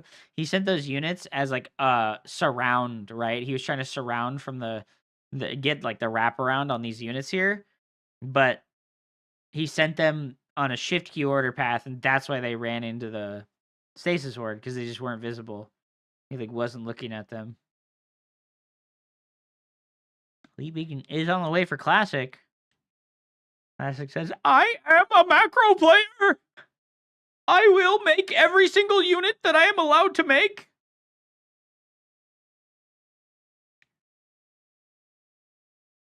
Damn, this army movement by Classic has been fantastic, too. His multitasking is amazing.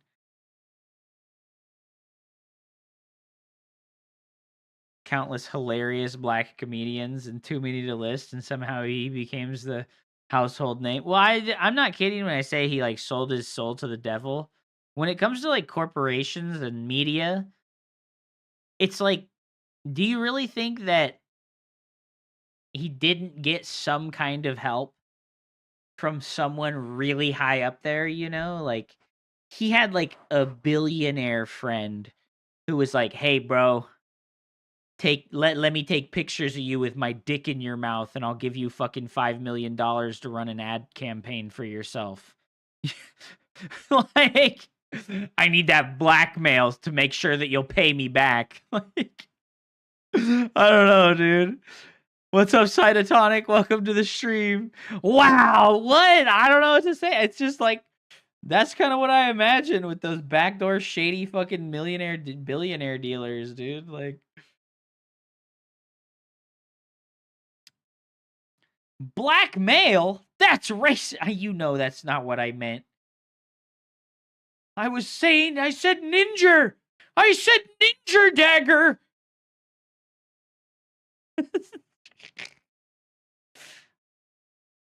Yo, he's making carriers instead of Tempest. I'm kind of surprised. That's a strange decision. Like, usually you see Tempests in these situations. How have you been, Cytotonic? It's nice to see you. I haven't seen you stream in a long time. How have you been?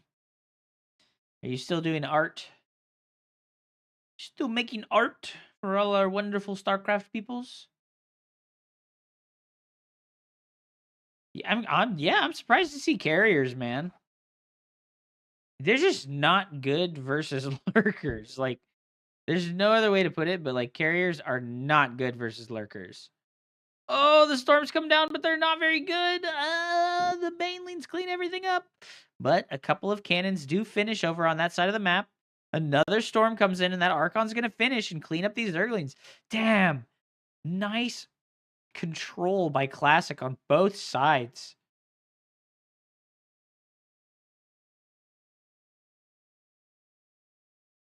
Does he add more carriers? He is adding more carriers. So those units got traded out, and now he adds more carriers. Okay. Mothership's ready to go. Raynor punching so hard in the dick, dude. Oh, there's an Archon. Those poor Banelings run into the mothership. It's like, what are you doing here?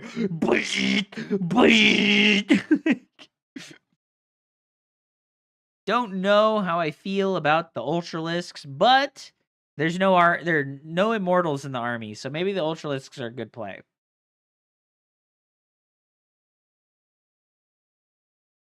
Right? Ultralisks good play right now because there's no immortals.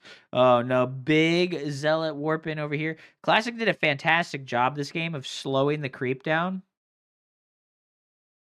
And Raynor's just not been able to replace and spread the creep out onto the map very well. Since he's been distracted so much. He's tried to create run-bys of his own. He's had to defend against the attacks of the opponent. Just not enough APM, even for the fastest players in the world, to do this kind of thing. Warp Prisms on both sides! Oh my god! Classic is Protoss. He is so godlike, dude. Warp Prisms on both sides. That is so crazy. Okay, here we go.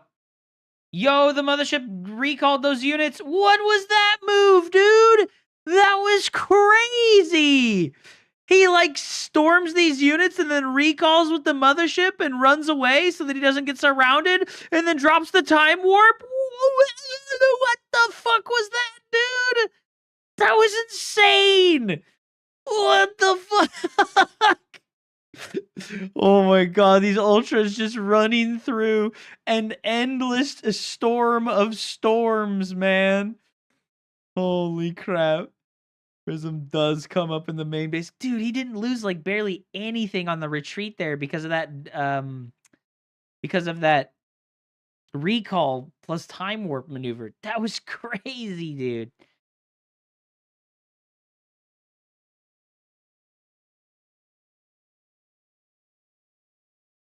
Oh no. Ultralisk's so big and strong. But, Raynor's bank is exhausted, right? He only has 1,200 gas. He's not going to be able to easily replace these ultra expensive tech units.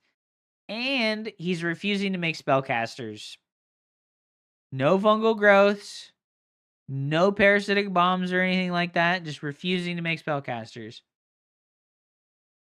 think this is about as efficient of a trade that Raynor could hope for, is like his Ultralisk just killing an infinite number of cannons. But if those cannons can kill one Ultra, it's probably worth it, right? That's like 7 photon cannons for one Ultralisk. I think it was probably worth it. Oh, the big engage comes in, and the fucking storms are massive. All the Hydralisks dead, and the Ultralisks get mowed down. Raynor falling apart here. Unfortunate business for the Italian Stallion. Not today, says Classic. You might have gotten that game 1, brother. But I'm going to take you into the late game, and I'm going to spank you, boy. Spanking you, boy.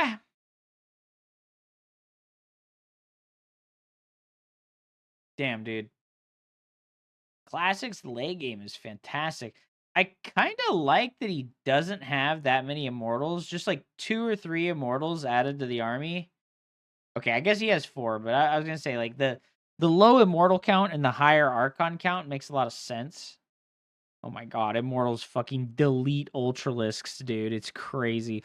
The Time Warp does come down, slows down all of those units trying to run in from behind. Storms absolutely obliterating the Hydralisks. There's not enough anti-air here for Raynor. GG is called. Classic.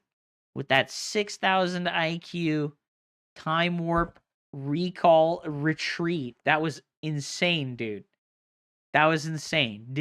What did I just watch? Yeah, right? Like, why is Raynor not making any spellcasters, right? Like, I want to go back, right, to that fucking fight that happened where the retreat from Classic was, like, crazy.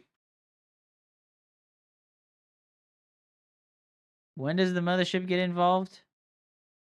When did that happen?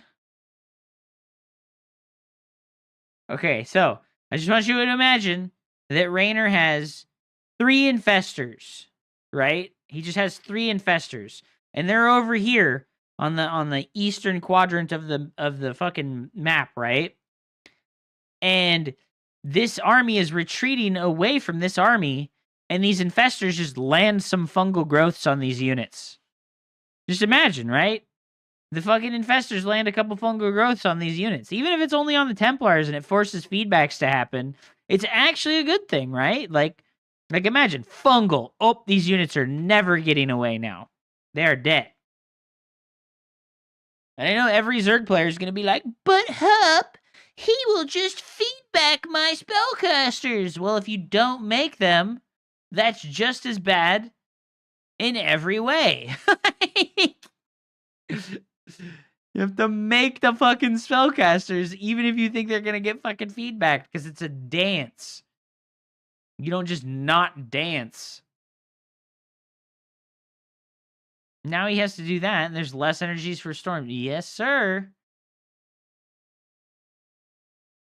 Feedback requires a lot more precise accuracy than the... What's it called? Yeah, the feedback has like a margin for error. Like you can feedback the same thing twice. You can miss a feedback. You can just be barely out of range.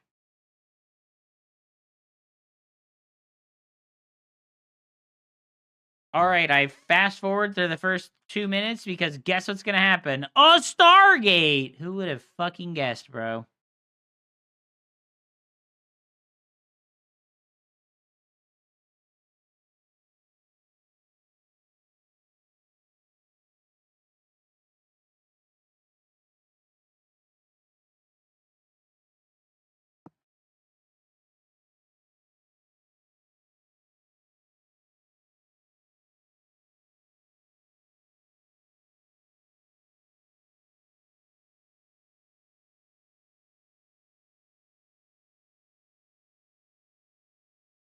The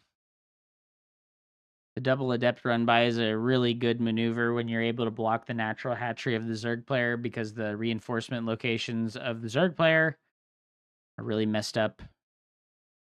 Forces the Zerglings back over towards the third base while running a different direction.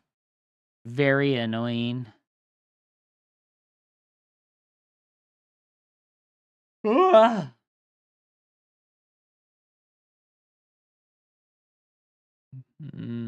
Third base at 350. That is really early, bro. Did he only make one Oracle? No, he made two. Of course he made two Oracles. What else are you gonna make? Trying to build a PC. Can I get something decent for 3,000? Absolutely. I think 3,000 is probably an overspend at this point. You're going for like heavy designer stuff if you're doing $3,000. I think $2,000 is probably enough to build like a really good gaming PC.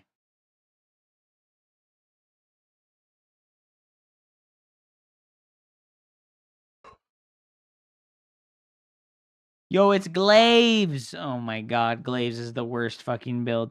If this works, I'm going to be pretty sad that this works if it works, because this is not good. Glaive builds are not good. But Raynor is skipping the roaches almost every time. Oh, the Overlord comes in and scouts everything. Oh, no! But does he know that it's not Blink? Does he know that it's not Blink? Is he going to make any roaches? Oh, no. I feel like Raynor's not going to make roaches, guys. Oh, 8 drones on the production tab, baby. I don't need anything with the actual PC. I have everything. Yeah, $3,000 will build you a super decent PC. Like I said, $3,000 is a lot. So if you put $3,000 into computer components, your computer is going to be fucking monstrous. Oh my god, that's a lot of adepts, and there is no roaches. Raynor was completely and totally fooled into believing that this was Blink Stalkers. Oh no. And he didn't full wall. He didn't full wall, but Classic didn't notice. Oh no. Classic didn't notice that it's not a full wall, guys. Oh my god, that's so troll. Oh, that's incredibly troll, dude. Only 4 drones going down so far, though.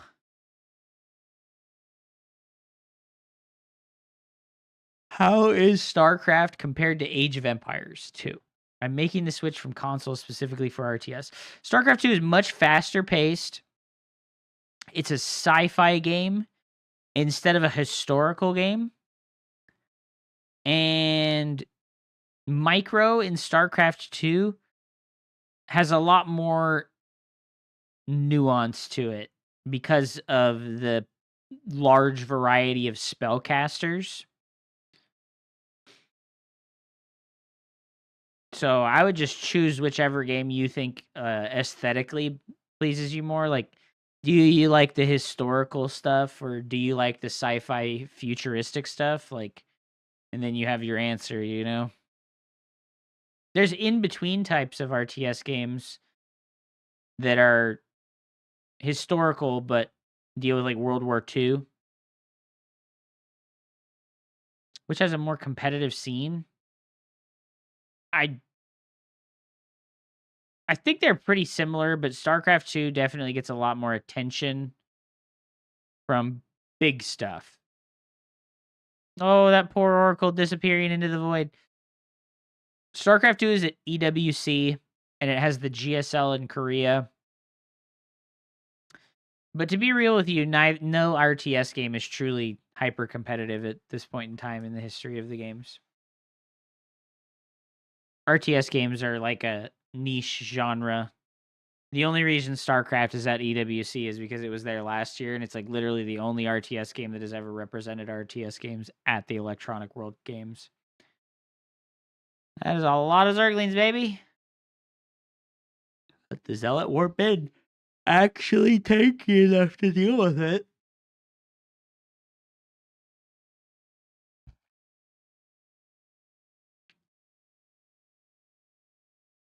Dang, these oracles still finding damage on the back end, guys. Raynor getting pulled back and forth in many different directions. Psystorm and Big Stalker Ball definitely ready to go already. He's going to receive this Hydra Roach army pretty successfully, I would say. Oh, Raynor's going to move out of position. Oh, he had control of that ramp. He just hasn't spread his creep in so long. He's so distracted by the unit control that he's just not creep spreading at all. If you're not extending that creep further, like it's 9 minutes, right? His creep should be covering like the entire south part of the map. But it just hasn't been a priority for him. Oh man, now he's got to deal with the Psystorm in a choked up position. Would you say PC gaming is a much better experience than console? It's a huge swap going from controller to keyboard and mouse. I think that you can use controller for most PC games. Okay, I shouldn't say most, but a lot. So if you don't want to switch to mouse and keyboard, you don't have to, even if you get a PC. Oh no, Classic does go for the kill maneuver, dude. Dives into the natural and ends up slaying a tremendous amount of workers and forces Raynor to dive in here.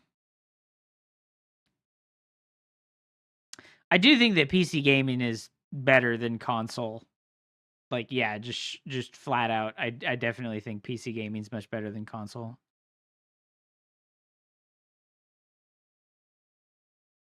Mainly because like every console game comes out on the PC. I can only think of like a couple like really a couple of like really privatized games that aren't on the PC. Right? Like even God of War is on the PC now, so like what really is exclusive about the consoles? Not much, right? You know, Raynor is trying his best to hang on. He's going to do what he can to try and hit a timing attack with these lurkers, but he's at 31 supply on the army versus 35. He's only got 55 workers. He's making a bunch of drones. He's going to try and recover.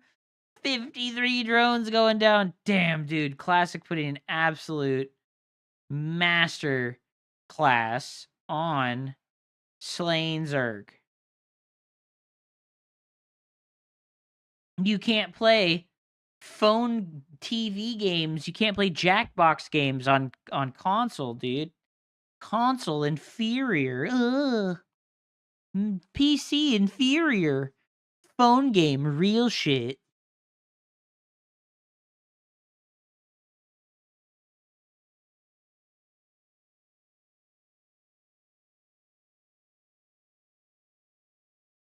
Mead, if you want to get used to keyboard and mouse, right? For the mouse, I have this website, and I use this like pretty much daily to do mouse accuracy and control.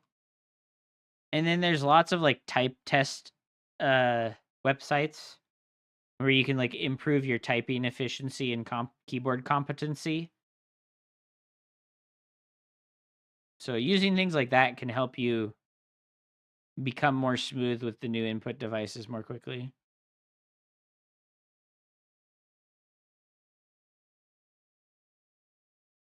Oh, dang, sleepy boy.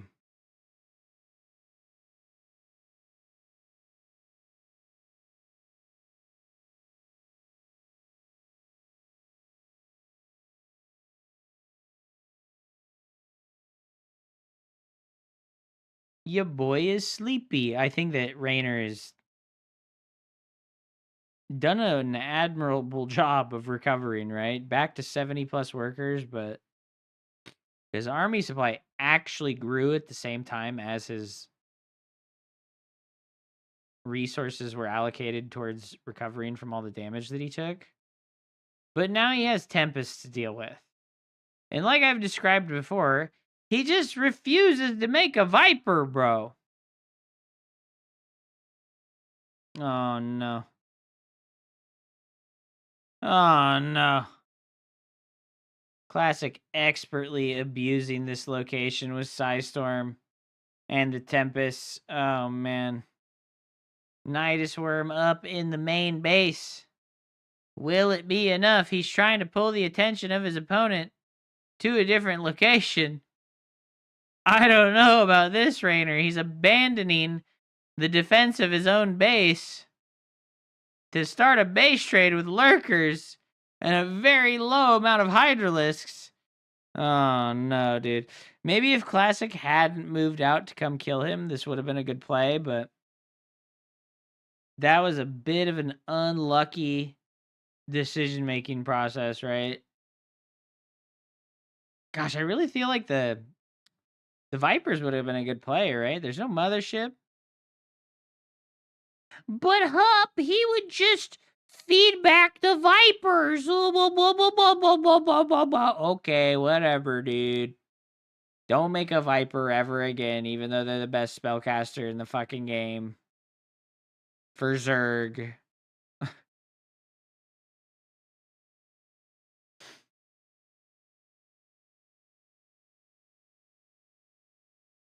Rainer holding on for his tournament life right now, dude. He's like, no, I don't want to give up. I don't want to give up. I'm a Toys R Us kid. I wonder if he'll stay in Korea for the next GSL.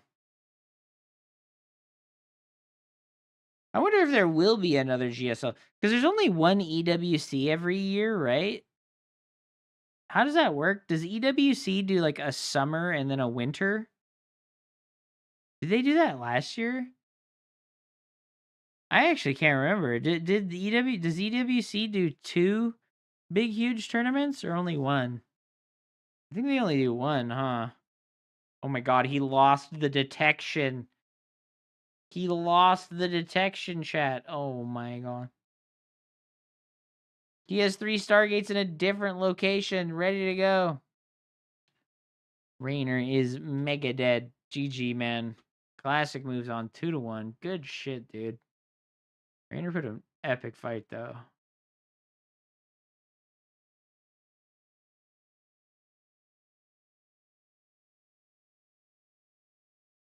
Yo, Gumiho beat Maru. What? Tempest Rising tournament got pushed back next week because a new patch is coming out. When, though? When the new patch?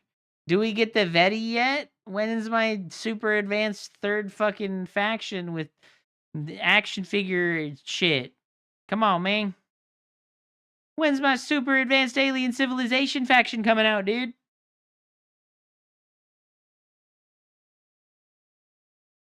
The Veti. They're gonna be sick, dude. I fucking hope so, dude. I think they fucked up making everybody wait for that. I think they fucked up hella bad making everybody wait for that.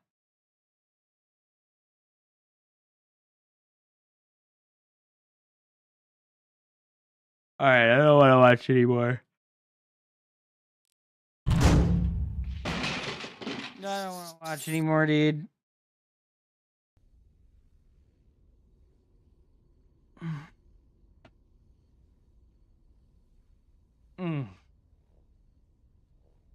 How long have we been streaming? 4.5 hours. Okay. Okay. I'm kind of tired. Damn. Slept pretty good last night, but not good enough, baby. It's not true.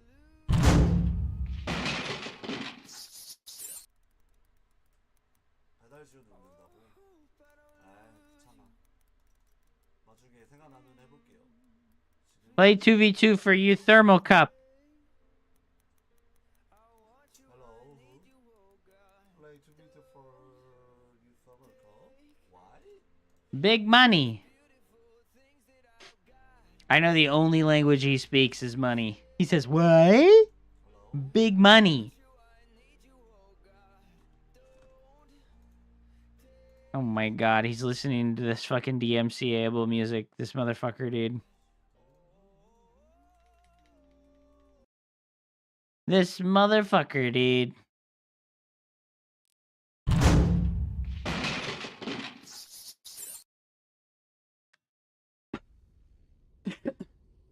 I really liked Tempest Rising. I wish I hadn't had such problems with the UI stuff. It just is what it is, bro. Like, spoiled by good quality of life in video games. I think Stormgate actually has the best, like, UI for RTS.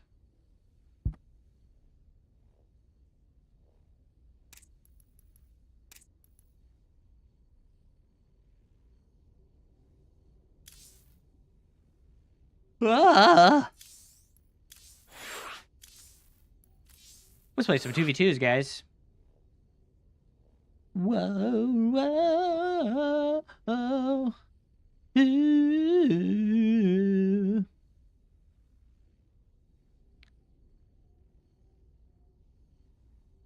Bang, bong, bing, bingity, bing, bing, bong, bong.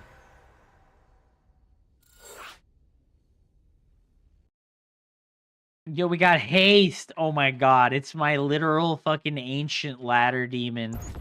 And he's on my team. What the fuck, dude? That's a legendary team up, bro. Path to victory. That's a legendary team up, bro. You have not enough minerals. Rank 17, dude. Yeah, ladder's pretty dead, man. I don't think that I'm doing, like, bad, but I also don't know. I don't think that I'm, like... I don't think I'm a rank 17, you know?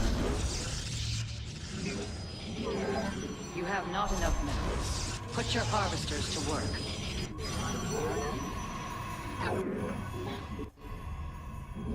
Because I can't... I don't know. I played a lot on EU, but I have not gotten past, like, the bottom ranks of GM on Europe. Okay.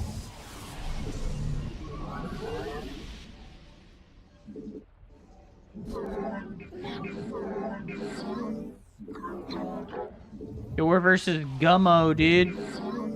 What is Gummo from? This is from, like, an ancient fucking, like, indie film. Gummo. I remember that name, and I don't remember the fucking movie at all.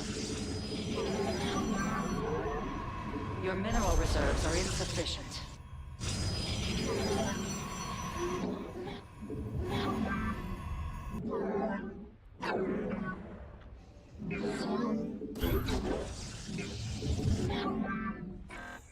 Harmony Korine movie? Yeah. There's like some weird, like... It was weird. It's that 6ix9ine song.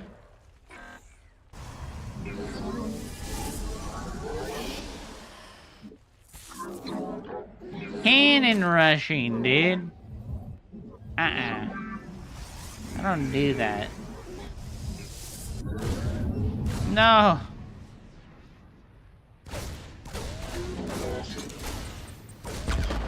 The firstborn shall persevere. Your ally has entered the fray. Stand as one. You have not enough minerals. Are we just gonna win off the first Reaper and Adept? No way, right? Your ally requires your aid. We are. No, you're Reaper. The Templar. He grenaded me, you dickhead! Forward. Yet higher. You fucking dickhead! Yes, Executor. I have met the enemy.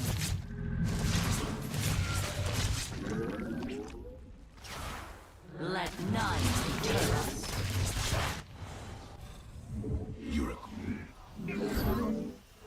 ally has engaged the enemy. Hi, Hup. I missed you. Oh, really?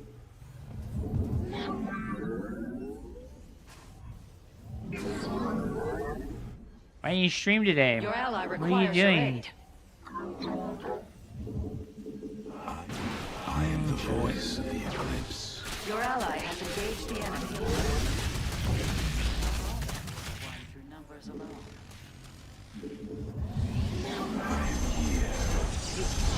The enemy lays your ally has entered the fray. Stand as one. You have not enough. Let our enemy know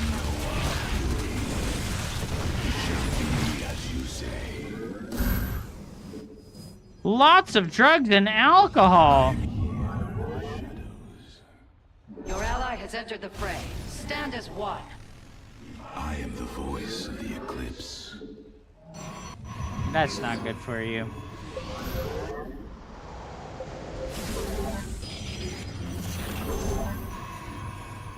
State Your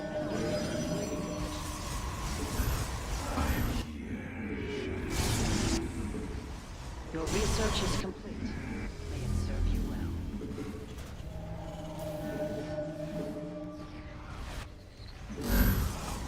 Your base is under siege. Do not let this transgression go unpunished. the shadow.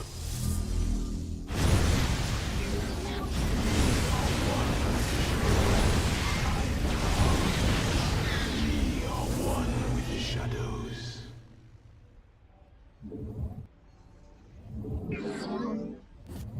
Mostly alcohol. Hiding your problems in the bottle. Understandable.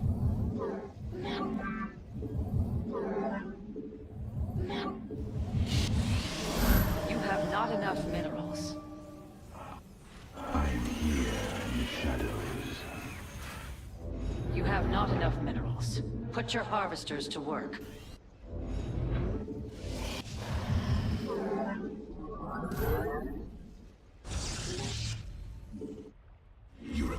I am we. Dude, he's just not producing. Why is he going to 8 Raxes? What the fuck? Your warriors require additional pylons. In the shadows.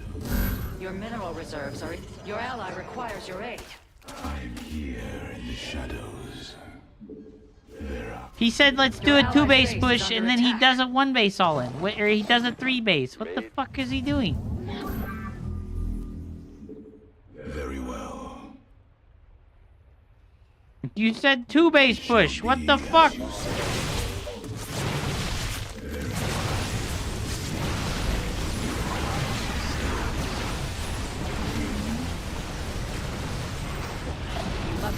require more Vespene gas.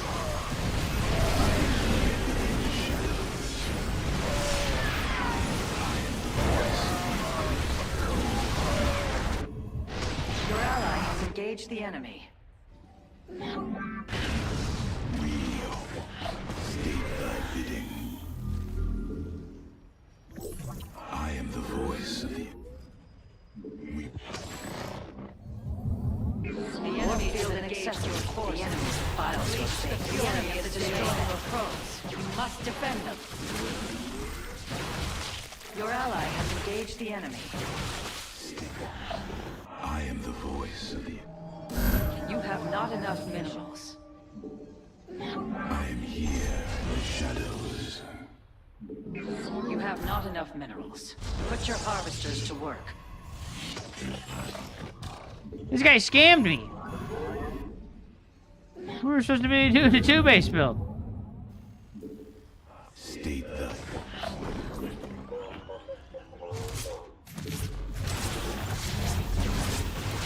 Your ally has entered the fray. Stand as one. I am the voice. Your ally requires your aid.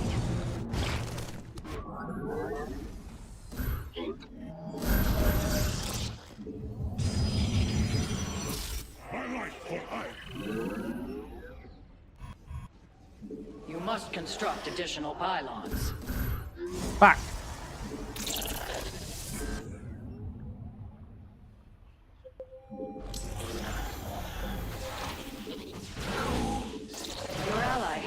Engage the enemy.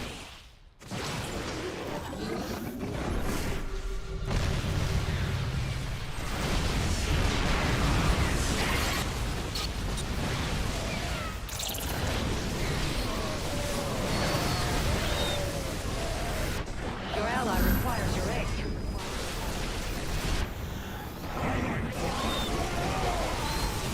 Insufficient energy. A mineral field has been depleted. Let our enemy know. Your ally has entered the inaccessible. That location is encrypted.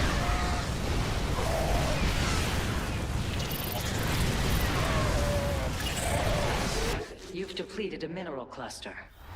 I am. Your ally requires your aid. I am here in the shadows. I guess it's fine if he wanted to decide to not two-base all in with me after clearly saying that he wanted a two-base all in. Bitch ass bitch.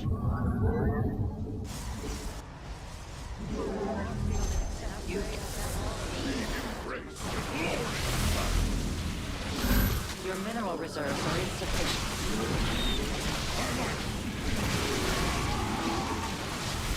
I need your help. Your ally has entered the fray. Stand as one. Mineral field assault.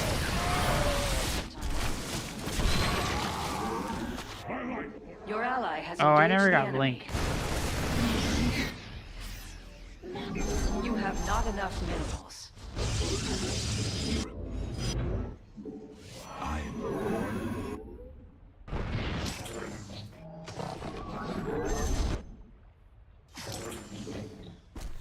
A power.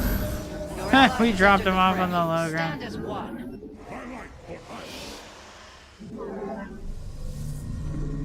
It's always funny when like one player like struggles on after their teammate has given up the will to live.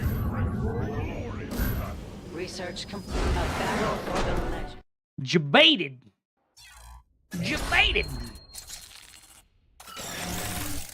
Oh my god! I can't believe this happened to me! Oh, I'm best team player! I'm the best team player in the world! What people want to hear? Oh my fucking god! I'm the greatest! You're playing teams without me? You fucking haven't shown your face in hours. You haven't shown your face in hours. What do you mean?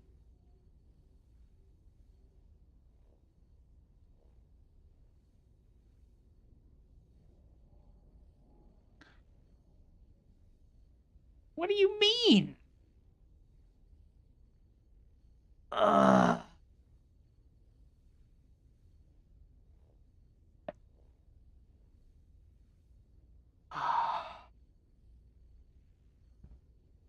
I'm tired, guys. Oh.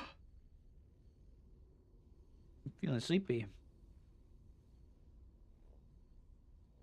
Damn.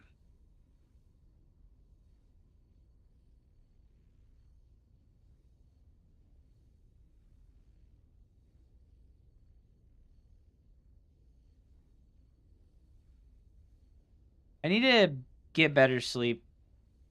I've been really bad to myself, and I've been forcing my days with 5 to 6 hours of sleep. It's just terrible. Thank you so much for being here, Crested Cold. I appreciate you. Thanks for hanging out.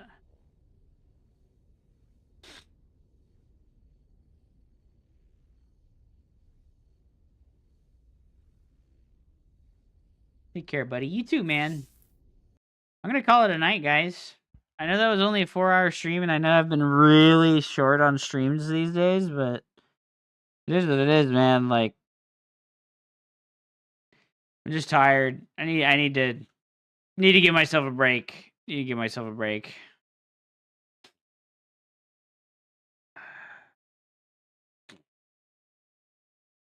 Thank you all so much for hanging out with me. I appreciate you. I'll be back again tomorrow, babies and girls and boys. Remember, please remember, If you have not done so, go subscribe to the YouTube channel. New videos all the time. The YouTube channel is doing fantastically. We're doing great. I need 1,000 subscribers on YouTube, okay? We're almost there. We're almost there, dude. All right, guys. Thank you very much for hanging out. I appreciate you. YouTube viewers, thank you for being there. I appreciate you as well. Have a wonderful evening. Good night, everybody. Peace.